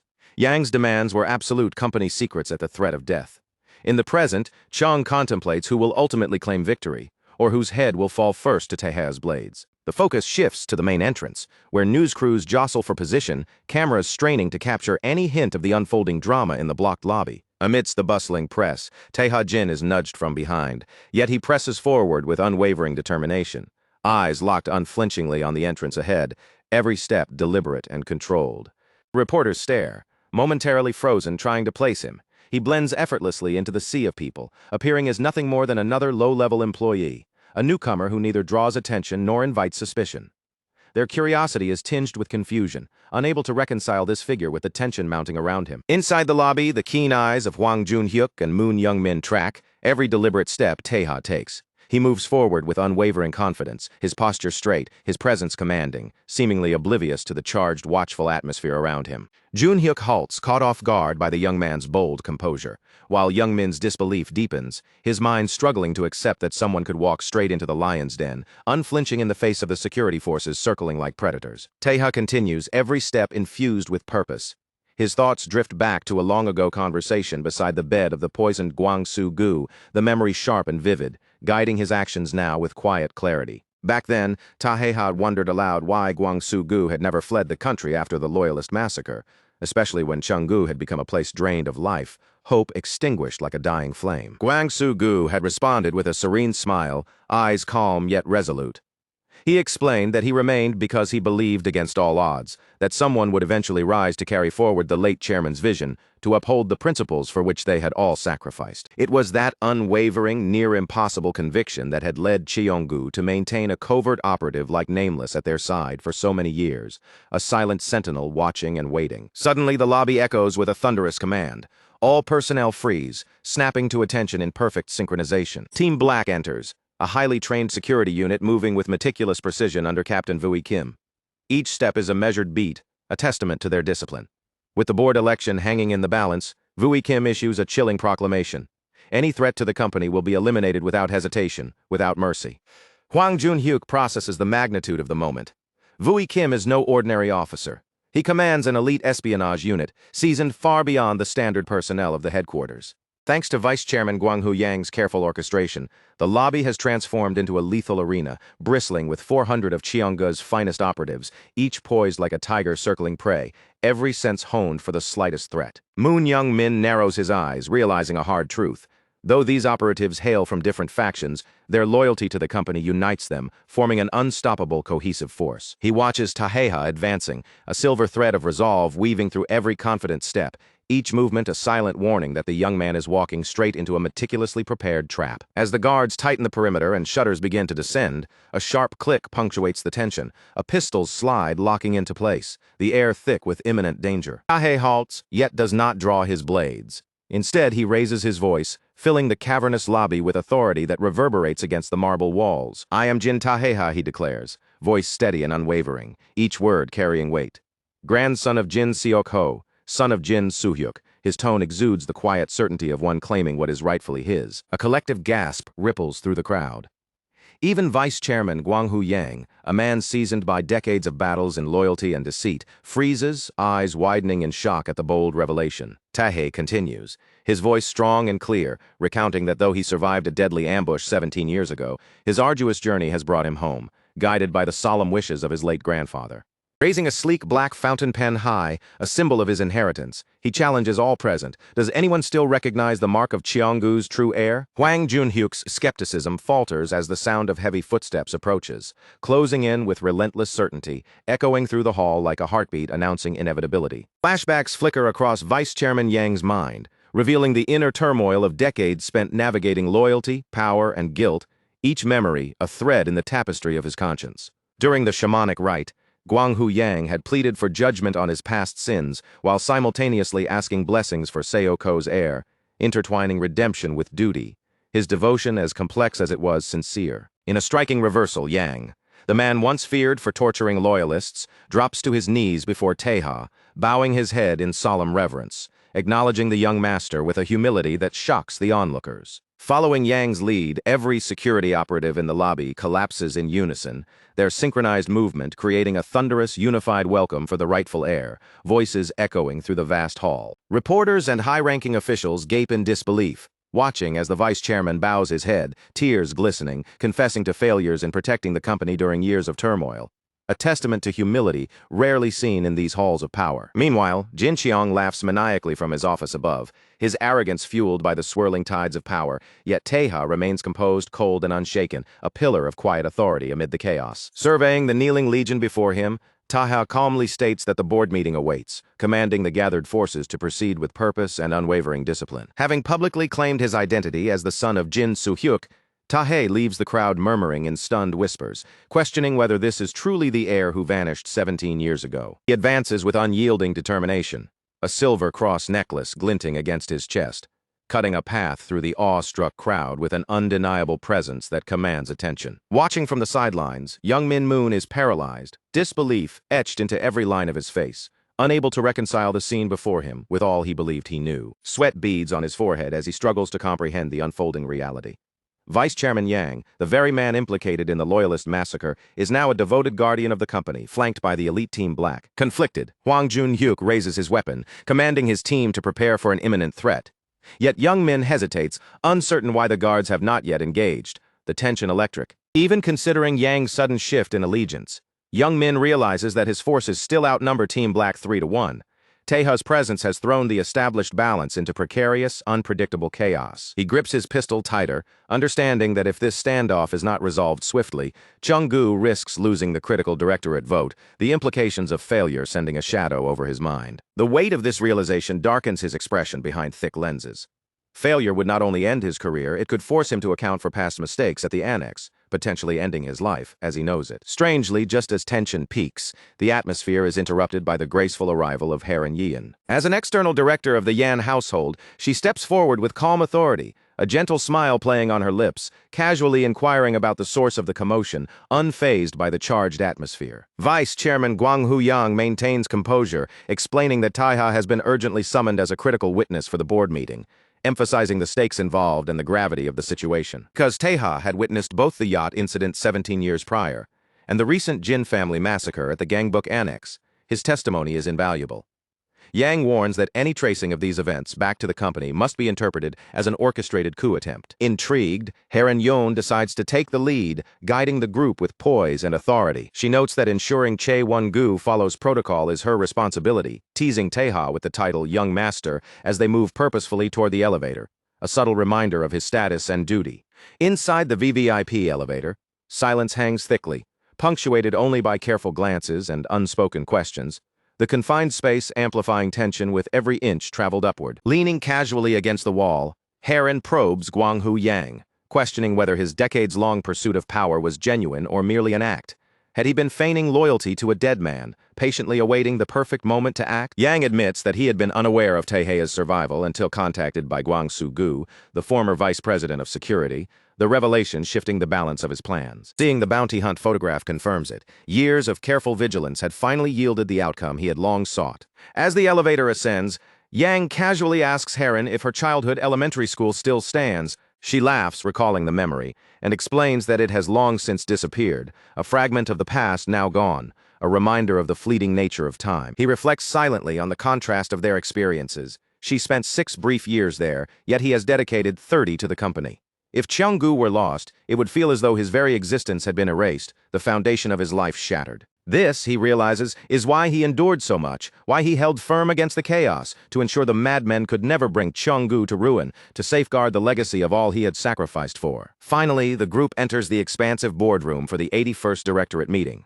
Their arrival announced with measured, commanding steps, each movement asserting authority and purpose. From the edges of the expansive boardroom, Ma Yong-gi Kim, Pyoto Jang, and Du Kyung-han watch with tense focus as Heir Yan glides toward the head of the table.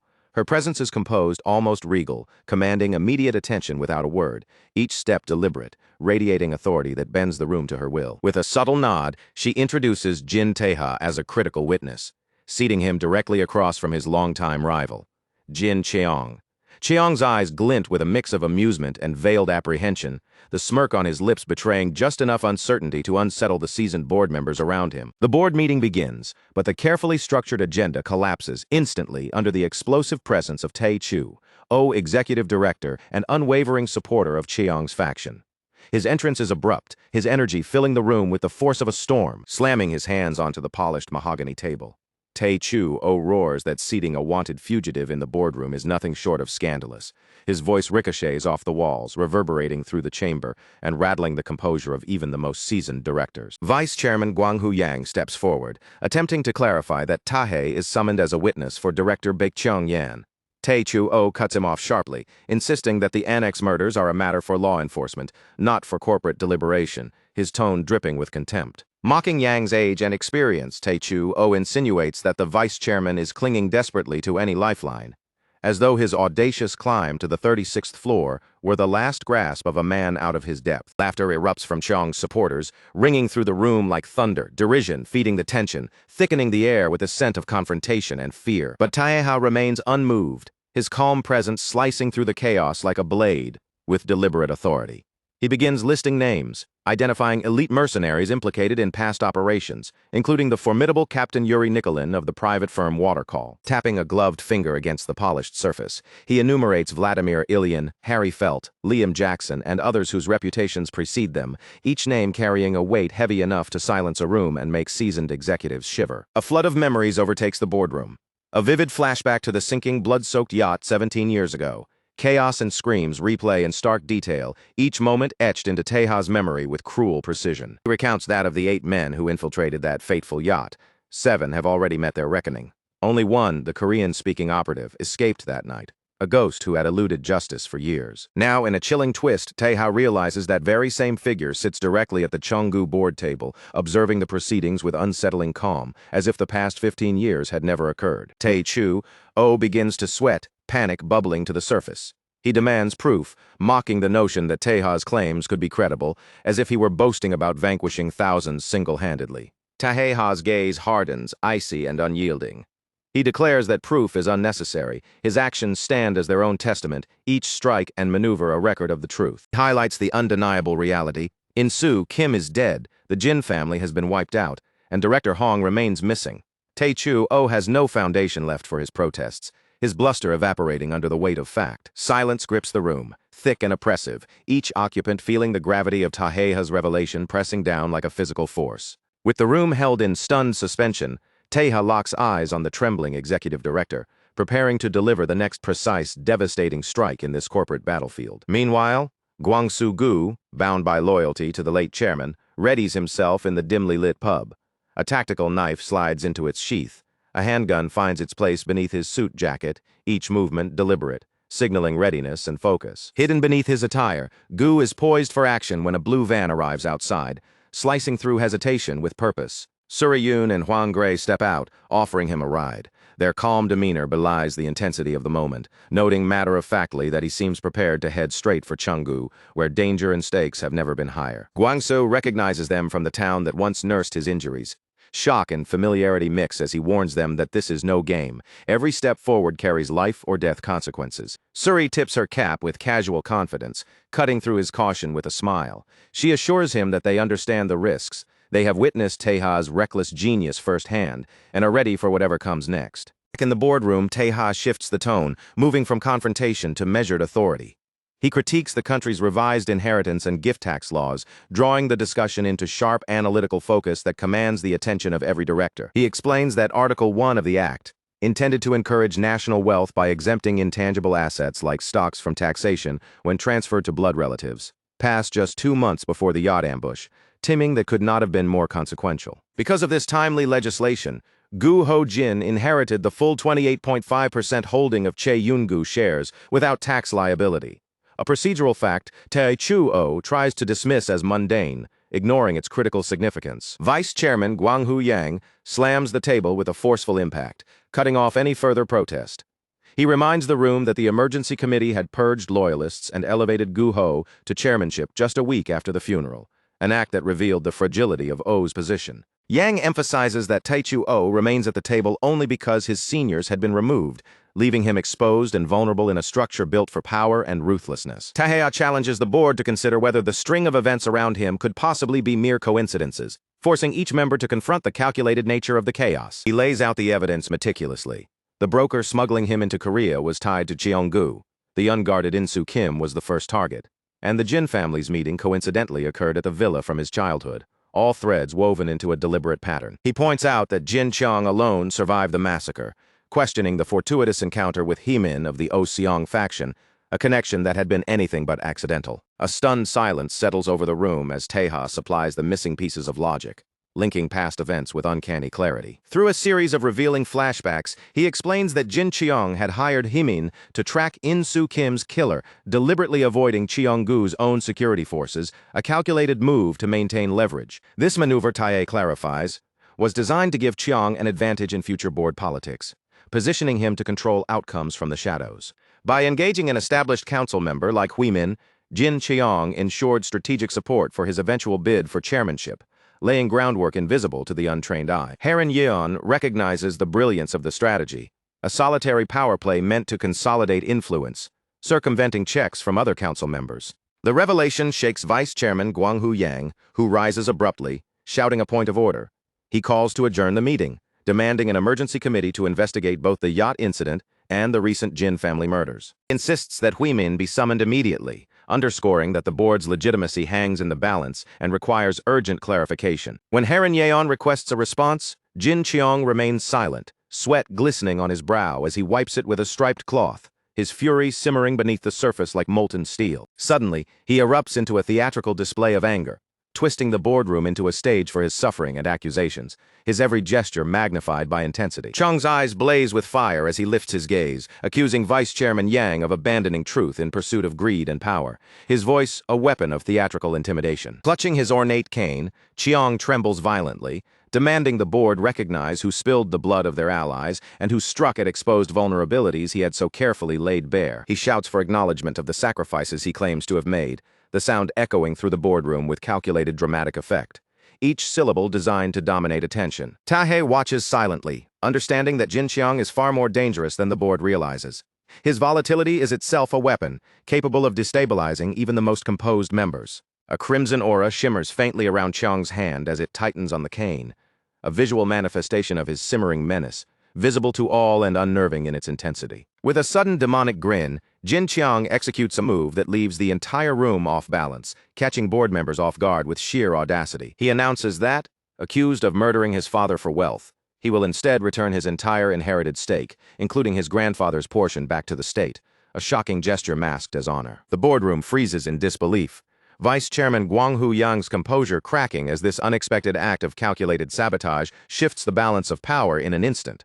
What appears at first glance as a philanthropic gesture to support the National Pension Fund is quickly revealed to be far more sinister, a masterstroke of manipulation disguised as generosity. By releasing the shares into the market, Cheong manipulates their value, appearing altruistic while secretly weaponizing his grandfather's legacy, tightening control over the company's intricate power structures. This maneuver prevents equity depreciation from sudden supply shocks, allowing Jin Cheong to maintain a facade of benevolence while consolidating his grip on Cheonggu's ultimate authority. Vice Chairman Guanghu Yang's eyes scanned the boardroom, heavy with a mix of dread and realization. The tension was palpable, every breath feeling as though it carried the weight of unspoken threats.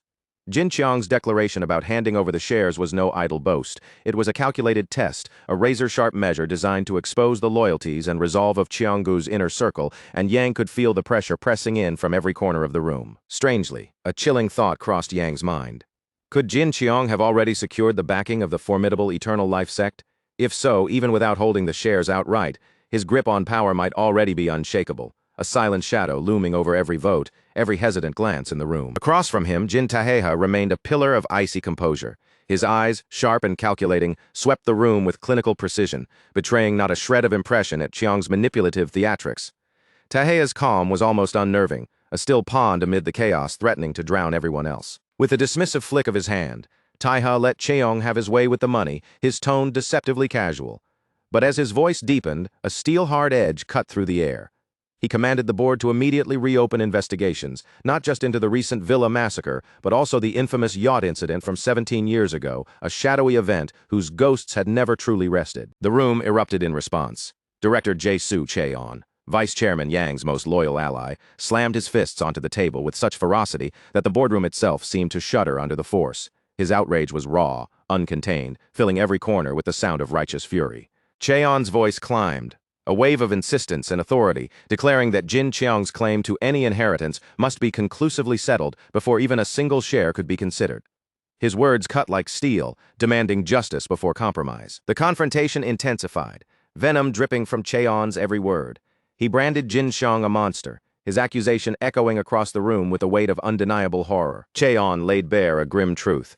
Under the guise of hunting the villa killer, Cheong had lured the remaining immediate family members of his deceased uncles to a restaurant. Then, without mercy, executed them all.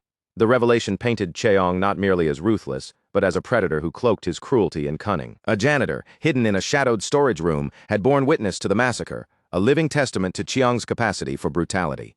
At last, the board had a direct glimpse into the predator lurking beneath the polished exterior. Yet through it all, Jin Cheong remained unnervingly calm.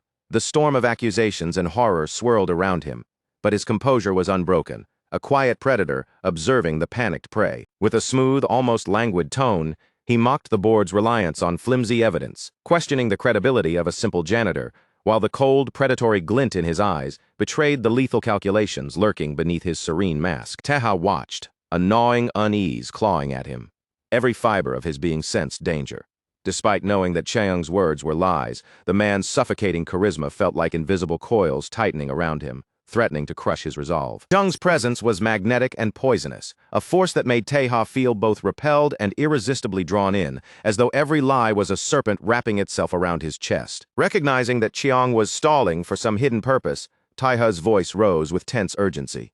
He called for the meeting to be adjourned, each word dripping with a barely contained warning, as if the slightest delay could cost them everything. Immediately, Chaeyoung's loyalists bristled, resisting any attempt to halt the proceedings.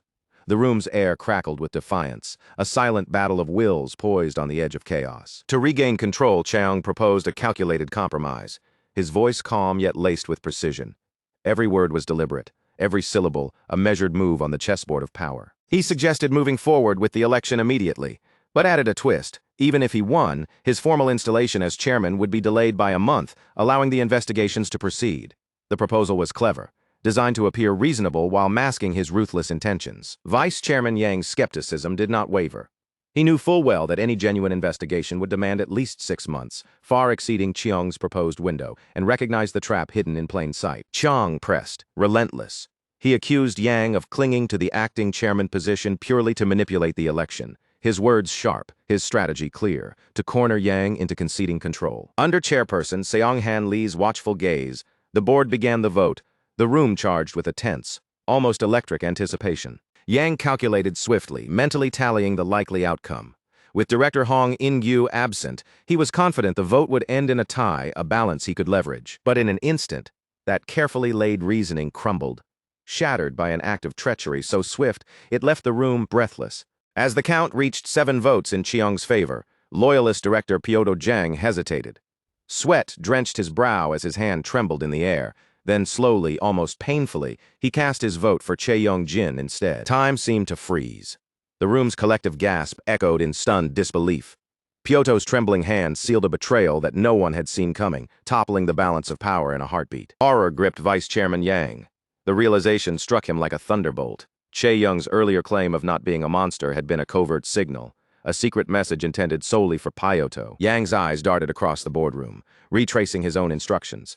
Pyoto had been ordered to plant ceramic explosives beneath the seats of Chaeyoung's supporters, a last resort safeguard. But now, with Pyoto's betrayal, the detonator had slipped into the wrong hands. Consumed by fear and guilt, Pyoto pressed the remote without hesitation. The moment of decision was merciless and irreversible. Taeha's instincts kicked in. He lunged forward, shouting at everyone to hit the floor. But even his desperate reach fell short. The countdown had already begun. An explosion tore through the boardroom with violent ferocity, shattering glass and sending shards raining like deadly confetti. Blood sprayed across the high-rise windows, the carnage echoing with a deafening roar. The loyalist directors were obliterated in their seats, their authority and lives erased in an instant. Amidst the wreckage, Jin Chaeyoung remained unflinching, seated perfectly still, his face and suit splattered with the blood of those who dared oppose him. Amid screams and chaos, the chairperson, secretly allied with Chaeyoung, continued the proceedings with chilling composure, unfazed by the massacre around him. 2 crisp strikes of the gavel echoed through the room, formalizing the shocking declaration. Jin Chaeyoung was now the chairman of Cheonggu. Casually, Chaeyoung wiped blood from his face with a handkerchief, surveying the devastation with a self-satisfied smirk, as if mocking the fallen who thought they could hide from him. Tae, seated over the dazed Vice Chairman Yang and drenched in the blood of the fallen, stared down at the new chairman. His eyes blazed with fury, every muscle coiled in unrestrained wrath. Blood and sweat streaked across his face. Taeha demanded answers, his voice echoing with disbelief. How could Jin Chaeyoung possibly be insane enough to orchestrate a massacre in broad daylight? Yet Chang remained unnervingly relaxed, almost cheerful, as though the carnage surrounding him were nothing more than an afternoon spectacle. He lazily shifted blame onto the treacherous Pai Odo, suggesting the man had pursued his own motives for the deadly stunt, a casual deflection that chilled the room. Feeling untouchable, Chaeyoung taunted those who had foolishly dared to rouse a sleeping bear, each word dripping with arrogant triumph. This provocation drew the immediate ire of Heir Yan, her expression twisted in uncontrollable rage, body coiled to strike. Engulfed in fury from the blast's impact, she lunged at him, launching herself with every ounce of strength in a desperate attack. But her assault never reached its mark.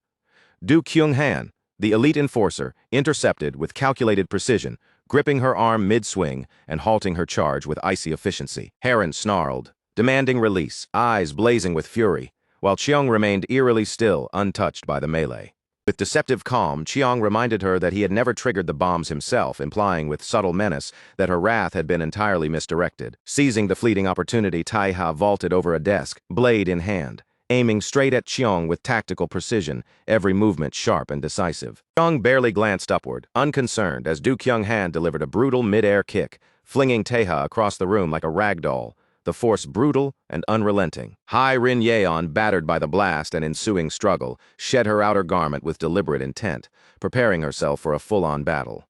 Her voice rang out with deadly resolve. She would finish Jin Cheong here and now without deferring to her Yeon household sisters. Taeha steadied himself, locking eyes with the new chairman.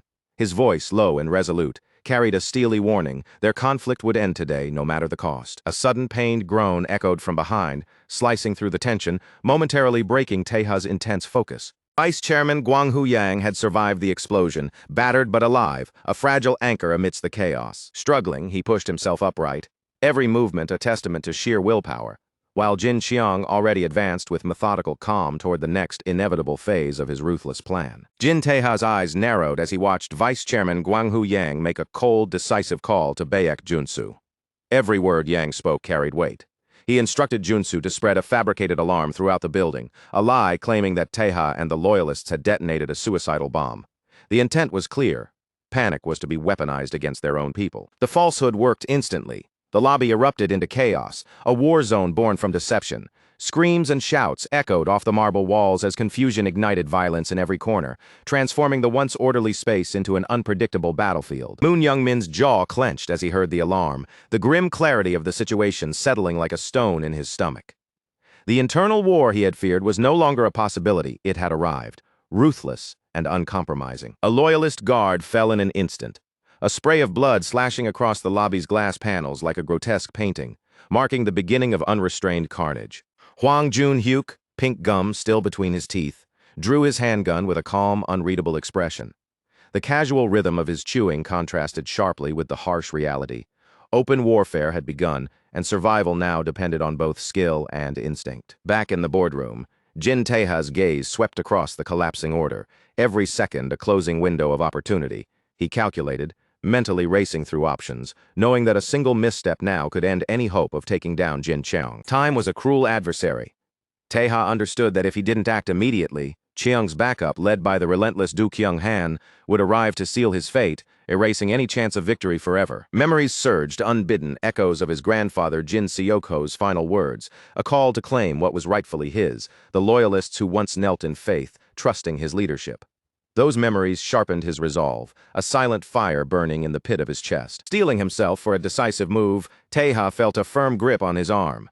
Vice Chairman Yang anchored him amidst the chaos, a steady presence amidst the storm of panic and bloodshed. Surveying the encirclement and recognizing the dangers that lurked at every turn, Taeha's pragmatism surfaced. He suggested a tactical retreat, prioritizing survival over recklessness, a measured step back to regroup before striking again. Renewed resolve glimmered in Yang's eyes as he nodded. Despite his injuries, he signaled that he could move under his own power, a silent testament to his enduring will, even in the face of devastation. Before stepping away, Taeha cast a final piercing glance at Jin Cheong, his voice low and sharp with menace. Luck wouldn't save him a third time. Cheong met Taeha's glare with a cold, mocking smile, a dangerous promise lurking beneath the smirk. The implication was clear. Taeha might not live long enough to challenge him again. The two moved cautiously toward a dimly lit corridor.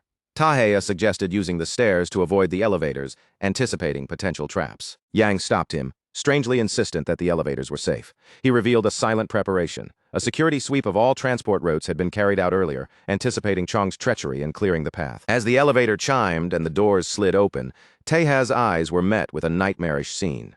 Unconscious and bleeding Shanggu guards lay in chaotic heaps, casualties of the earlier violent confrontation. The lobby's carnage was a jigsaw of human bodies, scattered in disarray, each form a testament to the sheer brutality that had erupted mere moments ago. Above the fallen, Vui Kim, captain of Team Black, methodically wiped blood from his blade.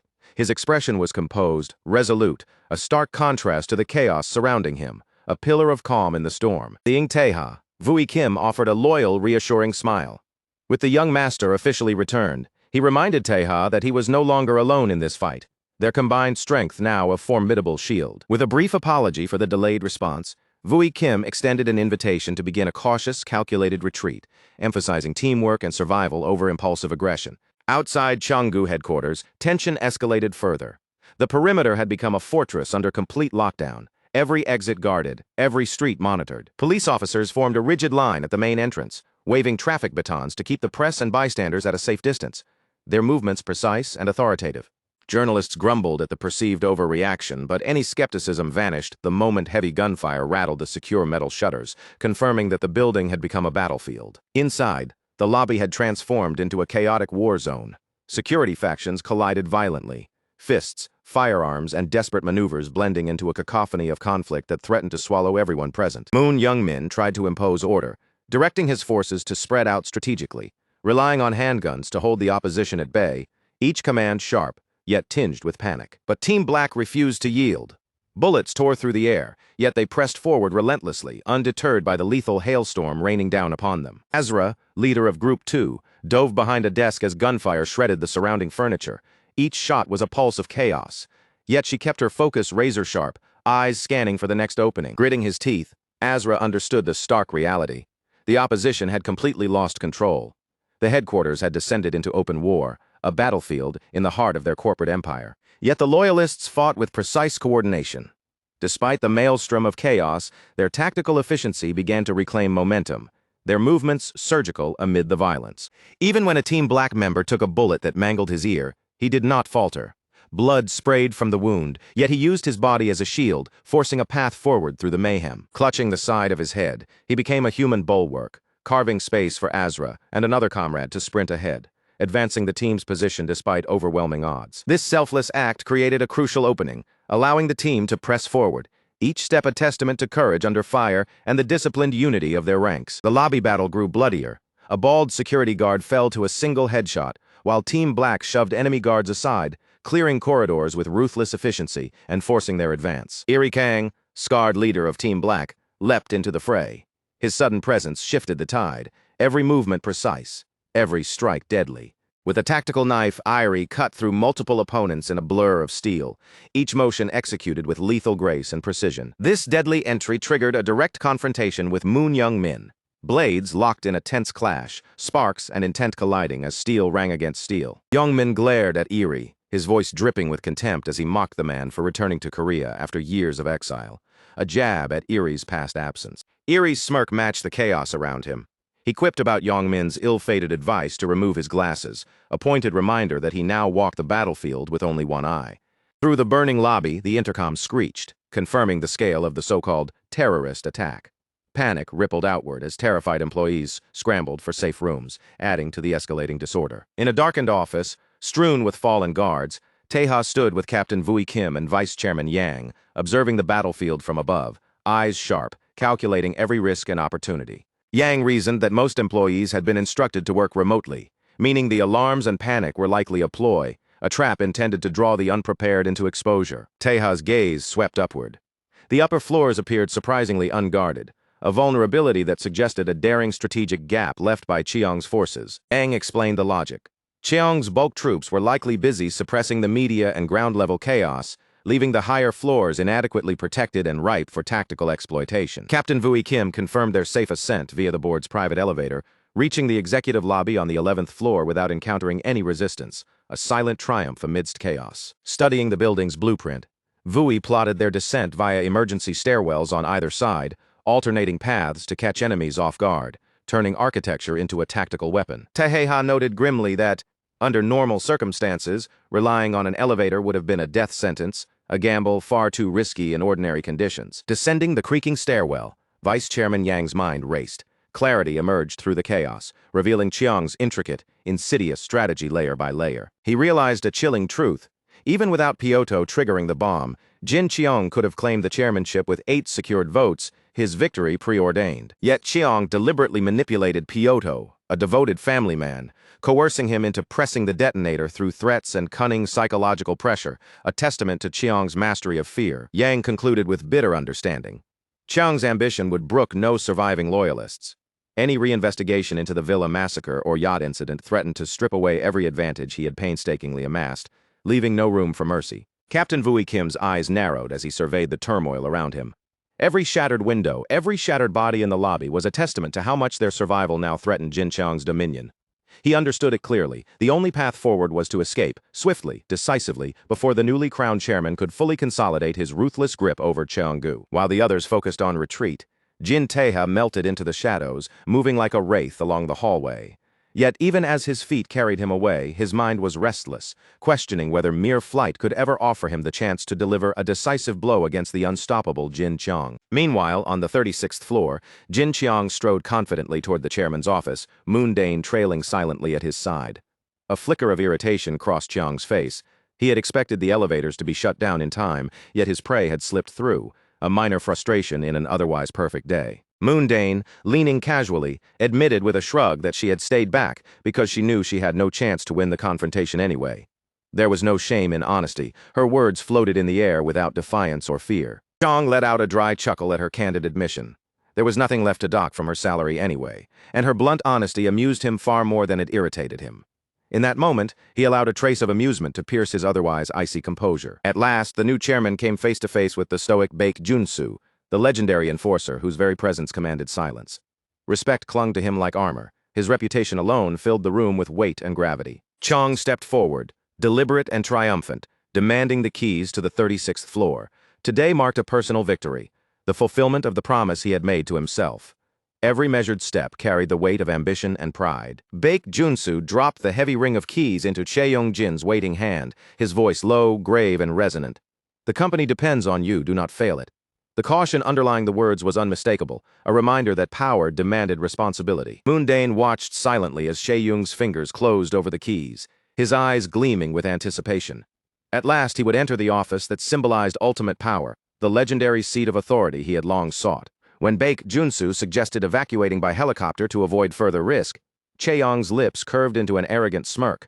He shook his head slowly, rejecting the notion outright. He was the chairman, now retreat, even in the face of danger, was a coward's move, and Cheong-jin would not surrender his place in his own headquarters to fear. Instead, he issued his first official command as the newly crowned head of Cheonggu, his voice slicing through the tension of the room. Cheong's order was lethal in its clarity.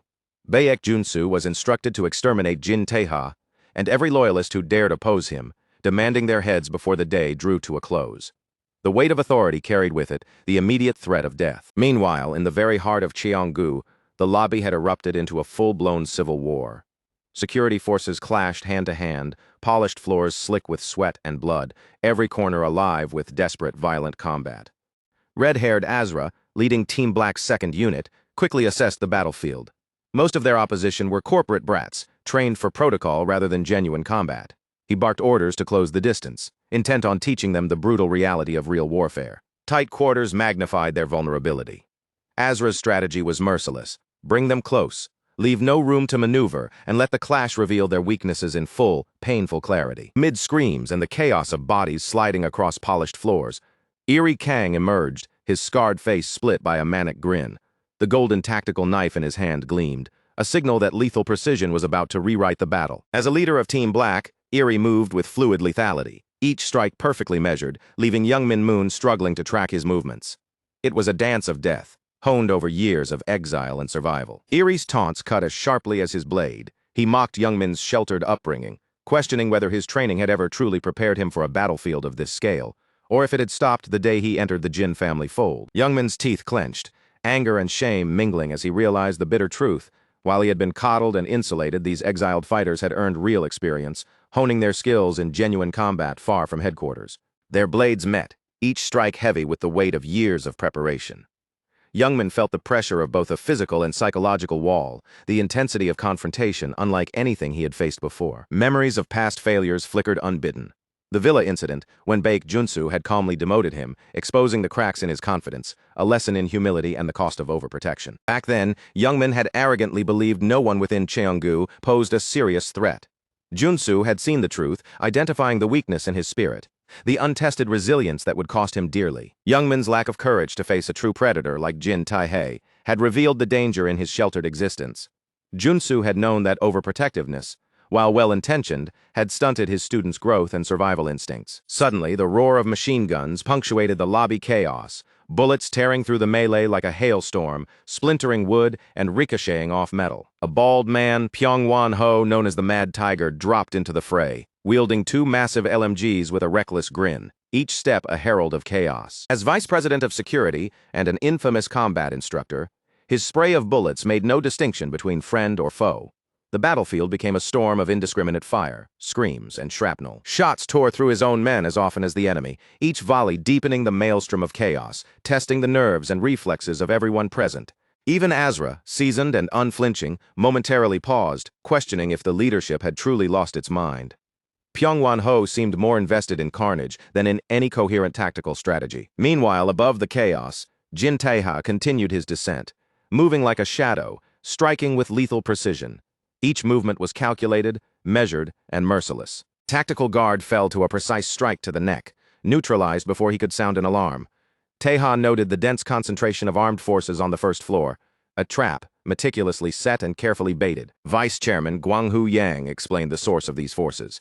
A private military operation led by Yongmu Dai, long maintained by Pyonghwan-ho despite board prohibitions.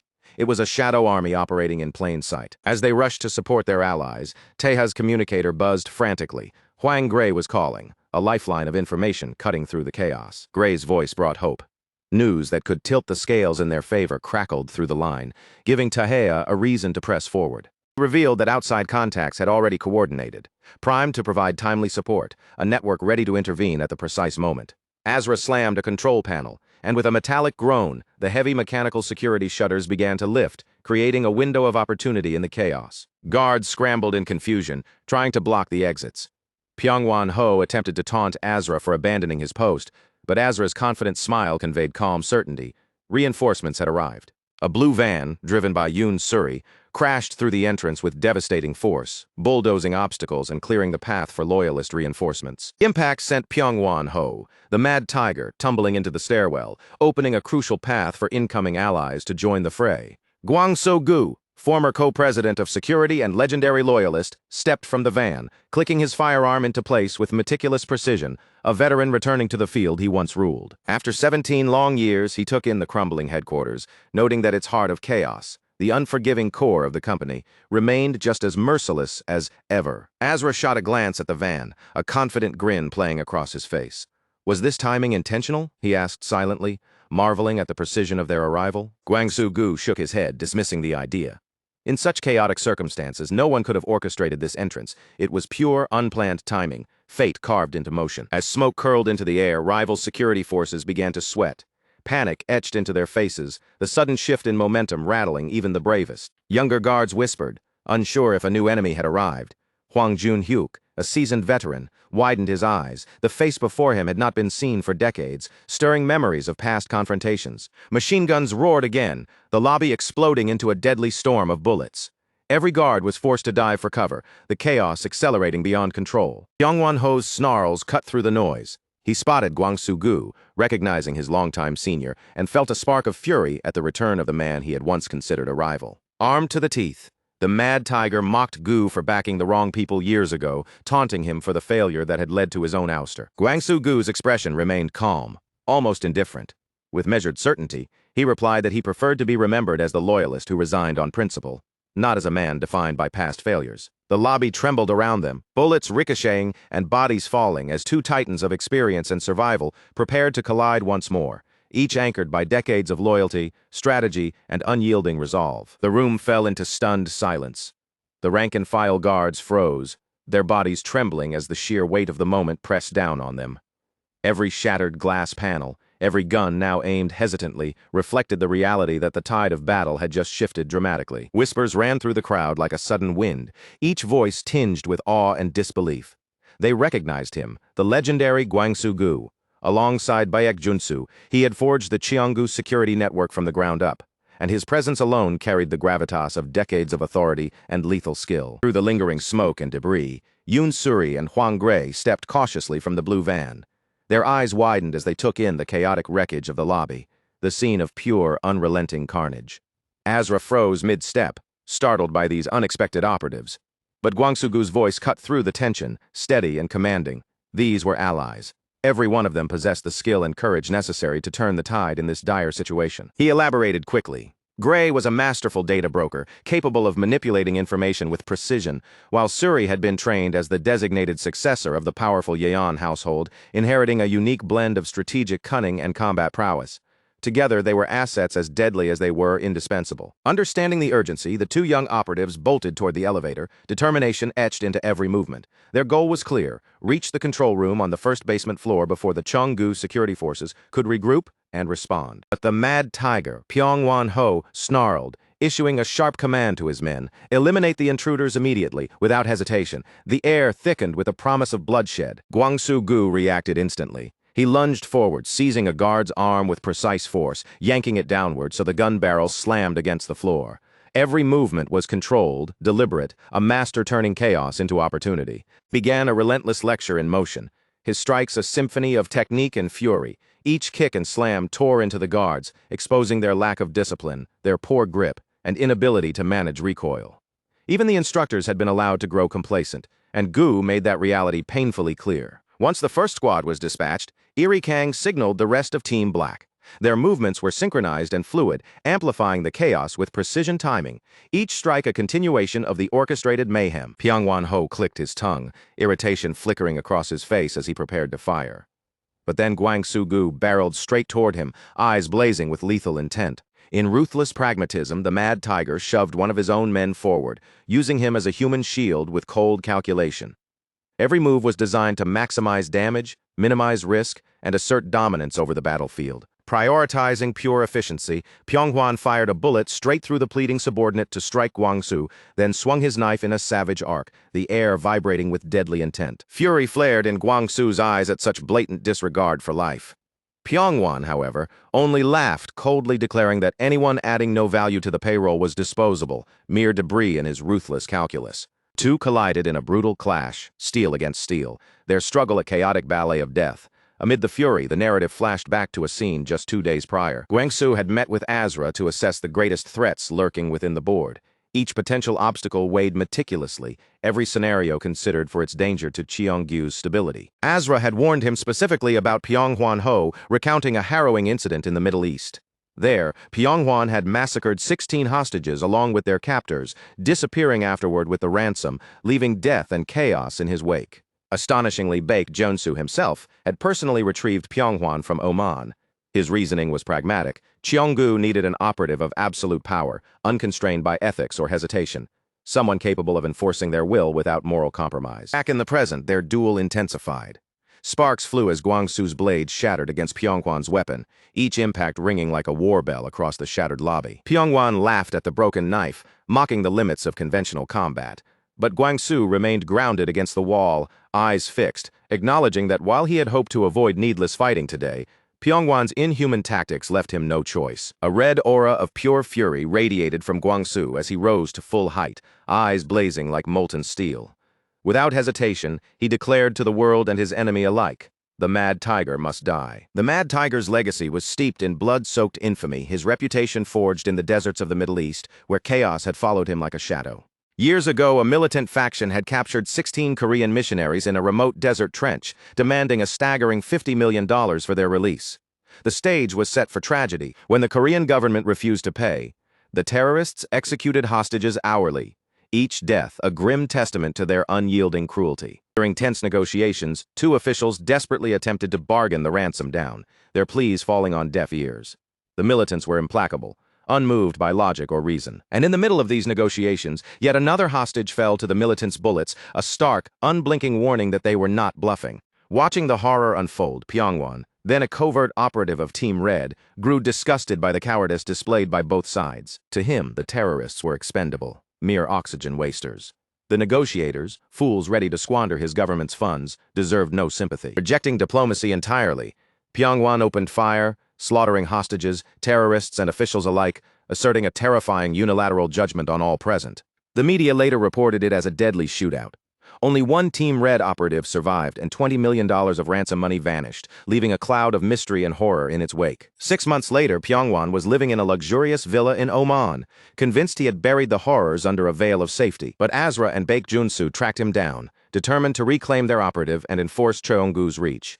No one escaped the net of their authority for long. Pyongwon smirked arrogantly, confident that no one from Cheonggu could challenge a soldier who had survived a terrorist stronghold, his overconfidence as sharp as the twin LMGs he carried now. The situation escalated, forcing Baek Junsu to intervene personally, stepping into the fray without hesitation, a living embodiment of authority and precision. During their fierce confrontation, Junsu effortlessly overpowered Pyongwon, pinning him by the throat with controlled yet brutal strength, a silent promise that defiance came at a cost. Remarkably, Junsu did not care for the stolen ransom. His intent was clear: control, order, and loyalty, not wealth. He knew that if Pyongwon truly wanted the cash, he would have seized it before negotiations ever began. This was not about money. It was about principle, efficiency, and power. Pyongwon grinned manically, admitting he had destroyed the negotiations because he could not abide fools who believed money solved everything. In his mind, he had saved Korea from being a laughingstock. Recognizing this lethal conviction, Junsu made a calculated choice: recruit Pyongwon into Cheonggu's private ranks, valuing deadly efficiency and unyielding loyalty above morality or sentiment. In the present, Vice Chairman Gwang Hu-yang explains to Jin Tae-hye that Junsu's legendary loyalty had not always been absolute, that behind the stoic mask was a mind constantly weighing pragmatism against principle. 18 years ago, about a year before the yacht massacre, the late Chairman Jin Seok-ho had voiced deep doubts about joining the council, wary of hidden agendas and corrupt ambitions. Gu Ho-jin, the eldest son, pressed relentlessly for alliances. The chairman frequently traveled abroad, confiding in trusted advisors and seeking counsel to navigate the murky politics of Cheonggu. Often he confided in Vice Chairman Gwang Hu-yang, expressing concern over the council's entrenched corruption. These absences allowed Gu Ho-jin to quietly forge connections with Cheonggu's security network, manipulating power behind the scenes. A year later, the yacht massacre occurred, coinciding with Baek Junsu's mysterious absence.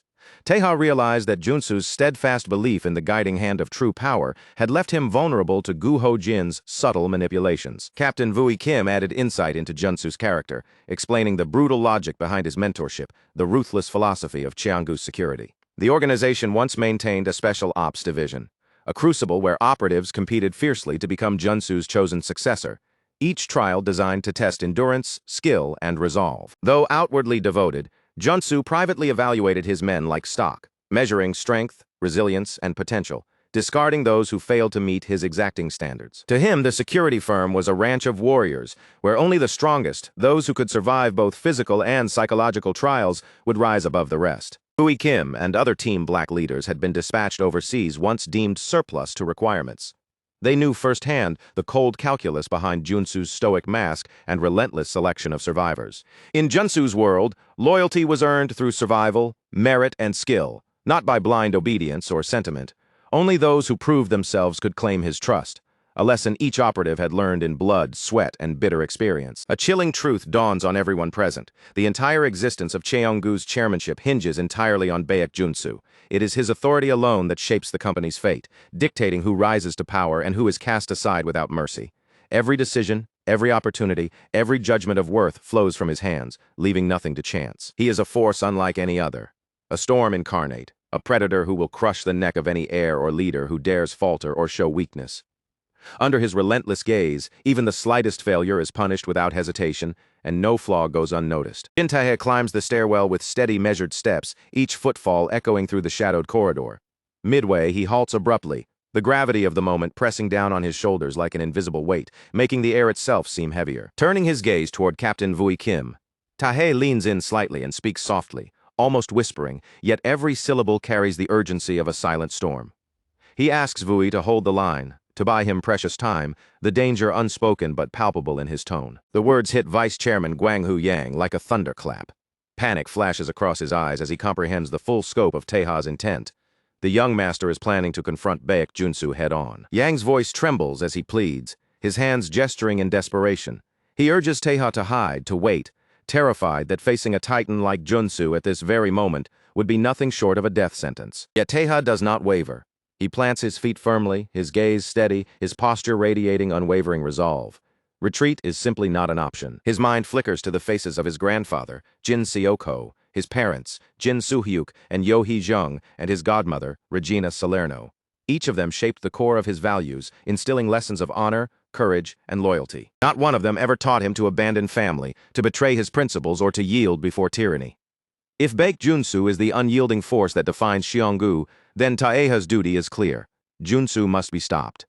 With eyes narrowed and a resolve carved in stone, he steps out from the shadows where the hunted dwell, embracing the predator's mantle as he prepares to strike at the Empire's very heart. 17 years earlier, a young Jin Taeha returns home from school, his small frame battered and bruised. His voice cuts through the quiet of the house as he calls out, searching desperately for the comforting presence of his mother. Yo Hee-jung's eyes widen at the sight of the dark, angry bruises marking her son's face.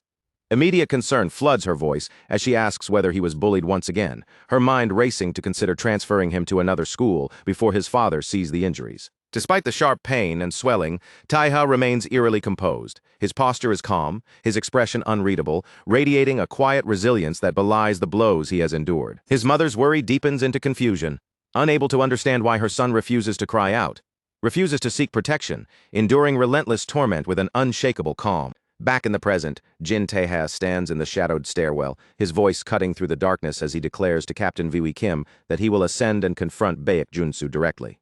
He notes that with Cheonggu's security forces, most notably the vice president of security, tied up on the first floor, a rare and fleeting opportunity has opened. Requests Vui and Vice Chairman Yang to hold the line for just 10 minutes, promising that when the task is done, he will return. His tone leaves no room for doubt. The promise is ironclad. Vui hesitates, eyes flicking toward the corridor ahead, aware of the imminent danger. Yet Taeha's determination is unwavering, and without another word, he begins his steady ascent. Then, from the shadows of the hall, Vui leans close, his voice dropping as he imparts a quiet but sobering truth, halting Taeha mid-step. The words hang in the air, heavy with the weight of long-buried secrets. He confesses that their loyalty, the devotion of himself and others, stems from a single belief, that it was the only path to one day kill Junsu. Everything else was a survival mechanism, a long game with life or death stakes. Those exiled from Cheonggu's special operations units had no choice but to join Team Black if they wished to survive. It was a grim compromise, a forced allegiance that offered safety at the cost of freedom. Sent overseas to carry out the company's most dangerous and morally dubious missions, their families systematically eliminated under the guise of accidents, all to conceal the darkest truths of Cheonggu. Vui's voice grows urgent, desperation clear as he grips Taeha's collar. He reminds him of the near-fatal encounter at the Villa Annex, a stark warning of Junsu's lethal capability. Taeha remains unshaken, calm, almost serene. He explains that his previous defeat occurred only because he had been caught off guard while pursuing the fleeing Jin Xiang.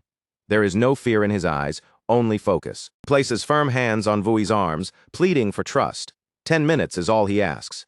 In return, he promises, Junsu will fall, once and for all, the Empire's defining force finally brought down. The sincerity etched into Taeha's gaze finally penetrates Vui's hesitation, compelling him to step back and release his hold. Vice Chairman Gwanghu Yang interjects, his voice steady and encouraging, urging the young master onward.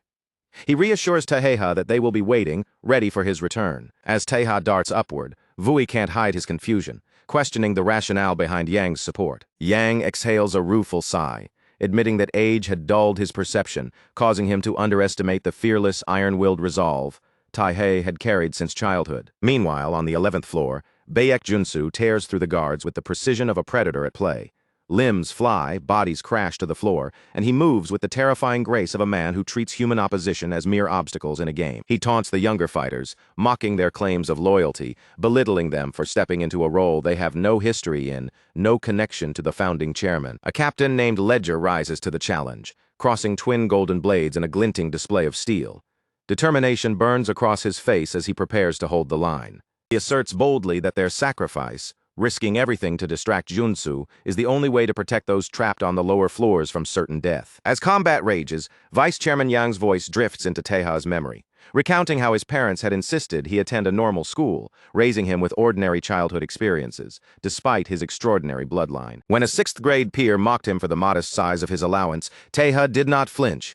Not a muscle betrayed fear or resentment. Instead, he drew a perfect circle in the sand on the playground each day, silently challenging the bully to a duel within its bounds. The cowardly boy never dared step into the circle, choosing instead to strike from the shadows, away from prying eyes, to inflict pain without honor. Through each clandestine beating, Taheya endured silently, absorbing every strike with unbroken composure, as though the pain were merely wind brushing past him. The scene shifts to the kitchen, where young Taeha, bruised but unshaken, calmly explains his reasoning to his mother, his voice measured and mature beyond his years. He tells her that the bully's words were curses, vile attacks aimed at poisoning the spirits of his family and friends, words too dark to repeat aloud. He insists that as long as she believes in him, he can endure any suffering, no matter how brutal, his courage anchored in her trust. Now, in the present, adult Jin Taeha strides into the boardroom, his path littered with the bodies of those who opposed him. Each step is deliberate, each motion radiating controlled power. With the same iron resolve he carried as a child, he advances toward Baek Junsu, tactical blade in hand, every movement speaking of lethal intent and unwavering determination. He silently vows that as long as those who trust him remain steadfast, victory will follow, no matter the opponent standing in his path. The hall falls into a tense, suffocating silence. Baek Junsu stands perfectly composed, a figure of calm and deadly focus anticipating the confrontation. Opposite him, Jin Taeha tightens his grip on the blade, eyes locked unwaveringly on his target. Every muscle is coiled like a spring, ready to unleash a storm. The sudden presence of Taeha sends the guards, Ledger and his companion, into sheer panic. Confusion and fear ripple through their ranks. Their original plan to shield Junsu from the young master crumbles instantly. Ledger shouts frantically, demanding to know why Taeha has boldly appeared in the fray. Tension spirals to a near-breaking point. Sweat beads on Ledger's brow, his hands trembling as he yells for Taeha to retreat before blood is spilled. But Taeha ignores every warning, launching himself forward with a massive slashing strike that reverberates through the room, the air itself seeming to split. Baek Junsu meets the blade head-on with a single bare palm. The shockwave rattles walls, glass, and floor alike, laying bare the incredible force behind Taeha's assault. Leaning into the impact, Junsu reveals that he had been anticipating this moment all along, prepared for every nuance. Ledger, standing at the edge of the chaos, is frozen in absolute disbelief, unable to comprehend how a human could move with such breathtaking speed, precision, and deadly grace. Taeha unleashed a relentless storm of strikes, each blow crackling through the air with the intent to pin Baek Junsu down, to force him into constant reaction. But Junsu, with a calmness that seemed almost effortless, gave a single measured order to Ledger: retreat to the first floor. That simple command created a fleeting gap, a tiny corridor of escape through which the enforcer could slip away. Taeha's flurry of attacks continued, yet the momentary absence of Ledger shifted the battlefield, leaving the young master to face the towering force alone. Taeha squared his shoulders, the tension in his body coiling like a spring ready to release. His voice, steady and unwavering, cut through the chaos. He would face Junsu alone. No one else would bear the weight of this confrontation. Every fiber of his being screamed refusal to let another take the brunt of what he knew would be a storm of overwhelming power. Determination burned in his eyes, a quiet declaration that this fight, this reckoning, was his burden to carry alone. Ledger paused just long enough for disbelief to flicker across his face, his gaze darting back to the scene as if trying to process what he had just witnessed. Then, almost reluctantly, he turned and vanished down the stairs, swallowed by the shadows of the villa's lower floor, leaving Taeha to confront the tempest head-on. The fight surged through the hall, a chaotic dance of strikes and evasions that shattered the calm of the surroundings. Junsu, however, remained unnervingly composed. He stood tall, his back slightly turned, a mocking smirk tugging at his lips as he watched Taeha maneuver. His voice dripped with condescension, questioning whether the young master truly had a calculated plan, or if he was merely reacting, improvising in the face of an opponent far beyond his years. Suddenly, with a movement as swift as it was brutal, Junsu lunged forward, his hand snatching Taeha's face and pinning him forcefully to the floor. Shadows fell across Taeha's body, dark and oppressive, as the weight of the living legend pressed down upon him. The young master's struggle seemed almost insignificant beneath the sheer presence of his opponent. Junsu's eyes glimmered with detached amusement as he dismissed Taeha's frantic efforts with a flick of casual disdain. "From what I can see," he muttered, his voice calm but sharp, "your strategy hardly merits any notice." His words were not just a critique. They were a calculated cut, meant to undermine, to test the resolve of the young master beneath him. Beneath Junsu's oppressive grip, Taeha's eye flicked out between the enforcer's fingers, sharp and defiant. Summoning every ounce of strength, he shoved violently against the floor, the sudden force sending Junsu staggering back a step. It was a small victory, a fleeting space in which Taeha could breathe and prepare for the next surge. Blood now trickled from his wounds, each drop a silent reminder of the danger pressing in. Taeha felt the echo of Gwangsu Gu's words reverberate in his mind, a distant voice of reason and encouragement, reminding him that even legends had vulnerabilities. Bake Junsu was not just a man, he was a living legend. His name alone struck terror into the council's heart, a figure forged in an era defined by relentless chaos and unending bloodshed. His reputation was etched in crimson and fear, a shadow that stretched far beyond the present confrontation. He was the only man ever known to confront the head of the Oseong faction and walk away alive, a feat that alone carved his legend into the annals of terror. Every eye that had heard his name trembled with the memory of that survival, a singular act that rendered him almost untouchable in reputation, if not in reality. A memory flickered in Tahe's mind, pulling him back to a dimly lit bar. He could see himself, younger and untested, telling Guangsu that no human, no matter how revered, was truly unbeatable if approached with precision and courage. Guangsu had chuckled, his eyes alight with a mix of admiration and amusement, praising Taiha's relentless spirit. Those who call him invincible, he had said, do so only to calm their own fears. It was a simple observation, yet it carried the weight of countless battles and hard-earned insight. Conversation had shifted naturally to the villa incident, that moment when Junsu had shattered Taiha's blade with terrifying precision, leaving him stunned and bloodied. Guangsu had recounted every detail with meticulous care, describing how breaking a weapon demanded striking the exact bevel at monstrous force. Intriguingly, he admitted the technique's impossibility was his own invention, a cruel test engineered to challenge both skill and ingenuity in equal measure. Returning to the present, Taha swung his blade through the air with fierce intent. Yet Junsu, unflinching, pinched the weapon effortlessly between two fingers, halting its motion mid-arc.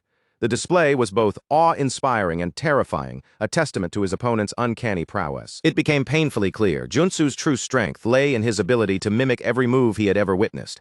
Techniques unknown to him were foreign and unusable, yet every move he had seen was instantly adapted, turning him into a living, reactive weapon of unparalleled adaptability. With a sharp snap, Junsu crushed the metal blade in two, standing amidst the glinting shards with eyes calm, cold, and calculating.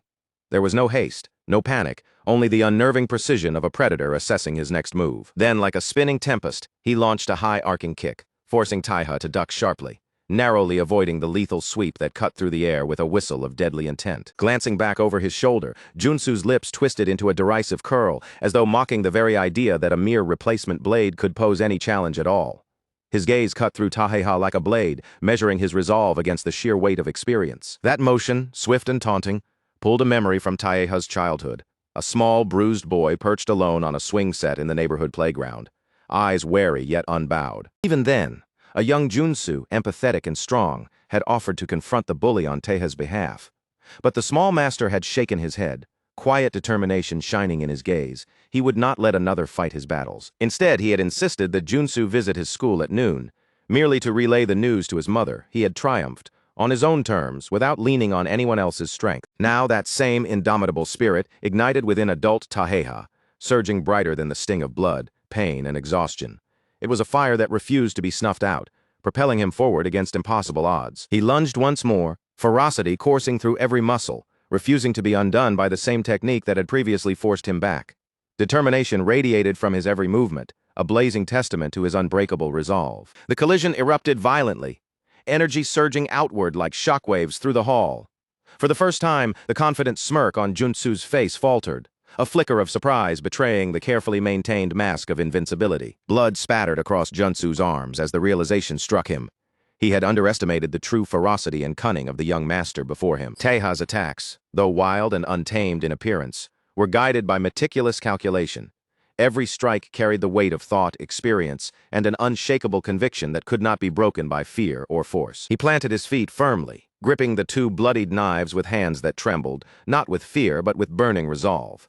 His eyes blazed like molten steel as he declared, loud enough for the echoes to carry, that because Junsu had become the sworn enemy of his grandfather and parents, he had come here, finally, to settle the score once and for all. A flashback flickered to Taheha's youth, revealing how his tactical ruthlessness had been forged in the crucible of quiet, relentless cruelty, moments that demanded cunning, courage, and unyielding strategy. Even as a small child, he endured a torrent of bullying, each strike attempting to bend his spirit. Yet no blow, no insult, no assault could ever break the core of his resolve. Older boys defaced his family's reputation with hateful graffiti, trying to humiliate him at every turn. hoping to crush his pride and submission. But Taeha refused to bear it silently. With deliberate audacity, he provoked confrontation, drawing a precise circle in the sand, a challenge, a gauntlet thrown down for any who dared oppose him. One older boy, 3 years his senior, could not withstand the humiliation and charged with lethal intent, aiming to end the encounter with a single crushing blow. Unseen by the aggressor, Taeha had already set the battlefield to his advantage. Every detail, every subtle trap, had been considered in advance, waiting for the moment to spring. A wooden plank lay hidden beneath the sand, invisible to the naked eye. As the older boy lunged forward, Taeha's swift kick revealed the trap, sending the attacker sliding violently across the ground, off balance and vulnerable. Seizing the opening, Taeha drove his knee upward with precise, lethal force, striking the boy squarely in the nose. The sharp crack echoed, a testament to the effectiveness of his calculated move. Bully collapsed to his knees, gasping and reeling, yet Taeha did not pause. From his pocket, he drew a rock, striking relentlessly, ensuring the message was unmistakable. Every blow carried meaning. No one would ever again dare insult his family. Taeha's resolve was unshakable, his declaration of independence and strength made through action, not words. From beyond the fence, a young Baek Junsu watched intently, eyes wide as he later recounted to Taeha's parents the remarkable precision and courage with which the boy had defended himself. Back in the present, adult Taeha moved like a phantom across the floor, blades flashing with lethal intent. His assault was a blur of motion, each strike pressing forward with relentless speed and unwavering precision. He swung his blade with deadly purpose, narrowly missing Junsu as the weapon carved a deep, jagged gash into a marble pillar behind him. The echo of stone meeting steel resonated through the hall, marking the intensity of his attack. Junsu's eyes flickered to the mark, a subtle hint of surprise breaking through the calm veneer he maintained, a fleeting acknowledgement of Taeha's extraordinary skill. The blade had sliced through solid stone as though it were nothing more than paper, maintaining its razor edge despite the brutal wear of combat, a weapon as formidable as the young master who wielded it. Even as he respected Taeha's prowess, Junsu could not deny the truth. The blade itself was exceptional, a rare artifact, perfectly matched to the hands of someone destined for greatness. Without warning, Junsu grabbed Taeha's arm, twisting his wrist viciously toward the floor in a punishing counter. The force of it sent a shudder through the young master, testing his endurance and resolve. Taeha's low strike had opened a fleeting opportunity, and Junsu seized it expertly, forcing the young master into a flip and a temporary tactical retreat, recalculating his next move with razor-sharp focus. Mocking the effort with a sardonic smile, Junsu recalled the patient, meticulous planning Taeha had once shown in toppling a playground bully, marveling at how a mind shaped by strategy and foresight could translate to combat in the present. He questioned with a mix of disbelief and respect whether 17 years of painstaking strategy, sharpened in the crucible of mafia life, could truly be distilled into a single, flawless blade technique. The air thickened with oppressive pressure, cold and clinical, as Junsu unleashed a merciless torrent of strikes upon Taeha, each blow more calculated and precise than the last, intent on testing every limit of the young master's endurance. Finally, with a sudden iron grip, Junsu seized Taeha by the chest, sneering as he mocked the young master. "Do you really think that strength honed overseas," he jeered, "is enough to topple a man whose life was forged in the relentless bloodshed of Korea?" The words were a challenge, heavy with history, daring Taeha to prove his worth. Taeha was sent flying through the air with a force so violent it threatened to shatter every bone in his body. He crashed into the wall with a deafening impact, the sound reverberating through the room like a clap of thunder, making the air itself seem to shiver around him. Amid the chaos, Baek Junsu froze mid-stance, a crimson bloom of blood suddenly erupting across his chest in a strike that landed with shocking swiftness. The unexpected wound painted the scene with an instant, brutal clarity. The enforcer staggered backward, stunned and disoriented, his mind scrambling to register when or how Taeha had delivered such precise, devastating blows. As Taeha gasped and sprawled on the floor, battered and trembling, memories of Regina Salerno's intense, almost merciless lessons surged back to him with vivid intensity. She had once told him that some people are chosen by fate itself, born with abilities so extraordinary that everyone else seems to be struggling just to keep up. Since Regina considered herself one of these rare, exceptional individuals, young Taeha had once asked, eyes wide and hesitant, whether it was even possible to overcome such seemingly untouchable figures. With a confident, knowing smile, the underboss of the Salerno family had assured him that victory was possible, simply because he was her pupil, and she saw potential in him that demanded belief. Years earlier, under the ghostly glow of moonlight in a secluded forest clearing, a young Jin Taehae fought to keep his balance during a punishing training session, every fiber of his body screaming in protest. Regina Salerno towered above him, a red toy hammer resting carelessly on her shoulder, her eyes sparkling with amusement as they traced the sweat and exhaustion etched across his small frame. Barely able to stand, Taeha doubted his own strength, questioning whether he could ever measure up against those born leagues ahead in raw skill and unyielding power. Regina responded with a sly smirk, then in an instant brought the toy hammer down with brutal precision onto his side, sending him reeling and completely off balance. Taha flew through the air uncontrollably, slamming against a tree with a thud that rattled his very bones, pain and shock blending into a single overwhelming sensation. When he hesitated, asking if the toy might secretly be steel, Regina shook her head, her tone sharp but instructive. If he only absorbed hits without strategy, victory would forever remain a distant dream. Later, seated beside a roaring waterfall, Regina offered a more scientific explanation of his grueling exercises, her voice steady against the crash of cascading water. She detailed the mechanics of human muscles, differentiating red, slow-twitch fibers built for endurance from white, fast-twitch fibers designed for sudden explosive power.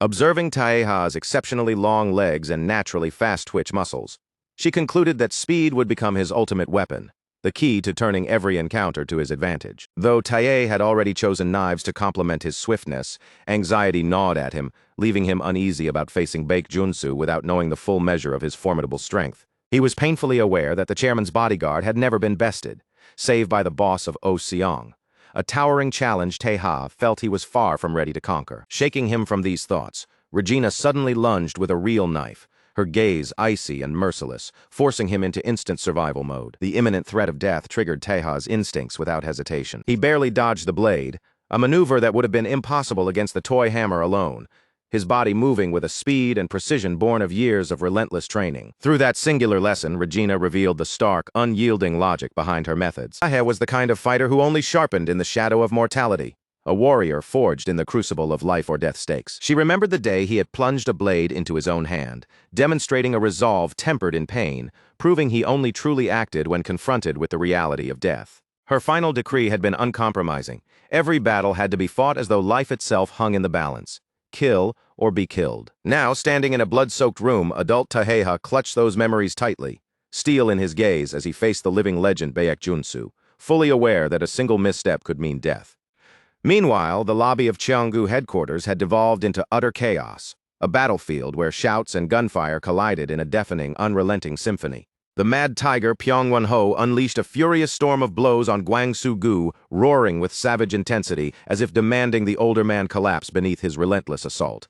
Gwangsu stood firm, absorbing the ferocity, then striking back with a staggering punch that sent Pyongwon reeling, followed by a rapid flurry of bone-crunching counters that echoed through the lobby. Yet Pyongwon's stamina seemed almost supernatural, a relentless force that refused to waver. He countered with a devastating blow that slid Gwangsu across the room, prompting Asura, the red-haired team black fighter, to leap instinctively to his side, eyes blazing with urgency. Gwangsu admitted, under his breath, that he was no longer in his prime, yet he acknowledged that Pyongwon's raw, overwhelming strength outweighed any skill, making him an almost terrifying opponent to endure. Desperation clawing at him, Pyongwon barked into his radio, summoning the Youngmu division for reinforcements, only to hear grim confirmation that they were trapped, cut off from help. The reason was painfully clear.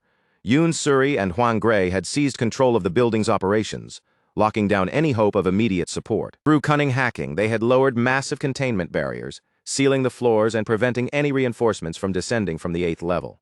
Gwangso's brief sense of relief vanished almost instantly, replaced by the tightening grip of tension as the battle escalated further. Gray's report confirmed that Taeha was now on the 11th floor, locked in a deadly high-stakes duel with the white-haired Baek Junsu. The revelation left both Gwangsu and Asura staring wide-eyed, speechless at the audacity and raw skill of their young ally. Asura's voice cracked with panic as she demanded news of their captain, who had gone off to rescue others, while Suri struggled to keep pace with a relentless flood of chaotic communications. As Suri scanned the monitors, searching desperately for the mustached captain, her eyes suddenly widened in disbelief. One screen revealed Lady Heron, her arms chained high above her head, trapped within the very building they were fighting to secure. Recognizing her from past training at Doyusa, Suri hurriedly activated the intercom, attempting to make contact. At first, Heron's gaze was cautious and suspicious, but it softened as Suri identified herself as the former prodigy who had fled after breaking a sacred tree. their shared history bridging the gap between them. Heron immediately connected the dots, realizing Suri's presence in the building was likely due to her link with Jin Taeha. Yet practical as ever, Heron warned Suri that she lacked the necessary skills for a successful rescue, emphasizing the dangers ahead. With Du Kyung-han, the monstrous enforcer trained by Baek Junsu, moving swiftly through the darkened hallways toward them, Heron issued a last-minute urgent command. She instructed Suri to deliver a critical message to the head of the Yeon family, understanding that the crisis had escalated far beyond a simple kidnapping. Back in the lobby, chaos reigned unchecked, a violent orchestra of gunfire, shouting and toppling furniture consuming every corner. Asura and Gwangsu crouched behind a desk, hearts pounding, struggling to endure the ceaseless hail of bullets from Cheonggu guards. Frustration boiled over as Asura shouted about Taeha, locked in a legendary duel with Baek Junsu, while they remained pinned on the ground floor. Gwangsu could scarcely grasp the magnitude of the moment, marveling at the astonishing reality. Jin Taeha, against all odds, was standing toe-to-toe with the most formidable man in Cheonggu and managing to hold his ground. For a brief heartbeat, relief swept through the loyalists, like a sudden gust of wind in the midst of a storm.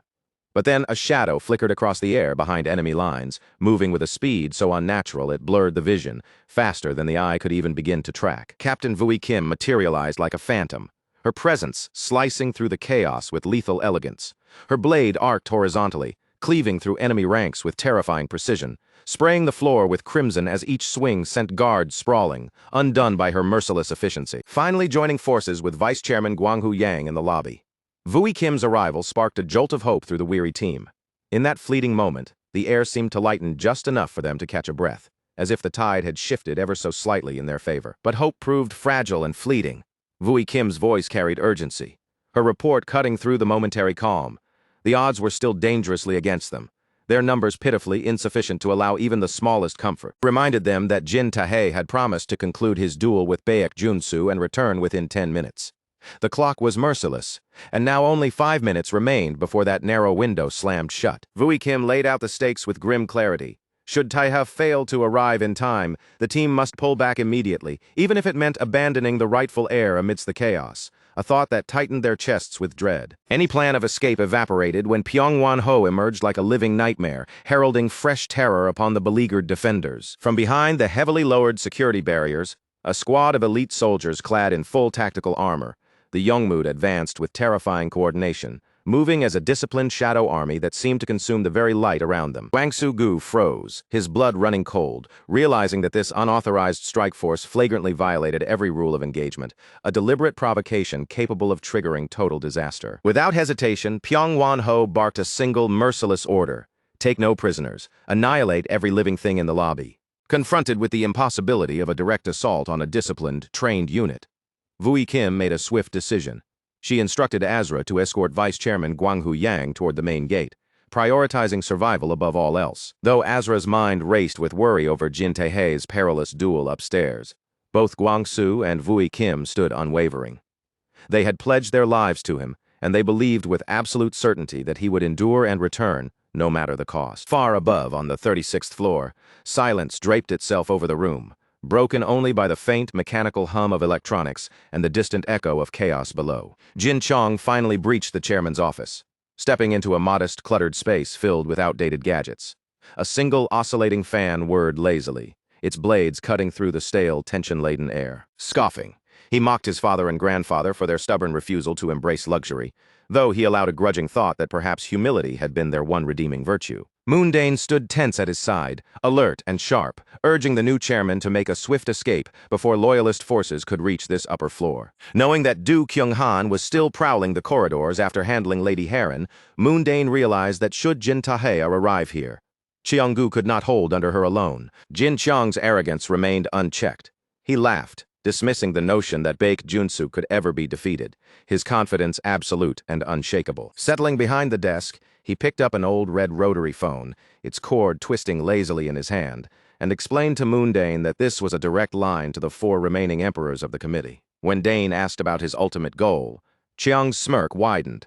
He had no interest in being one of 5 fragmented rulers.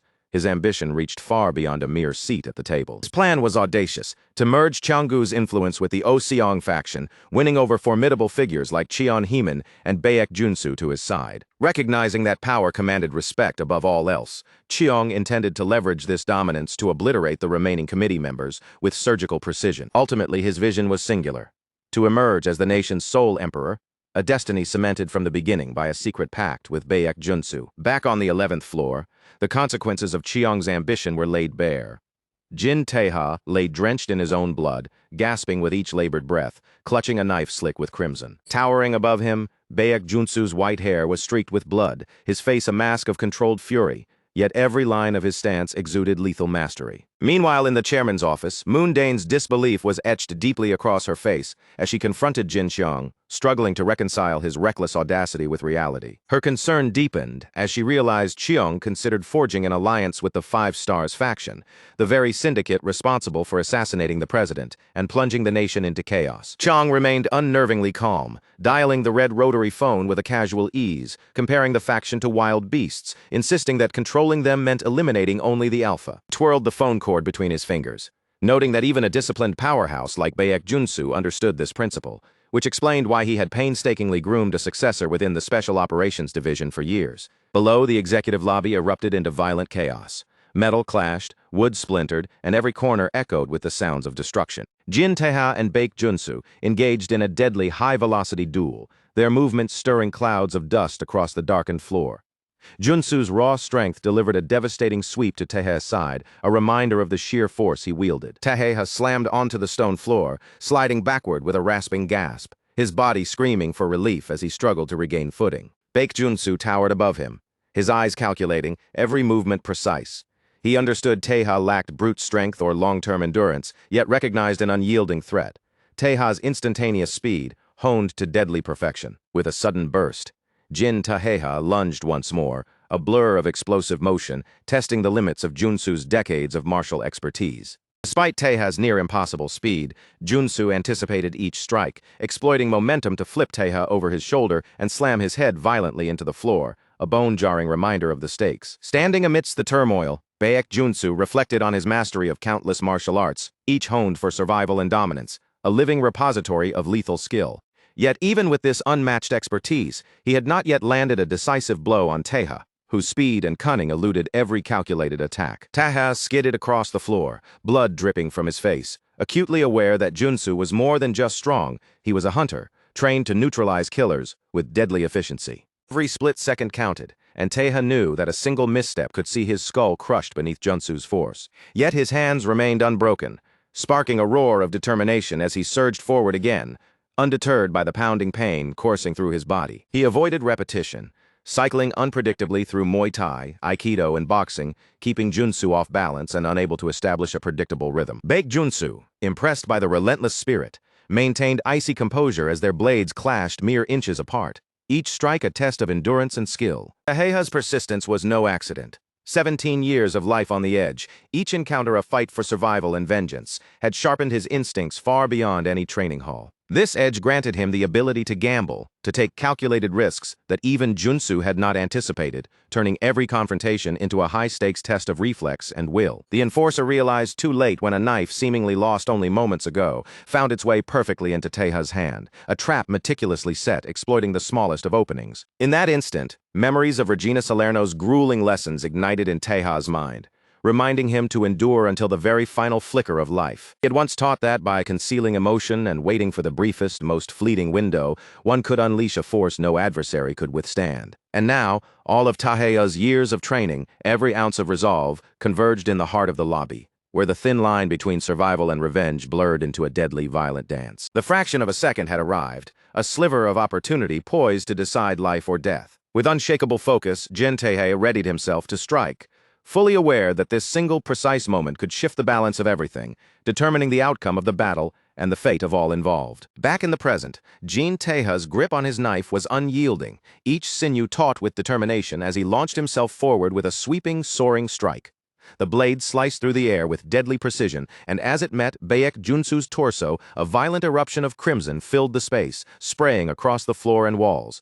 The impact resonated like a thunderclap, echoing through the lobby with a sound that could chill the bones of anyone witnessing it. Yet even as blood gushed from the gaping wound, Baek Junsu's lips curled into a faint, almost serene smile.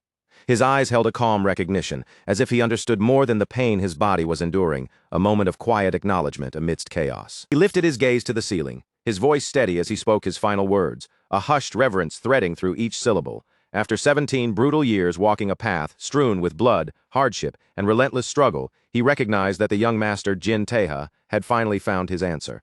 In that instant, despite his defeat, Junsu felt a surge of triumph for the late chairman, Jin Seoko. The rightful heir had emerged as the ultimate predator, proving his dominance in the most visceral way. Flashback to 1988. While thousands of pristine white balloons floated skyward in celebration of the Seoul Olympics, a much darker reality was taking shape in the narrow alleys of Incheon. Beneath the fanfare and cheerful broadcasts, the roar of excavators tore through the tightly packed old residential neighborhoods, announcing a merciless, government-led urban renewal project. The sound of steel grinding against brick drowned out every note of the Olympic anthems. Real estate opportunists arrived, decked out in flashy designer tracksuits, setting neighbor against neighbor. Landlords and tenants fractured into warring factions, and the fragile sense of community disintegrated under the crushing weight of greed and ambition. Tragedy struck the Baek family with devastating force. Baek Junsu's father, the only guardian he had ever known, was brutally beaten to death by hired thugs wielding steel pipes, leaving the young boy and his family in stunned horror. Their lives shattered in an instant. Amidst the chaos, Baek Soo-hyun, standing resolute despite her own terror, turned to her younger brother and said firmly, "Now is not the time for tears." Her voice was steady, commanding even in the face of unimaginable loss. With their father gone, Soo-hyun became the bedrock of Junsu's life, tirelessly tending to him while excelling in her studies. Every action she took was a lesson in perseverance, a beacon of unshakable strength for the boy to anchor himself to. Baek Junsu realized that his only weapon was his own strength, his body and resolve becoming the shield and sword necessary for survival and protection. At dawn, he delivered newspapers to scrape together a meager living. By night, he hauled scrap metal under the dim glow of lanterns, muscles hardening with each passing day, as he silently vowed to shield his sister from all harm. Meanwhile, Soo-hyun burned the midnight oil, candlelight flickering over her textbooks, driven by a dream of joining the Changgu Group as a semiconductor engineer, a vision of changing the world that kept her eyes open and her determination unbroken. She meticulously chronicled these aspirations in a diary, the fountain pen their father had gifted her gliding across the pages as she sketched the life she intended to forge, each line a promise to herself. But fate was merciless. Those dreams were abruptly and cruelly shattered. After Soo-hyun completed her college entrance exams, a jubilant Baek Junsu returned home carrying a celebratory cake, only to be met with horror.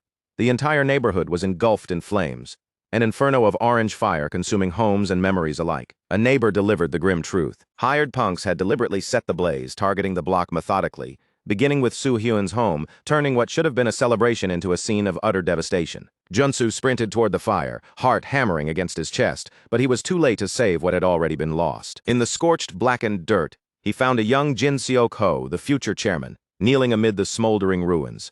Covered in raw, charred burns, Seok-ho struggled desperately to save the family he had yet to fully protect. Even as the flames licked at his back, Seok-ho fought to pull Soo-hyun from the fire, using his own body as a living shield against the encroaching death. Ultimately, he cradled the charred remains of Soo-hyun in his arms, her small form a tragic weight, as his anguished screams tore through the night, echoing across the burned-out streets in a sound that would never be forgotten.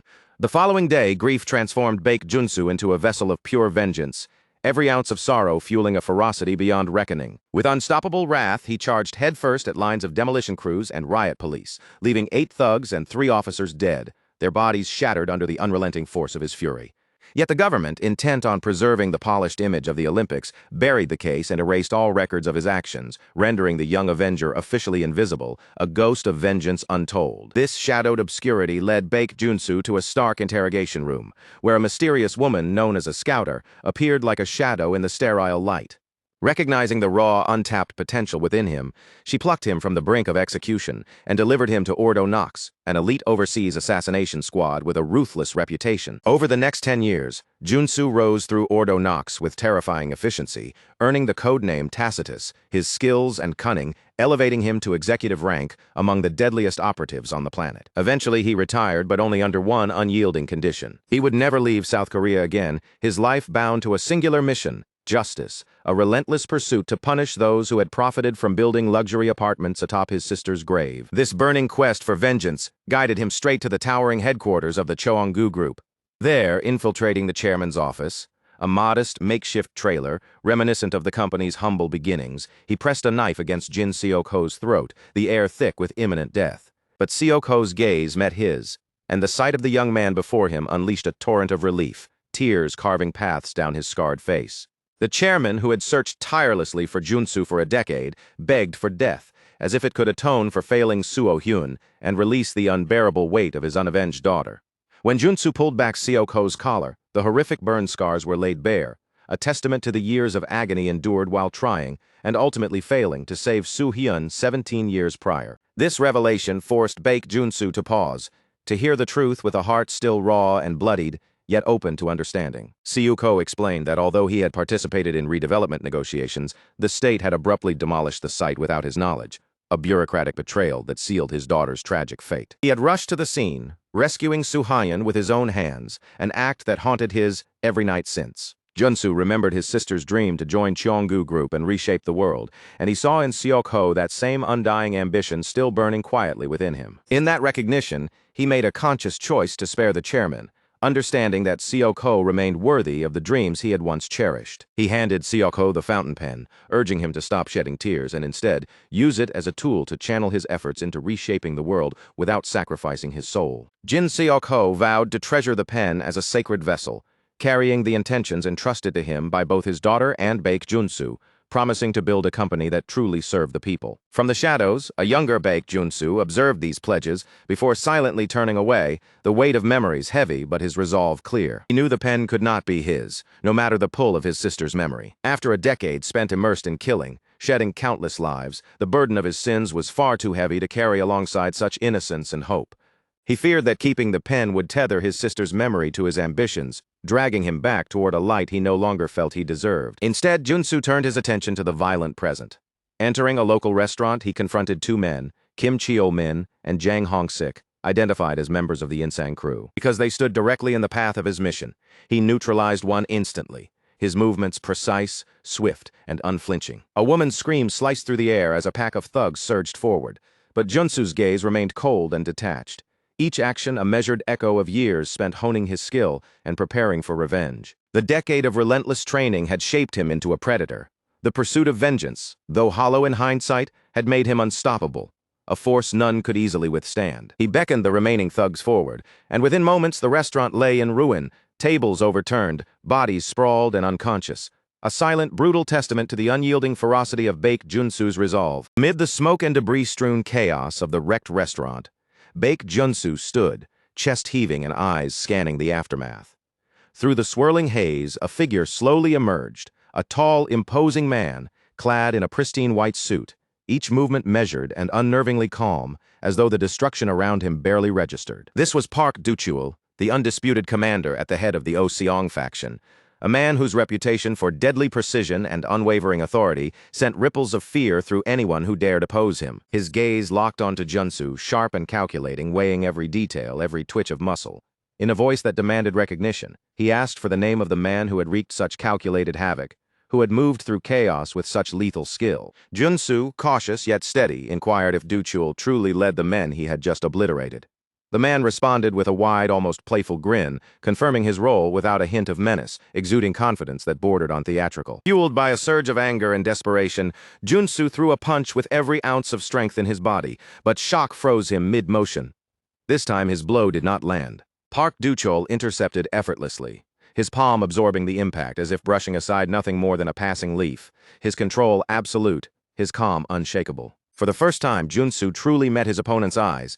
Within them burned an untamed vitality, raw and feral, reminiscent of a predator on the brink of pounce, a vitality that radiated unspoken power, fierce and overwhelming. They clashed for over 40 grueling minutes, each strike and counter a symphony of devastating speed and force.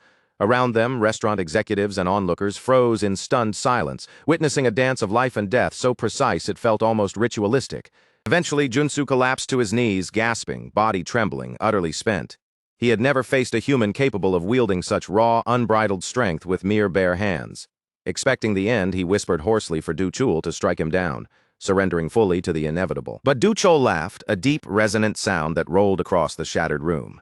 He declared that the fight had been less a life-or-death struggle and more like a thrilling ride at an amusement park, an exhilarating test of skill rather than a grim execution. Curiosity piqued. He pressed Junsu to share the story behind his audacious fight, eager to understand the source of such reckless bravery, to glimpse the fire that drove a man to such extremes. Exhausted and battered, Junsu recounted his quest for vengeance, only to realize that the original adversaries, the remnants of the Insang crew, had vanished entirely, swallowed by the expanding reach and power of the O-Seong faction. When Junsu dismissed Du Chul as merely another dangerous thug, the man erupted into laughter, a forceful, contagious energy that filled every corner of the room, almost shaking the debris from the walls. He argued that names, titles, and affiliations were meaningless if one possessed the strength to carve their own destiny. Power, he asserted, was the only measure that truly mattered. Park Duchol explained that the O-Seong faction had evolved into a force capable of checking corrupt politicians and predatory loan sharks, stepping into the void where the state had failed to shield ordinary people from exploitation. Surprisingly, he allowed Junsu to walk away unharmed, silencing his subordinates' protests with a simple acknowledgement.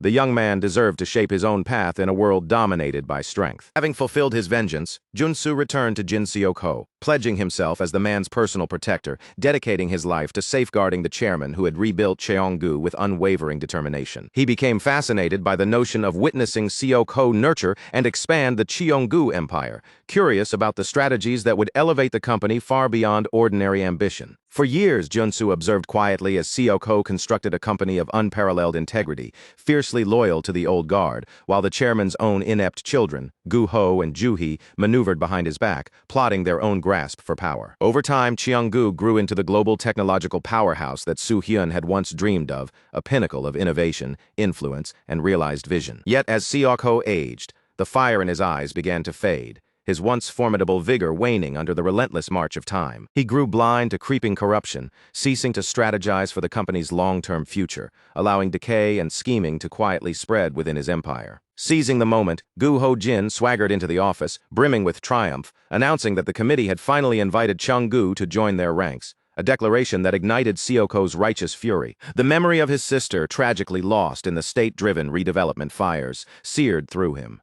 He believed with unshakable conviction that corporations should never meddle in governmental affairs. Junsu soon uncovered the hidden truth behind Seok-ho's apparent lethargy and tolerance of corruption. Seok-ho was silently battling terminal bile duct cancer, enduring his decline with stoic resolve, choosing to overlook corruption to ensure that his chosen successor could ascend without facing enemies at every turn. Even as the IMF crisis threatened to collapse his empire, Seok-ho remained steadfast, entrusting his company's future entirely to the loyalty and skill of his people. Ultimately, he selected his third son, Jin Soo-hyuk, for leadership, intending to groom the prodigiously talented Jin Taeha as the future linchpin of Cheonggu's legacy. Yet internal decay spread faster than Seok-ho anticipated.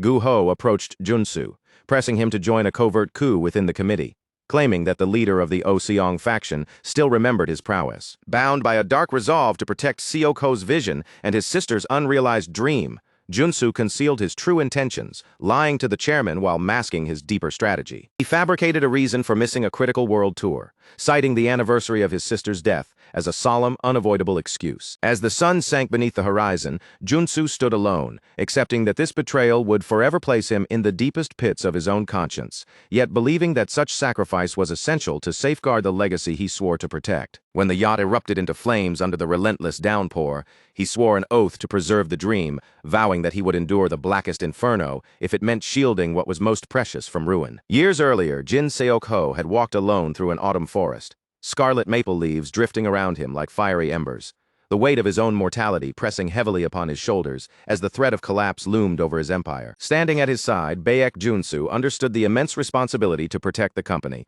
knowing that no one else could guide it with the same steadfast resolve as Seok-ho, and recognizing the perilous void that would remain if the chairman fell. He realized that the children and subordinates remained loyal not out of devotion, but because none possessed the strength to surpass Seok-ho, a dangerous balance in its own right. Junsu feared that if a predator like Park Du-cheol ever set his sights on Cheonggu, there would be no one capable of stopping him, and the empire could crumble instantly. In the present, Baek Junsu now stood alone in a shadowed hall, blood dripping from the stump of his severed arm, the room eerily silent except for his ragged, uneven breathing. He understood that the only way to preserve the legacy was to remain within the folds of the committee, to gain strength and influence, and to protect Cheonggu on his own terms. Fueled by this singular, unrelenting determination, he launched a devastating shadowed kick that sent Jin Taeha hurtling through the air, a blur of unstoppable force. Taeha gasped, ribs cracking from the impact, a scream of pure agony tearing from his lips as the enforcer's speed and precision overwhelmed everything he had trained for. Bloodied and dazed, Taeha forced himself to rise,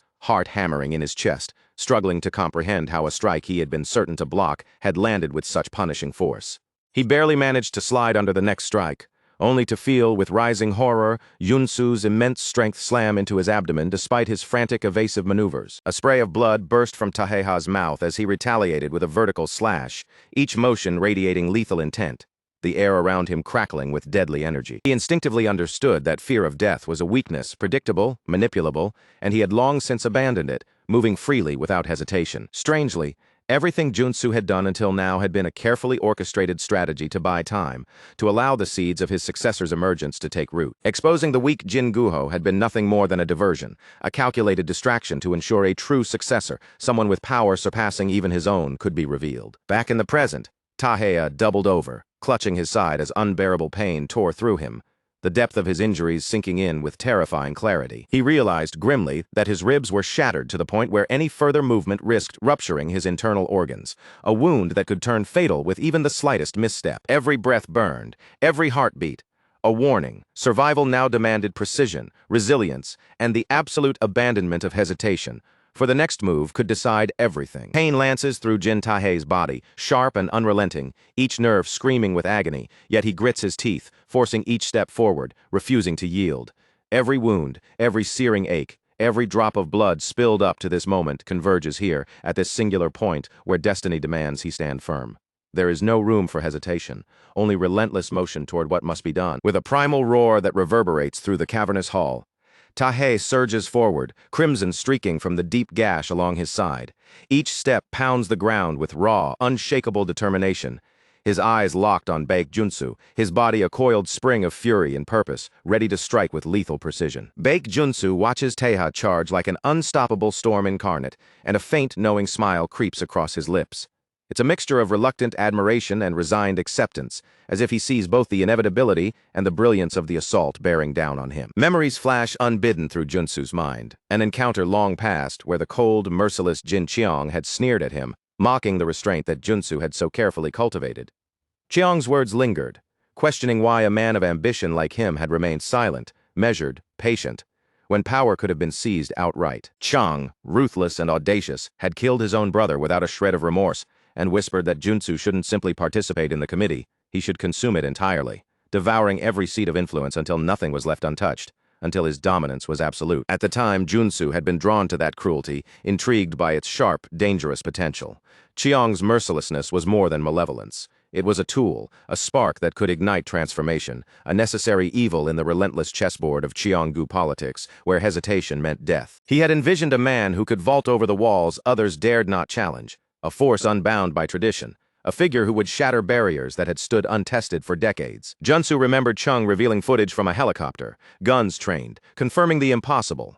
Taeha, the boy believed dead, was very much alive, moving among the living, evading every expectation. Having been spotted aboard a Salerno family vessel, Taeha had been deemed a volatile loose end by Jin Chong, a dangerous anomaly requiring careful handling, possibly elimination if the boy became uncontrollable. Yet Junsu, closing the laptop with deliberate calm, had made the quiet decision to leave the boy untouched. The notorious ruthlessness of the mafia, he reasoned, would be enough to extinguish any threat if it ever emerged.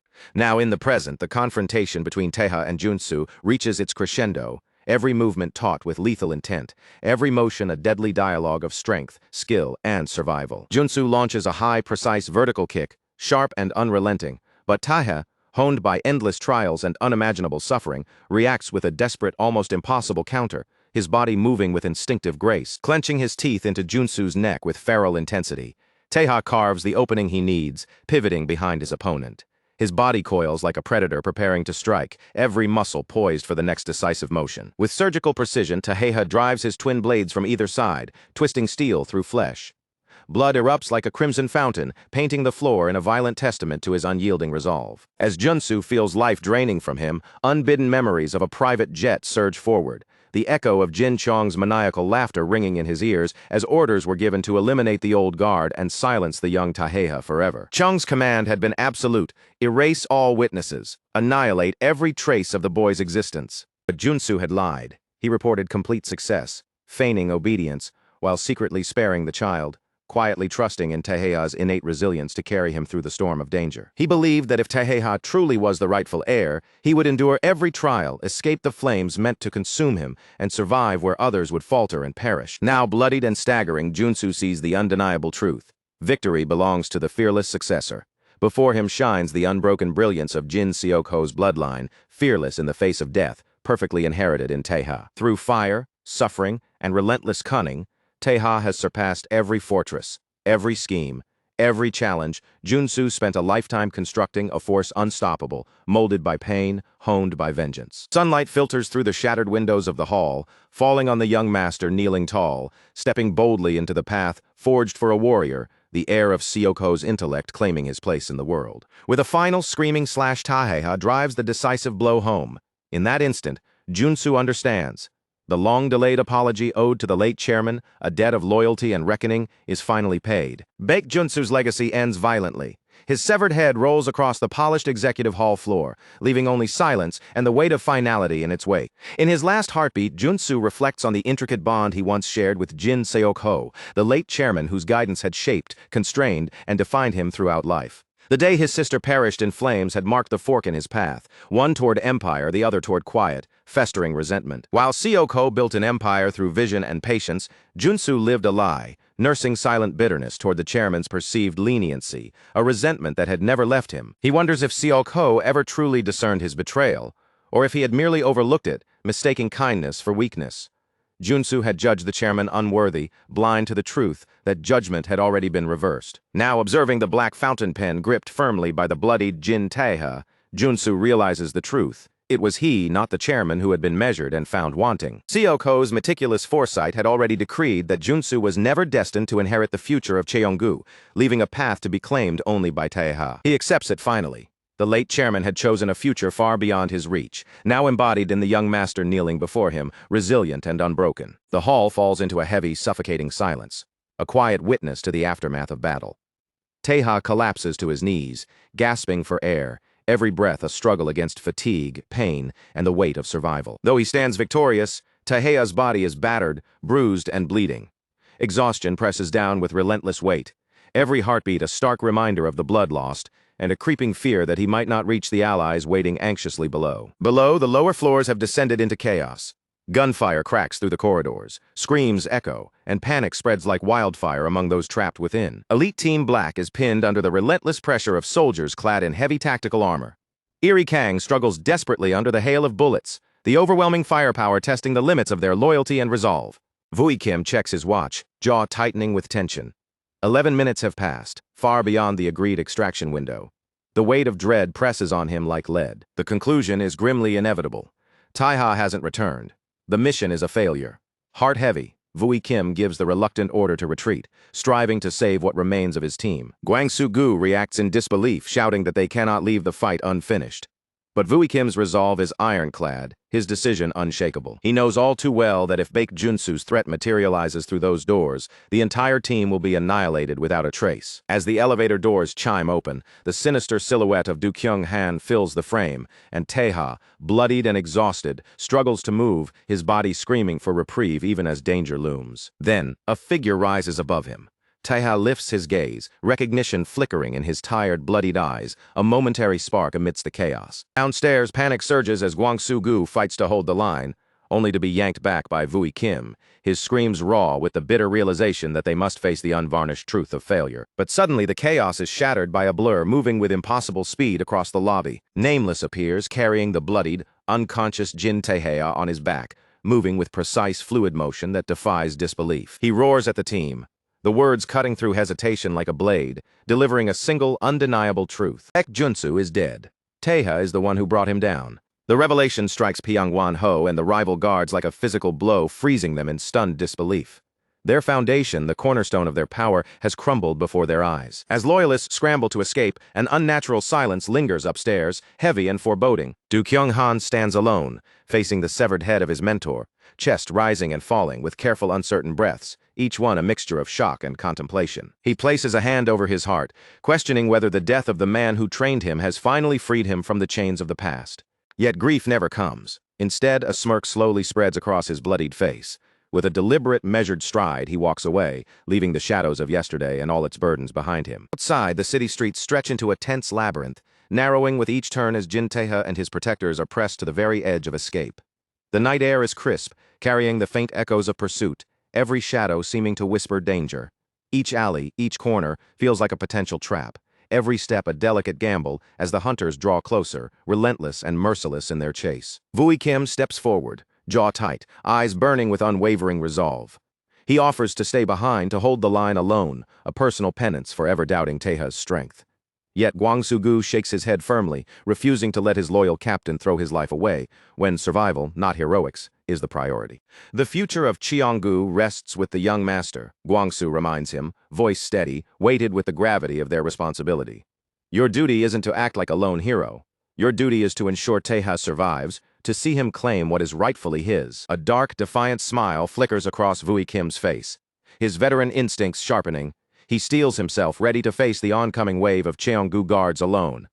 From the slums to the heights of power, he reflects on the journey that led him here, entrusting the legacy of the company and its future to the young master before charging headlong into the fray. Meanwhile, Taeha and his group press on, navigating the maze-like streets toward temporary safety, only to encounter a new obstacle in the garage. A white sedan screeches to a halt, tires protesting against the concrete, bringing the fleeing party to an abrupt stop.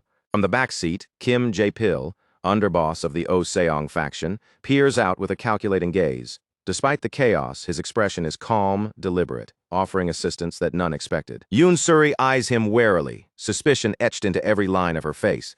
But Jae-pil speaks with measured clarity, explaining the rationale behind his sudden intervention, leaving little room for doubt. He knows that if Jin Taeha falls here, and now Cheonggu's lies will twist the council's perception, destabilizing the entire balance of power.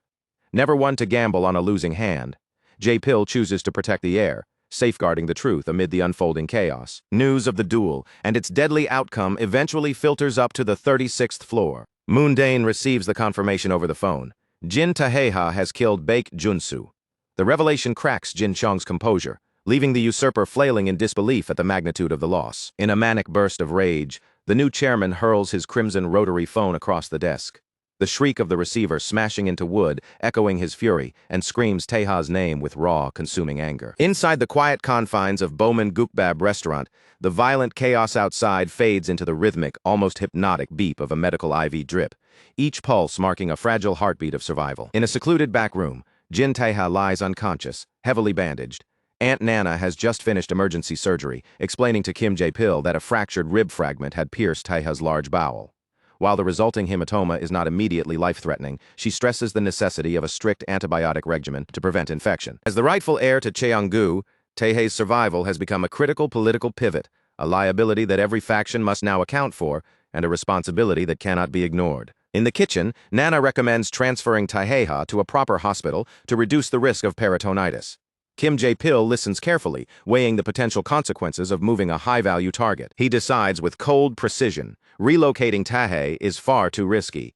If Oh Se-young is seen tending to the young master who dismantled Cheonggu's leadership, suspicion will fall on them as orchestrators of the coup itself. Nana scoffs at the idea that street thugs would care about politics, but Jae-pil remains unwavering, focused on the blood they could lose if they act without careful planning. Before stepping into the alley, he even offers Nana a prestigious university professorship in gratitude for her skill and loyalty.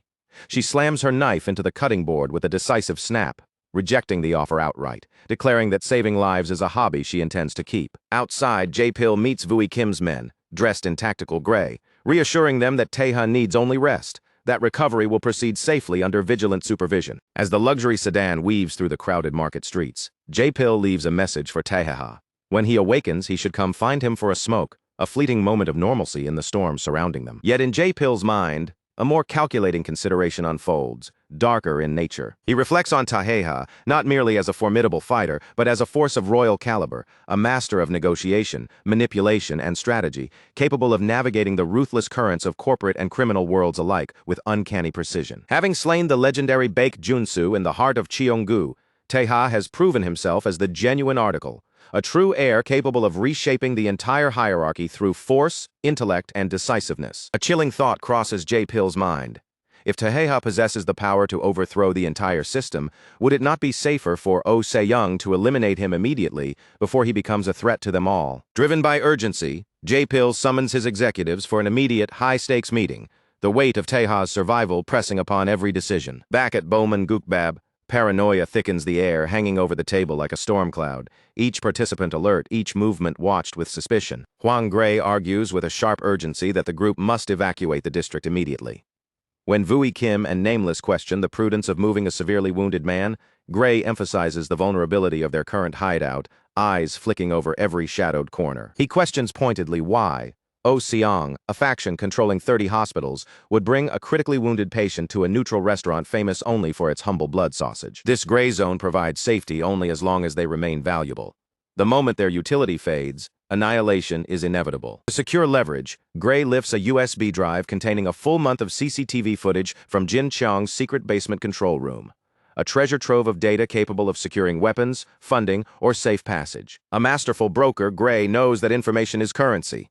Every byte a bargaining chip to ensure the young master's survival. Every frame a potential shield against danger. Elsewhere, a different negotiation unfolds aboard a K-rail subway train, tension coiled in the confined moving space. Vice Chairman Guanghu Yang stands tall in the aisle, towering over a man sprawled across the seats, the weight of political necessity etched in every line of his posture. This is Min Cheng Heo, vice chairman of the Dobang Association, who regards Yang with a blend of amusement and scorn, as if the very presence of authority amuses him. Heo mocks the absence of luxury vehicles, but Yang remains unfazed, his focus absolute, his resolve unbroken by jibes. Eyes wide with desperation, Yang pleads with Heo to assist in placing Jin Taeha on the chairman's seat, a move of profound political consequence, one that could reshape power itself. Heo laughs, initially demanding recompense for a prior incident dubbed pitcher and batter.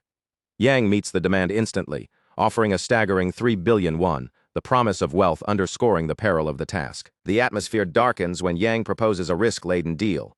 If Heo aids the young master, Yang will facilitate his ascent by eliminating the current Dobang chairman, intertwining danger with opportunity. The cold ambition in Yang's words sharpens the air, prompting every man aboard to instinctively draw weapons, the tension snapping taut like a drawn bowstring. Heo lowers his sunglasses, one predatory eye measuring Yang's audacity, calculating both the peril and the promise entangled before him. Meanwhile, night blankets the ancestral estate of the Changju Yan clan, shadows stretching over the grounds with quiet menace.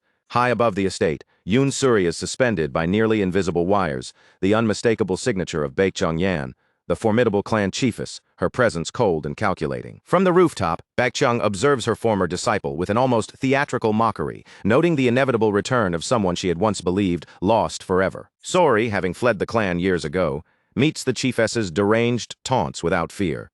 Bound mid-air, she glares up with unflinching determination, challenging Baekjeong to end the theatrics and open the door. Beneath the traditional eaves of the Yan clan's training grounds, a quieter, simmering tension unfolds over cups of finely brewed hadong tea, each sip a calculated pause in the game of survival and loyalty. Baekjeong praises the tea's exquisite quality, noting that once one experiences such refinement, the cheap substitutes of the streets can never satisfy again, a subtle assertion of power and taste. Despite the gesture of hospitality, Suri remains vigilant, her mind fixed on the mission entrusted to her by the imprisoned Lady Heron. She demands direct audience with the clan head, meeting Baekjeong's skeptical, narrowing eyes with unwavering resolve. The chiefess doubts that a high-ranking officer like Heron could have been bested by the Cheongju faction, though she muses that Heron's lack of a sword during the board meeting may have contributed to her defeat. Suri explains that she witnessed Heron's predicament through the control room's CCTV, yet Baekjeong dismisses the claim, labeling Heron's attempts to assist Jin Taeha as nothing more than reckless interference. Baekjeong Yen draws a strict line in the sand. As a second-rank officer of the clan, she asserts with unwavering authority that only she has the right to decide whether Yoon Suri's urgent message warrants the attention of the clan head. Her presence alone radiates command, every gesture underscoring the weight of her station.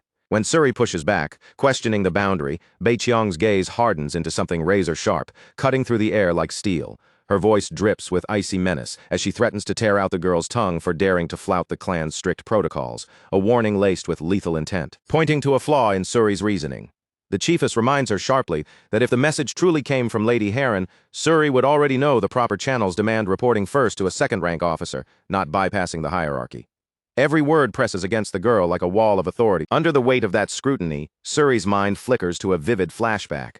Lady Heron's precise instructions, etched with urgency, surge into her consciousness, guiding her next actions. Heron had emphasized the critical importance of this message, warning Suri that it must remain secret from anyone below the third rank, the instruction infused with a quiet, urgent authority that left no room for error. Most crucially, Heron had instructed that if she met resistance, she must specifically request the attention of Beiqiang Yan, knowing full well that only the chiefess herself would respond, ensuring the message reached the right hands. Realizing her attempt to unsettle her former master has failed, Suri finally utters the cryptic, tension-laden phrase, "Seo Bile stands overturned." Beiqiang's eyes instantly narrow with comprehension. The words are a coded alert. A coup has erupted within Qionggu, and the balance of power is in peril. He consents to inform the clan head, but commands that Suri enter the estate and remain there, making it unmistakably clear that the young wire user is not permitted to leave.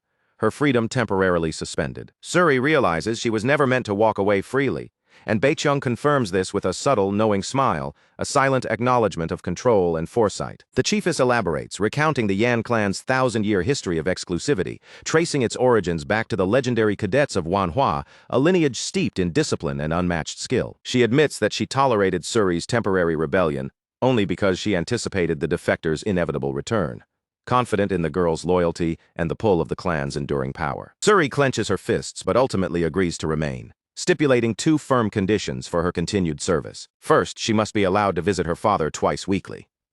Second, the clan must provide aid to Jin Taeha on a single occasion, a gesture framed not as obligation, but as a personal debt of honor. She presents the request directly to Beiqiang, invoking gratitude for Taeha's past heroism in saving her hometown, emphasizing a moral obligation that cannot be ignored. Beiqiang regards the plea with an amused, self-righteous skepticism, questioning why a high-ranking officer would trouble herself with such personal matters when the fate of the clan rests above all else. Yet Suri seizes her master's attention by suggesting that Beiqiang keeps her close not merely for discipline, but because she desires it, exposing the personal dynamics hidden beneath the rigid hierarchy. To illustrate the clan's formidable reach, Beiqiang leads Suri through the garden, where young trainees, barely 4 to 6 years old, move with uncanny precision under her vigilant watch, each motion perfectly measured. She explains that the clan scouts children of extraordinary talent, nurturing them into elite warriors in the Western Division or shrewd diplomats in the Eastern Division, the training beginning at the youngest, most impressionable age to maximize potential. Only those possessing a rare triad of beauty, strength, and intellect are selected, brought into the fold to be molded, disciplined, and elevated into the clan's most formidable assets. Chang notes her own exceptional recruitment at 17, while recounting how she recognized Suri's latent abilities when the girl was 19, an unusual but undeniable talent. Without warning, Beiqiang activates her invisible wires, lifting the young trainees into the air, suspending them like marionettes, their small limbs dangling, as if gravity itself bowed to her command. She informs Suri coldly that she would not hesitate to sacrifice every child if it meant securing a talent as extraordinary as hers, a grim, unyielding lesson in the ruthless calculus of potential and power. To assess Suri's current mastery, Beiqiang initiates a deadly trial. 8 intricate wire knots descend from above, a lethal puzzle demanding precision, speed, and ingenuity. If Suri fails, the children either plummet to their deaths or are strangled by the merciless wires. Her eyes blaze with fury as she sizes up the challenge, teeth clenched and resolve hardening. Calling her master an evil woman under her breath, Suri prepares to unleash every ounce of skill and cunning, determined to protect the innocent suspended above her. A few days later, the scene returns to the familiar bustle of Bowman Gukbab restaurant. Huang Gray and Aunt Nana tease one another over a new menu item, a lukewarm iced Americano, mocking Jin Taeha's famously picky palate, lightening the atmosphere with playful banter. Finally, Jin Tae awakens, still tethered to his IV, blinking at the unfamiliar beverage with an expression that mixes disbelief and amusement. Confusion quickly gives way to irritation as a news report blares across the television screen, announcing that the new chairman, Jin Xiong, is preparing his inauguration speech, a declaration that stirs a mix of concern and calculation in Taeha's mind. Surrounded by Vui Kim, nameless, and the remaining allies who survived the upheaval, Tahe recognizes that though he has returned to the world of the living, his body remains battered and his spirit raw, a warrior still in recovery. Meanwhile, in the assembly hall, Jin Cheong addresses thousands of Cheonggu security personnel, the room vibrating with tension, each man awaiting the words that will dictate their loyalty and fear. Flanked by stoic guards, the new chairman delivers a speech more akin to a declaration of war than a corporate address, his voice slicing through the hall like a blade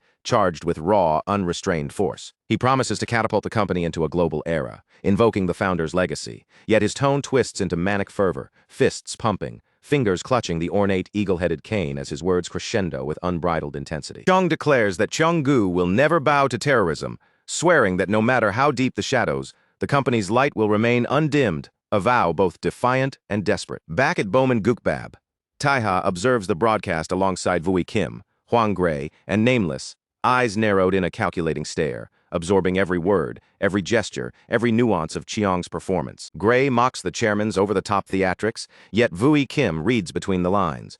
With the core executives gone and Baek Junsu dead, Choyong's desperation to rally his remaining forces is plain to see. Though a fresh bandage marks his cheek and his wounds throb, Tahea's mind is already working, turning toward the fate and whereabouts of Guangsu Gu, a loyalist whose survival could tip the balance. Seeing that Guangsu's name is absent from the casualty list, Taeha instructs Gray to continue the search, his resolve firm finding him alive or confirming his fate is non-negotiable. While Taeha recuperates, the rest of the team remains active, following Vice Chairman Guanghu Yang's strategic directives to stabilize their position amid the shifting alliances. Vui Kim explains that Yang has gone to seek aid from the Dobang Association, leveraging personal alliances to secure crucial support for Taeha, ensuring the heir's path remains protected. The logic is stark. Without the backing of council members who hold sway over the nation, the chairmanship is a title without power, a crown without subjects. Simultaneously, Yoon Suri returns to her roots at the Yan clan estate in Changju, the weight of her mission intensifying with every step. Gray notes that Suri carries a dual mandate,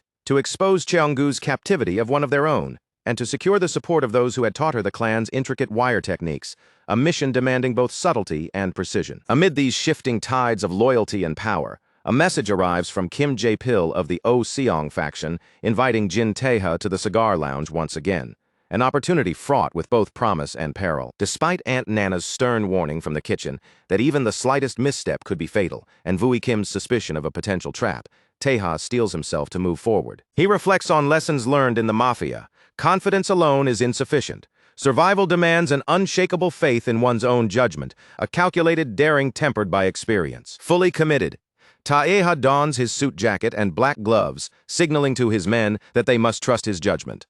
His caution is justified. Danger waits at every corner. Arriving at the Solver Cigar Lounge, Taeha and Vui Kim are met in the parking lot by Mansu Kang and Jingu Yang, ranked 12th and 19th in the Oh Seong faction, their presence radiating authority and challenge. Mansu Kang threatens to force a relocation, his voice sharp, warning that failure to comply will result in a beating. A blunt reminder of the stakes that hang over every decision in this deadly game. Jingu Yang leans forward, his words slicing the air with a chilling edge. Every syllable carries a veiled threat, leaving no room for hesitation. Any resistance from Taeha will be met instantly with lethal force. The tension is palpable, a dangerous line drawn in the asphalt of the parking lot. Vui Kim tightens his stance, muscles coiled and ready, eyes scanning for any sign of movement, prepared to leap into combat at a moment's notice. Yet Taeha moves with a disconcerting calm, his posture relaxed, gaze steady and unwavering, the eye of the storm amid the gathering chaos. Smoke curls lazily from the lounge ahead, drifting like ghostly fingers through the dim light. Taeha's eyes narrow, sharp and calculating, recognizing that his true target is already in position inside, waiting patiently, every movement deliberate and predatory. As Taeha strides toward the entrance, the Oseong thugs surge forward to block him, their bulk a wall of aggression. But with the precision of a well-oiled machine, his elite team intercepts, forming a seamless shield, their synchronization flawless, their loyalty unshakable. From the shadows, Nameless appears like a specter, pinning Mansu Kang to the floor in one fluid motion, pressing a knife laced with neurotoxin against his throat, silent, lethal, and utterly uncompromising. Jingu Yang swings a massive, threatening bat at Tahe, but Eri Kang meets it mid-air, his punch reverberating like a sledgehammer through the hall, sending the giant staggering back, off balance, and reeling from the force. Vui Kim and the remaining operatives assume their positions unflinching, forming an impenetrable wall against the advancing thugs. Their focus is absolute, every sinew and stance a testament to their unyielding loyalty. Their steadfast dedication grants Taheha the freedom to move forward, confident that his team will hold the line without question, their bodies a living shield against the storm of aggression. Inside the lounge, a booming, resonant laugh echoes, laced with equal parts amusement and menace, bouncing off the walls and filling the space with foreboding energy. Daikul Park, the ruthless Oseong boss, lounges with casual authority beside Yaepil Kim, scolding his subordinate with mockery for even entertaining the challenge of facing a man capable of toppling Baek Junsu.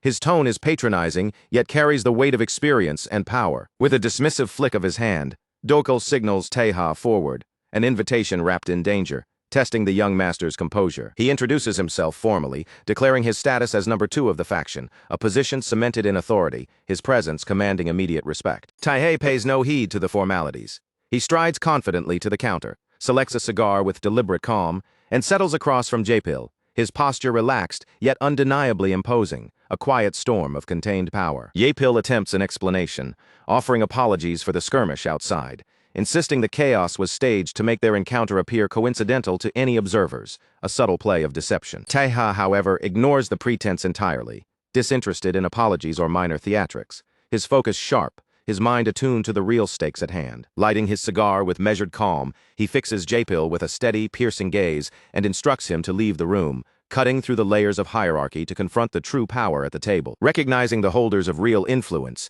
Taeha dismisses the subordinate, ensuring that the actual decision-makers are the only ones with whom he must contend. Yaepil hesitates, caught off guard by the audacity, yet Daikul silently permits him to remain, affirming the young master's authority with a quiet, unspoken acknowledgement. With a nod, Jaepil promises to check on his men outside to prevent further disruptions, departing with a courteous remark, leaving the room poised for candid negotiation between the true powers. Alone now, Daikul leans forward, his voice dropping to a grave, measured tone as he begins recounting the dark history of his underboss, each word heavy with menace and reverence for a life reshaped by tragedy. Reveals that Jaepil was once a righteous prosecutor, driven into darkness after the Oseong faction brutally exterminated his family, the pain and vengeance molding him into a force to be reckoned with. Fueled by rage and grief, Jaepil orchestrated a fiery car explosion that annihilated the former underboss, leaving no trace but scorched metal and smoldering vengeance. When Daikul confronted him, he found himself captivated by Jaepil's defiance, the man screaming that he would carve out a world where beasts like Daikul could not survive, unbowed by fear or consequence. Intrigued and impressed by such relentless spirit, Daikul welcomed the former prosecutor into the Oseong fold, recognizing in him the rare combination of cunning, ruthlessness, and resilience. Yet Taeha remains unmoved, his expression betraying only a mild curiosity, the story leaving no real impression on his disciplined mind. He questions the need for such convoluted power plays, observing that the faction seems more chaotic than strategically disciplined, a house of ambition held together by force rather than finesse. Daikul laughs, dismissing the critique, attributing the reckless maneuvers to youthful ambition and an insatiable drive for domination, pride mingling with mischief in his tone. Annoyed by the casual attitude, Taeha slams his hand firmly on the table, demanding the elder's undivided attention, a thunderous punctuation that silences the room. Outside the lounge, tension lingers thick, taut as a wire, every movement calculated, every glance loaded with professional recognition. Both sides, acknowledging each other's skill and experience, have developed an unspoken camaraderie, a mutual respect forged through conflict and competence. They share cigarettes, inspect each other's tactical knives, and even debate whether the weapons are sourced locally or abroad, a curious ritual that Jaepil watches with rising suspicion, noting the subtle interplay of trust and rivalry. Vui Kim expresses gratitude to Jaepil for facilitating the board meeting discussion, yet the strategist remains vigilant, eyes flicking over every detail, attuned to potential threats and tests. Warns the operatives to maintain distance, emphasizing that the whims of the boss are lethal, a lesson learned from observing countless battles and power plays. Red-haired Nameless reacts with a flicker of tension, prompting Jaepil to clarify the stakes, ensuring every operative understands the deadly consequences of failure. Should they fail to impress or refuse recruitment, their survival would not be guaranteed.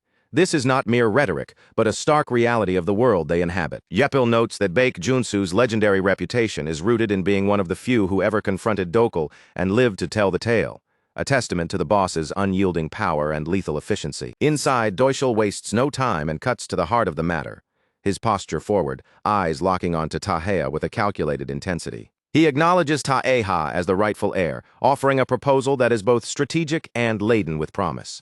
"Serve O Seong," he declares, "and by day's end, Jin Xiong's head will be delivered personally."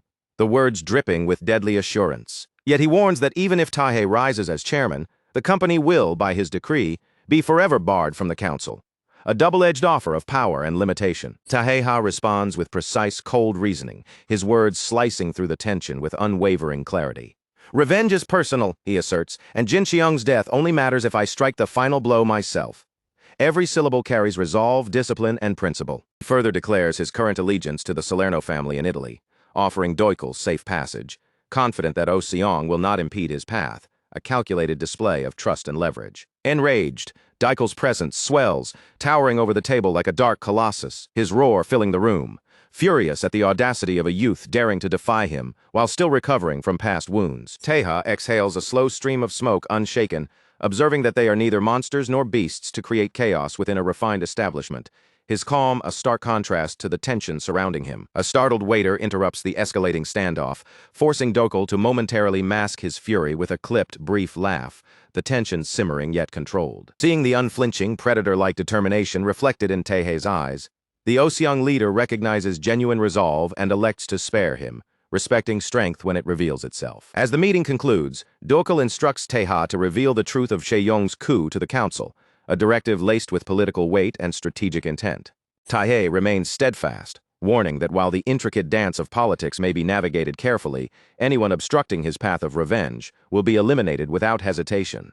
Justice measured and unflinching. The funeral hall stands solemn, the air thick with reverent silence.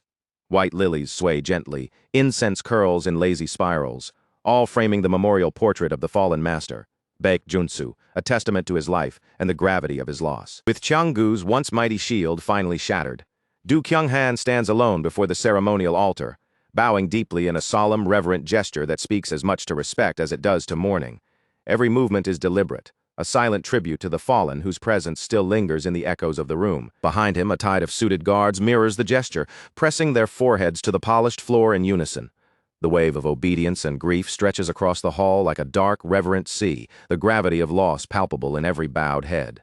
Yet beneath this ritualized mourning, a tight coil of tension hums among the survivors, subtle glances and restless movements betraying the unease growing within their ranks, cracks forming where certainty once reigned. Moon Young-min and Hwang Jun-hyuk huddle briefly, their whispers sharp with panic, voices trembling as they speculate whether the company can endure the vacuum left by their once invincible protector, felled in a one-on-one duel that defies imagination. The solemnity is shattered by the heavy, deliberate stomp of a black-soled shoe striking the floor, reverberating like a harbinger of chaos through the hall. Heads snap toward the sound as Dukil Park, the formidable and ruthless boss of the Xiong faction, strides in, smoke curling lazily from a cigar held between his fingers, his presence commanding immediate attention and fear. A trembling official stammers a demand for respect, yet Dukil sneers, dismissive, waving them aside while casually requesting a bottle of soju instead of the formal apology expected, a gesture both mocking and domineering. A ripple of awe flows through the mourners. Even Cheon Heeman feels it, the weight of the moment confirmed by the boss's personal attendance, a vivid reminder of the legendary rivalry between Dukil Park and Baek Junsu. Dukil's homage is brutal, unpolished, and raw, reflecting a man who honors strength through the lens of power rather than sentiment. He drops into a cross-legged stance before the altar, plunging his lit cigar into the incense pot. Green tendrils of smoke swirl upward, mixing with the scent of burning paper and incense in an almost ritualistic dance. Shattering the neck of a soju bottle with his bare hand, he drinks from the jagged rim, casting a grim, almost mischievous grin toward Baek Junsu's portrait, a salute to the fallen that is as violent as it is respectful. He remarks that since Junsu has fallen to a worthy opponent, the man has no reason to feel shame in the afterlife, a grim acknowledgement of skill and valor, even in death. Dukil isn't here merely to toast the dead. His intent is layered, political, and predatory. Underboss Kim Jae-pil watches intently, eyes tracking every subtle motion as Dukil's predatory gaze sweeps across the Cheongu mourners, measuring fear, loyalty, and weakness with precision. The room's atmosphere thickens with imminent danger as Dukil snarls, warning the Cheongu officials to scurry back to their tiny office building like rats caught in a predator's snare. Grinning with a cold, razor-sharp amusement, he proclaims that until the Xiong faction decrees otherwise, eliminating scum like them will carry no legal consequence. A terrifying message of dominance and lawlessness. As Dukil turns to leave, he is halted abruptly by the silent, imposing figure of Du Kyunghan, a man whose calm exudes as much threat as any weapon. The two lock eyes, the air between them dense and unyielding. A stalemate built not on words but on sheer presence, each calculating the other's next move with deadly precision. Dukiel's smile returns, tinged with amusement at the unexpected persistence of those willing to confront him 2 days running, a spark of respect underlined by danger. Leaning closer, he questions why Du Kyung-han wears the mask of a disciplined human, sensing the barely restrained storm of violence beneath the calm exterior, a violent hurricane held behind taut control. Meanwhile, deep in a remote forest, a circular hall thrums with quiet authority, the council asserting dominance over every decision, every observer present. So, Hui Yon, the Yoan clan's third-ranking official, stands rigidly before the new chairman, Jin Cheong, her posture precise, voice sharp and commanding, carrying the weight of tradition and consequence. Her words slice through the tension. Within 2 weeks, Jin Cheong must present himself to the council to account for his bloody succession, each syllable a steel-aged warning. To enforce her decree, she reveals a vial of poison, warning that without its antidote, Jin Cheong will perish within 14 days in agonizing torment, a silent, lethal clock ticking against him. Cheong's lips curl into a sly, infuriating grin, each flicker of amusement stoking Hui Yon's growing rage, which she can no longer suppress. Dropping all pretense, she admits that she would rather end him on the spot than let him continue his reckless rule. She issues a stark caution. Even if the council absolves him, any harm to Lady Heir Yeon will trigger his complete and utter annihilation. But Jin Cheong merely laughs, a sound that chills and mocks simultaneously, unshaken by threats of death or political retribution. Seizing the glass vial, he shatters it between his teeth, a shocking act of defiance, mocking the council's authority and revealing the depth of his audacious arrogance. He declares with derisive fervor that the council cannot comprehend the blood and effort that he and Baek Junsu poured into building Cheonggu, their labor beyond the grasp of mere mortals. As Jin Cheong spirals deeper into madness, Du Kyung-han retreats to his minimalist apartment, the calm before another storm, walls bare except for the tools of his lethal trade. Under the hot spray of a solitary shower, he reveals a back and shoulders etched with jagged scars, each one a roadmap of survival and past battles fought under unyielding discipline. These marks are reminders of his servitude under Baek Junsu, a life devoted entirely to obedience, where freedom was sacrificed at the altar of loyalty. Junsu had forbidden him from killing, warning that Dae Kyung-han derived too much pleasure from violence, forcing a life of restraint, of deadly precision without indulgence. The rules of his world are shifting, chaos pressing against order, threatening to rewrite the code of survival he has lived by. Placing his palm against a hidden wall, he reveals a trio of Japanese katanas, their polished blades catching the dim light, gleaming like promises of vengeance and justice. Surrounded by a lattice of surveillance monitors, each tracking the movements of his enemies, he slowly draws a blade, muscles tensed, eyes cold, ready for the confrontation that looms ahead. Back in the circular hall, Jin Cheong stands bloodied, lips shredded, issuing a chilling final message to the council. He will comply for now, but any who aid Taeha are already marked for death, the warning searing in its clarity. In a shadowed urban alley, silence breaks violently as a lethal ambush erupts, the shadows themselves seeming to move with intent. Du Kyung-han moves with impossible speed, twin blades flashing, cutting down 2 thugs before their threats are fully formed, his motions fluid, deadly, and inexorable. The efficiency of his attack shocks Asura, Unit 2's leader of Team Black, who watches his operatives coughing up blood in stunned disbelief, the world narrowing to the terror unfolding before him. Years of deep cover operations overseas have left Asura perplexed. How could anyone have anticipated their positions so precisely, down to the final detail? His gaze lands on a brick wall nearby, and the chilling truth hits him like ice. He forgot to account for the omnipresent local CCTV cameras, a fatal oversight. Du Kyung-han seizes the opening without hesitation, lunging forward with a curved blade, a blur of lethal intent, every strike precise and unforgiving. The alley erupts into a violent clash of steel, sparks flying as the fight intensifies, yet it remains utterly one-sided, dominated by a predator of unparalleled skill. Despite his instincts honed by years of combat, Asura finds no vulnerability, no chink in Du Kyung-han's impenetrable defense, every attack repelled with uncanny precision. The realization strikes like a hammer. This is no ordinary adversary. Du Kyung-han is the monstrous true successor to Baek Junsu, a force honed for lethal efficiency. With one final decisive strike, Du Kyung-han silences Asura instantly, the motion fluid, merciless, leaving no room for error or mercy. As he walks away, Asura, wounded and gasping, claws desperately at the wall with the last of his strength, the need to warn Taeha burning through his fading consciousness. This man is the real threat, an unstoppable force unlike any they have faced before. The alley falls silent, broken only by Asura's fading gasps, the chilling confirmation of Du Kyung-han's power lingering in the shadows, a specter of death moving among the living, a storm yet to fully unleash. Inside the gleaming expanse of Xianggu's towering high-rise, Executive Director Tae Chu-oh stands rigidly before the board, his expression taut with unease. Every eye in the room is fixed on him as he delivers the staggering news. The Oh-seong faction has executed a total blockade across the entire company.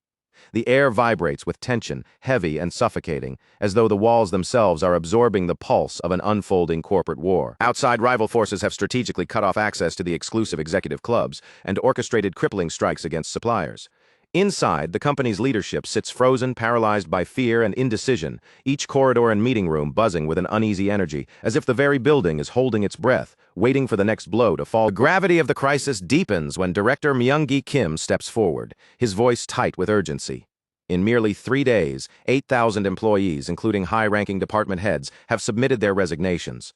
Cheonggu now stands dangerously hollow, stripped of its core strength, the organization teetering on the brink of collapse. Yet amid the storm of panic and uncertainty, the newly appointed chairman Jin Cheong leans back in his chair, exuding an almost eerie calm. A faint, unsettling smile plays across his lips, as if he alone can see the hidden opportunities within the chaos surrounding him. For Jin Cheong, the turmoil is not a disaster, but a flare of brilliance signaling the dawn of his reign. In his eyes, this is the perfect moment to incinerate the remnants of the old order and impose his own uncompromising vision upon the company. Without warning, a thunderous explosion rips through the steel and glass of the high-rise. The 36th floor, the very heart of Jin Cheong's office, is obliterated in an instant, sending shards of debris and clouds of dust tumbling violently into the atrium below. The echo of destruction reverberates through the building like a grim herald. Amidst the choking dust and flying debris, Jin Cheong stands unflinching, almost casual.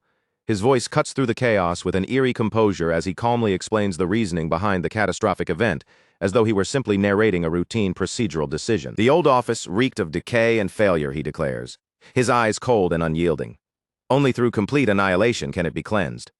Each word lands like a calculated blow, signaling the birth of what he proclaims, Cheonggu 2.0, a new era forged from ruin. This radical restructuring aims to eradicate every outdated tradition.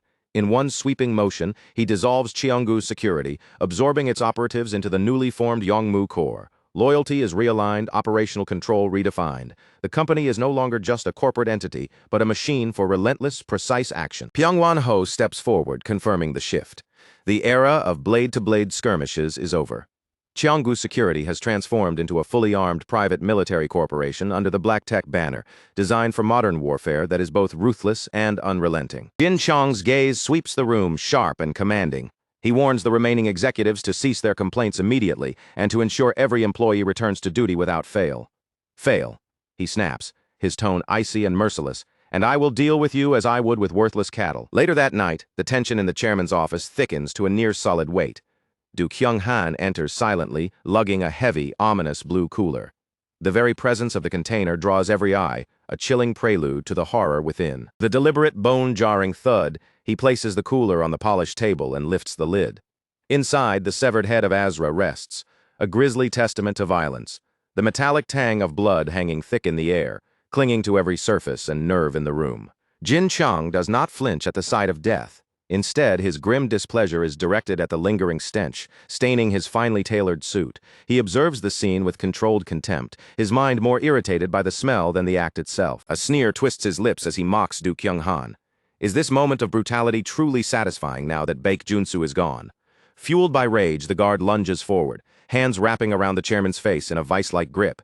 Yet Jin Cheong remains untouched, almost theatrically unbothered. With an icy, amused tone, Jin Cheong reminds Du Kyung-han that his training was explicitly designed to prevent him from killing the chairman.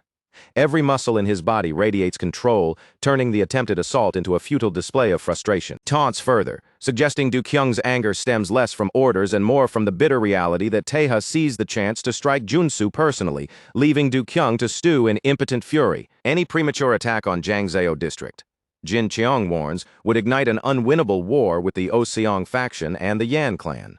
The order is clear. Du Kyung must stay away from the office for the next 2 weeks, maintaining restraint until the battlefield is ready. Instead, the killer is instructed to strike only at those attempting to leave the district, to wait patiently until the Yongmu Corps is fully mobilized. ensuring the timing of the decisive strike is precise and unavoidable. Yet Jin Cheong delivers a sharp, chilling caveat. If the urge becomes overwhelming, Du Kyung is allowed to bring Taeha into the open and eliminate him without hesitation, leaving no trace of doubt or failure. The scene shifts outside to the allies. Vui Kim and Jin Taeha stand frozen, shock painted across their faces as a white delivery truck looms ominously nearby, its presence a silent herald of death. Aunt Nana had discovered the vehicle, and inside, concealed in grim silence, lay the evidence. Asura's lifeless body, a stark and horrifying confirmation of the enemy's efficiency. Vui Kim's eyes widen, disbelief etched into every line of his face. A special operations leader of Asura's caliber should never have succumbed so easily, and yet here she lies, proof of a ruthless, calculated hand at work. Then a detail draws his attention. A cryptic code smeared across the corpse in dark, congealed blood. It is a signature, subtle, unmistakable to those familiar with the unit's secret communications, a chilling signature that speaks volumes to insiders. Ciphering the code, they uncover a hidden message, chillingly precise in its intent and deliberate in execution, leaving no room for error or misinterpretation. Jin Taeha realizes the cruel truth. The successor referenced in Asura's final note is not him. It is a deadly warning, a trap meticulously designed to ensnare Du Kyung Han, laid with lethal precision by their enemies. His gaze shifts to the portraits of fallen allies, each face a testament to the enemy's meticulous strategy. The full weight of their methodical brutality presses down, each death designed to manipulate, provoke, and draw him into a final, fatal confrontation. The focus tightens on a high-stakes strategy session between Taeha and the surviving loyalists. Vice Chairman Gwang-Hu Yang takes the floor, outlining the impending corporate fallout with methodical clarity. In just 13 days, the council will convene to officially determine the legitimacy of Jin Cheong's succession, and the clock is ticking relentlessly. Given the cold, calculated ruthlessness of Jin Cheong, Gwang-Hu Yang warns that the chairman's execution seems almost unavoidable. The Dobang Association now views the coup as an illegal seizure, increasing the stakes to lethal heights. Yet even the formal legal path offers no certainty. A hearing may be convened, but safety is far from guaranteed. Every step is a dangerous gamble. Suri Yeon reports in from delicate negotiations with the Yeon clan, explaining that their allies are entangled in similarly complex complications, now further twisted by political constraints and fragile alliances. A flashback takes us to Chiefess Baek Chong Yeon in her ancestral estate, her words precise and cold as she outlines the rigid, uncompromising logic of the council. Procedures must be followed to the letter, and only those whose loyalty is unquestionable can participate. Though Gray's CCTV footage provides a critical clue, the Chiefess underscores that it cannot serve as definitive proof demanding execution. Its value is informative, not decisive. When Suri points out that the message came directly from a prisoner, Baechung Yeon remains unmoved, her expression one of polite dismissal. She will not allow emotion to cloud procedure. The Chiefess emphasizes that Lady Heron's confinement bears no direct relation to the coup. Jin Cheong's death, she explains, would not automatically untangle the crisis or resolve the political quagmire. Suri proposes leveraging Jin Cheong's life as a bargaining chip to free Heron, but Bae Chung-yeon rejects the idea outright. Any premature action would imperil Heron immediately, as Cheong-gu's formal position in the council remains intact until the hearing concludes. To avoid disaster, the chiefess insists that Heron must appear before the council alive, her presence crucial to legitimizing any resolution and maintaining political leverage. She specifies a strict condition, precise and unforgiving. If Taeha can extract Heron and deliver her safely to the clan within 13 days, the chiefess pledges her full support, a promise weighted with both hope and immense pressure. Vui Kim and Iri Kang are left reeling, stunned into silence. They recognize Baekhyung Yeon as a figure bordering on mythic prowess, a woman whose mere reputation inspires fear and commands absolute respect. Gwang-Hu Yang clarifies the true extent of her formidable power, leaving no doubt about her legendary status. He recounts a chilling incident in which Baekhyung Yeon single-handedly executed 80 leader-level figures, a brutal punishment for the betrayal of a former council member named Guillaume Gia. This massacre obliterated the Guillaume Gai organization entirely, paving the way for the Dobang Association to rise in its place, cementing the Yan clan's unassailable authority over the region. For Taeha, this revelation illuminates a past enigma concerning his dealings with Jae-pil Kim, finally providing the missing context for long, puzzling decisions. He recalls Jae-pil insisting that leadership of the Yabari gang be transferred to Lee Hwaryong, a maneuver that carried strategic significance beyond its surface rationale. When Taeha questioned whether this might exceed the bounds of authority, Jae-pil explained that, formally, it simplified communication channels and clarified command structures. Yet off the record, the transfer served as a safeguard. In Korea, only one individual had achieved unmatched mastery over silver wires, a subtle but lethal expertise. Taeha finally comprehends that Yapol's caution stemmed entirely from Baekjeong Yeon's legendary capabilities, a silent recognition of a force few could confront directly. Now the responsibility falls to him. Taeha steels himself, refocusing entirely on his captive, former executive Hong In-gyu, whose fate now hangs in the balance. With Lee Hwaryong alert and vigilant nearby, Tae looms over the bound, kneeling Hong In-gyu. His presence is imposing and unwavering, a living testament to control and authority, as the tension in the room tightens to a palpable edge. He lays bare the cruel strategy Jin Cheong has devised, to keep him entangled for the next 2 weeks by imprisoning 2 key individuals in completely separate, undisclosed locations. Lady Heir Yeon, the elegant and resolute figure whose fate now hangs in the balance, and Taeha's former mentor, Kwang-soo Gu, the ex-vice president of security, whose experience and authority make him a dangerous pawn. Taeha leans forward, eyes sharp and unwavering, pressing Hong In-gyu relentlessly. Every second counts, and he demands that In-gyu reveal every single hidden refuge where the 2 captives could possibly be confined, exploiting the years of careful maneuvering Hong In-gyu invested, climbing the ranks within Cheonggu. Hong In-gyu's composure crumbles under the intensity. His voice quivers, barely forming coherent words as terror tightens around him like a vice.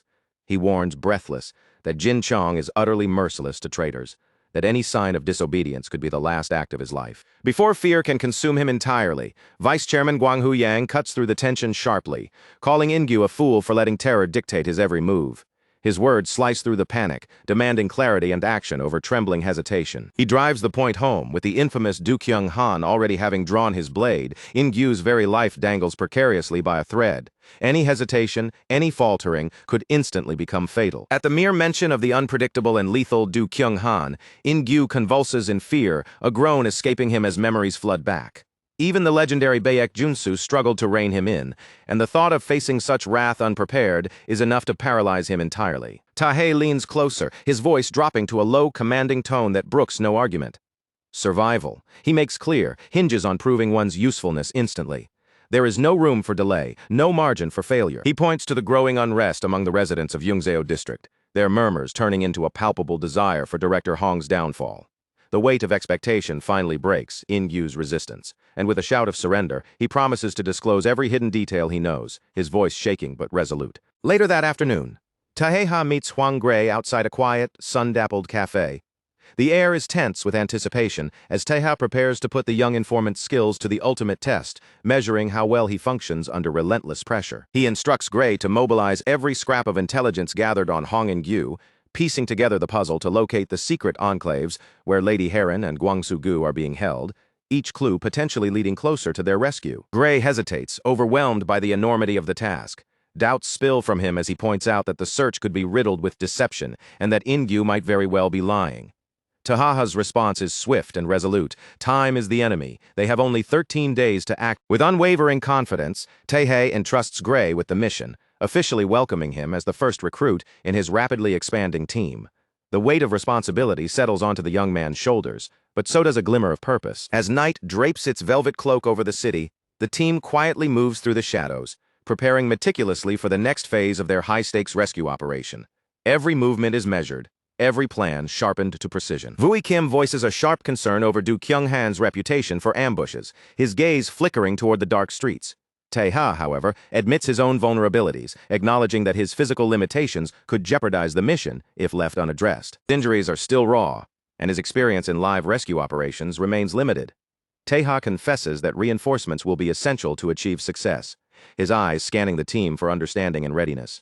Then, without warning, a loud crash shatters the night's fragile calm. From the rooftop, an unexpected figure descends, cutting through the darkness with lethal grace. It's Jerome, the notorious Aswang. A sinister grin curls across his face as he twirls his crimson staff, the motion precise, deadly, and hypnotically smooth, announcing his arrival with both menace and flair. Mocking Taeha, he taunts as if questioning whether vendetta finally sent him to fulfill a hidden craving for death. Taehae, composed and unflinching, radiates authority, refusing to rise to the provocation. Instead of engaging in a reckless fight, Taeha invokes the ironclad protocols of the mafia underworld. With deliberate calm, he officially hires Jerome as a mercenary through Ordo Nox, securing his allegiance for the perilous rescue mission ahead. Meanwhile, the struggle for power escalates at the national level. Jin Cheong makes an unexpected appearance at the Blue House Palace complex, his arrival casting a shadow of tension over the corridors of authority. Within a formal office, Senior Secretary Sung Jae-choi warns him of the throng of reporters pressing outside, highlighting the risk of public scrutiny. Yet Cheong's personal interest in Chiang's affairs leaves Choi with no choice but to obey, however uneasily. Disregarding all caution, Jin Cheong taps his eagle-headed cane impatiently, a silent assertion that his authority demands immediate compliance. His presence alone radiates control and expectation. Finally reveals the true aim of his visit. A specific prisoner must be moved out of the country without delay, an operation that cannot tolerate hesitation or interference. Meanwhile, the Jiangxiao district has morphed into a fortress of digital surveillance, with cameras, trackers, and monitoring systems observing every financial transaction, every online search, every flicker of movement. Amid such relentless scrutiny, only 2 individuals managed to slip through the net without detection, ghosts moving unnoticed in a city of watchers. The first is Vice Chairman Guanghu Yang, shielded by the Yan clan as a volunteer witness for the impending council hearing. His movements precise and calculated. Though sidelined by Cheonggu politics, Yang's 3 decades of experience render him indispensable. His knowledge of the council's inner corruption is too extensive to ignore, even by Cheong himself. The second is the enigmatic former special ops operative known only as Nameless, slipping silently through narrow alleyways toward a clandestine rendezvous, each step deliberate, measured, unseen. A secluded spot beneath a massive bridge, he meets Jun-hyuk Hwang, a black tech agent whose irritation is palpable. Nameless's sudden severance of contact has clearly provoked him. Jun-hyuk scowls, his posture rigid with annoyance, threatening to report Nameless to their company. He underestimates the fugitive's cunning, unaware that Nameless understands precisely how to manipulate predictable motives. Nameless immediately perceives that Jun-hyuk views the report as nothing more than an inconvenient duty. No personal gain, no leverage, and he formulates a swift solution. Sliding a thick envelope across the cold metal bench, Nameless hands over cash equal to Jun-hyuk's annual salary. As expected, the agent's resolve crumbles, and the money secures his full cooperation without further argument. Counting the cash, muttering his disbelief that a fugitive could out-earn him, Jun-hyuk confirms that Lady Heron was moved to a port this morning for overseas shipment, though he remains ignorant of Gwangsu-gu's location. When questioned why a former monitor like Nameless would align with the Loyalists, he responds with quiet melancholy. He simply had nothing else left to occupy his time. Back at the cafe, Eri Kang slams his hand onto the table in frustration, the sound echoing as the grim news of the transfer sinks in. The window of opportunity is shrinking by the hour. Vui Kim, grasping the gravity of the situation, realizes that if Lady Heron has already been shipped overseas, locating her within the next 2 weeks will be nearly impossible. Turning to Guanghu Yang, Taeha requests a precise, strategic assessment based on geography, seeking insight from the experienced vice chairman to narrow down potential locations. Yang studies the map displayed on his tablet with meticulous focus.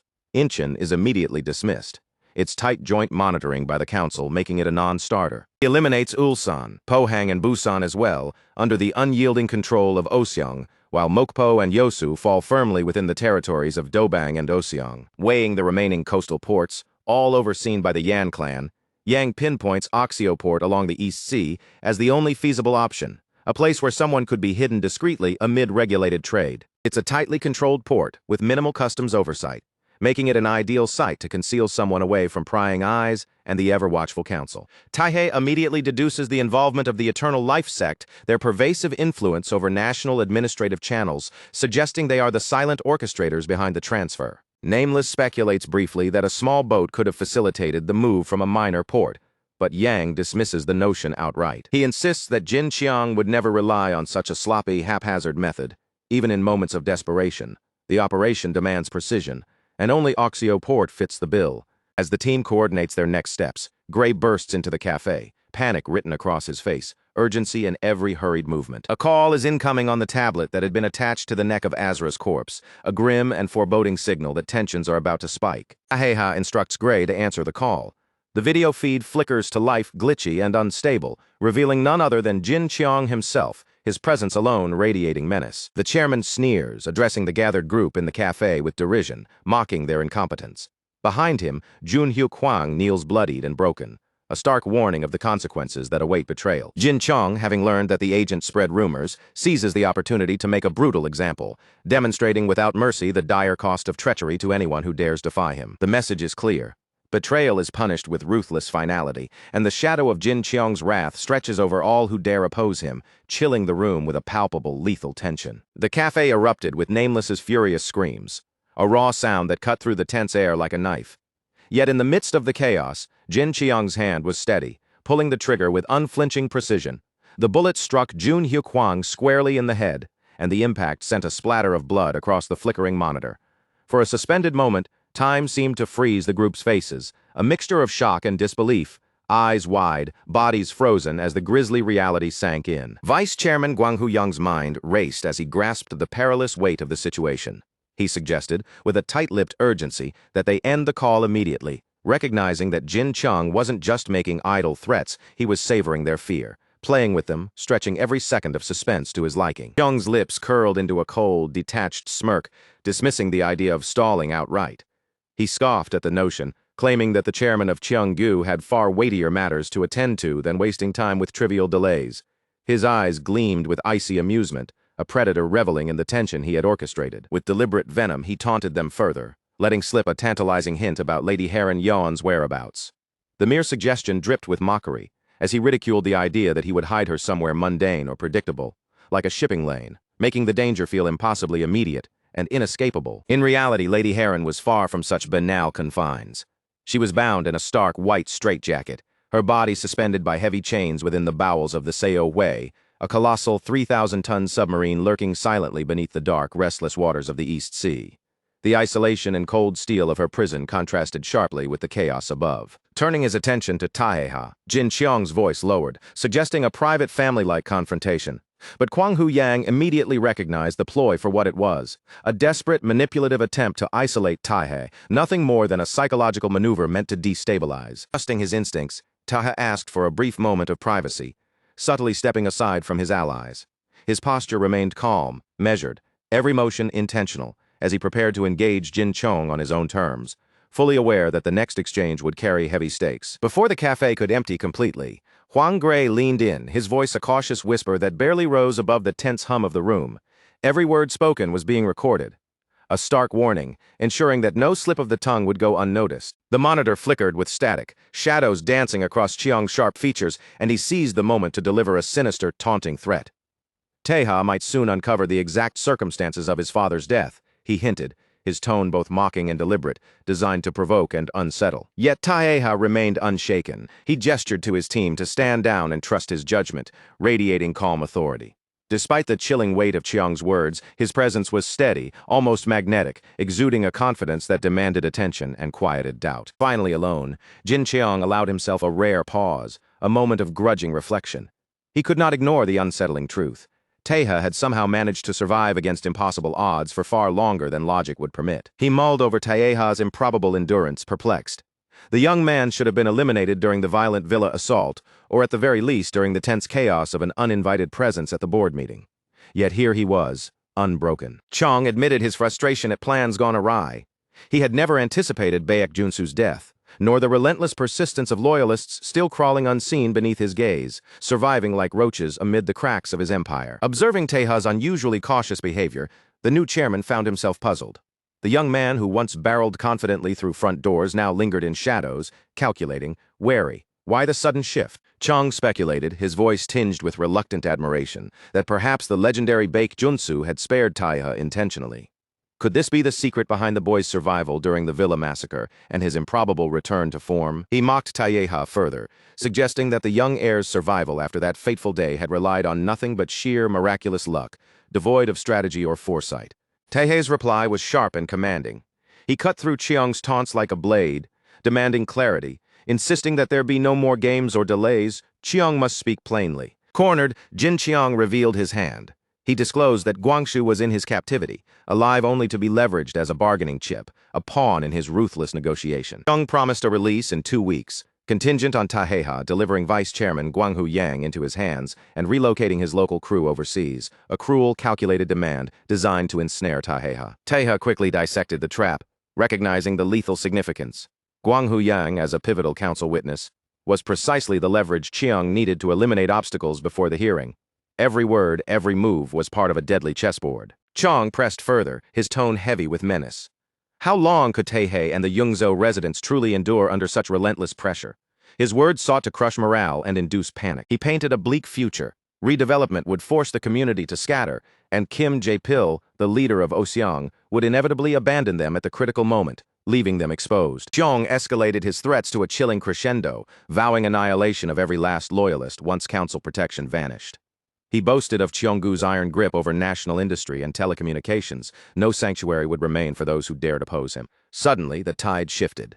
A subordinate burst in with urgent news. A call from the Secretary of Political Affairs demanded immediate attention, interrupting Cheong's tirade. Seong-jae Choi's panic was palpable over the phone, his voice cracking as he demanded to know why Jin Cheong had entangled him in a scandal, now drawing the gaze of international powers. A mysterious English-speaking man had recently reached the secretary, revealing a dire and explosive piece of information. He disclosed a hidden arsenal of American-made weapons, rifles, rocket launchers, grenades, stashed within the cargo hold of a secret trade ship docked at Aseo port, a revelation that could ignite global uproar. These arms had been clandestinely placed for U.S. intelligence operations, and exposure could spark an international scandal of unprecedented magnitude. The caller's demand was absolute. The truck at Oxio port must never be transferred to a submarine. No exceptions. He clarified that the contents themselves were irrelevant. What mattered was ensuring that all Cheonggu operations remained strictly on land, away from the volatile waters. The mysterious voice carried a quiet, almost parental concern, finally revealing itself. Cesar Salerno, the dawn of the Salerno family. Cesar appeared serene, smiling over a plate of pasta, remarking lightly how any parent would naturally fret when their child wandered near treacherous waters.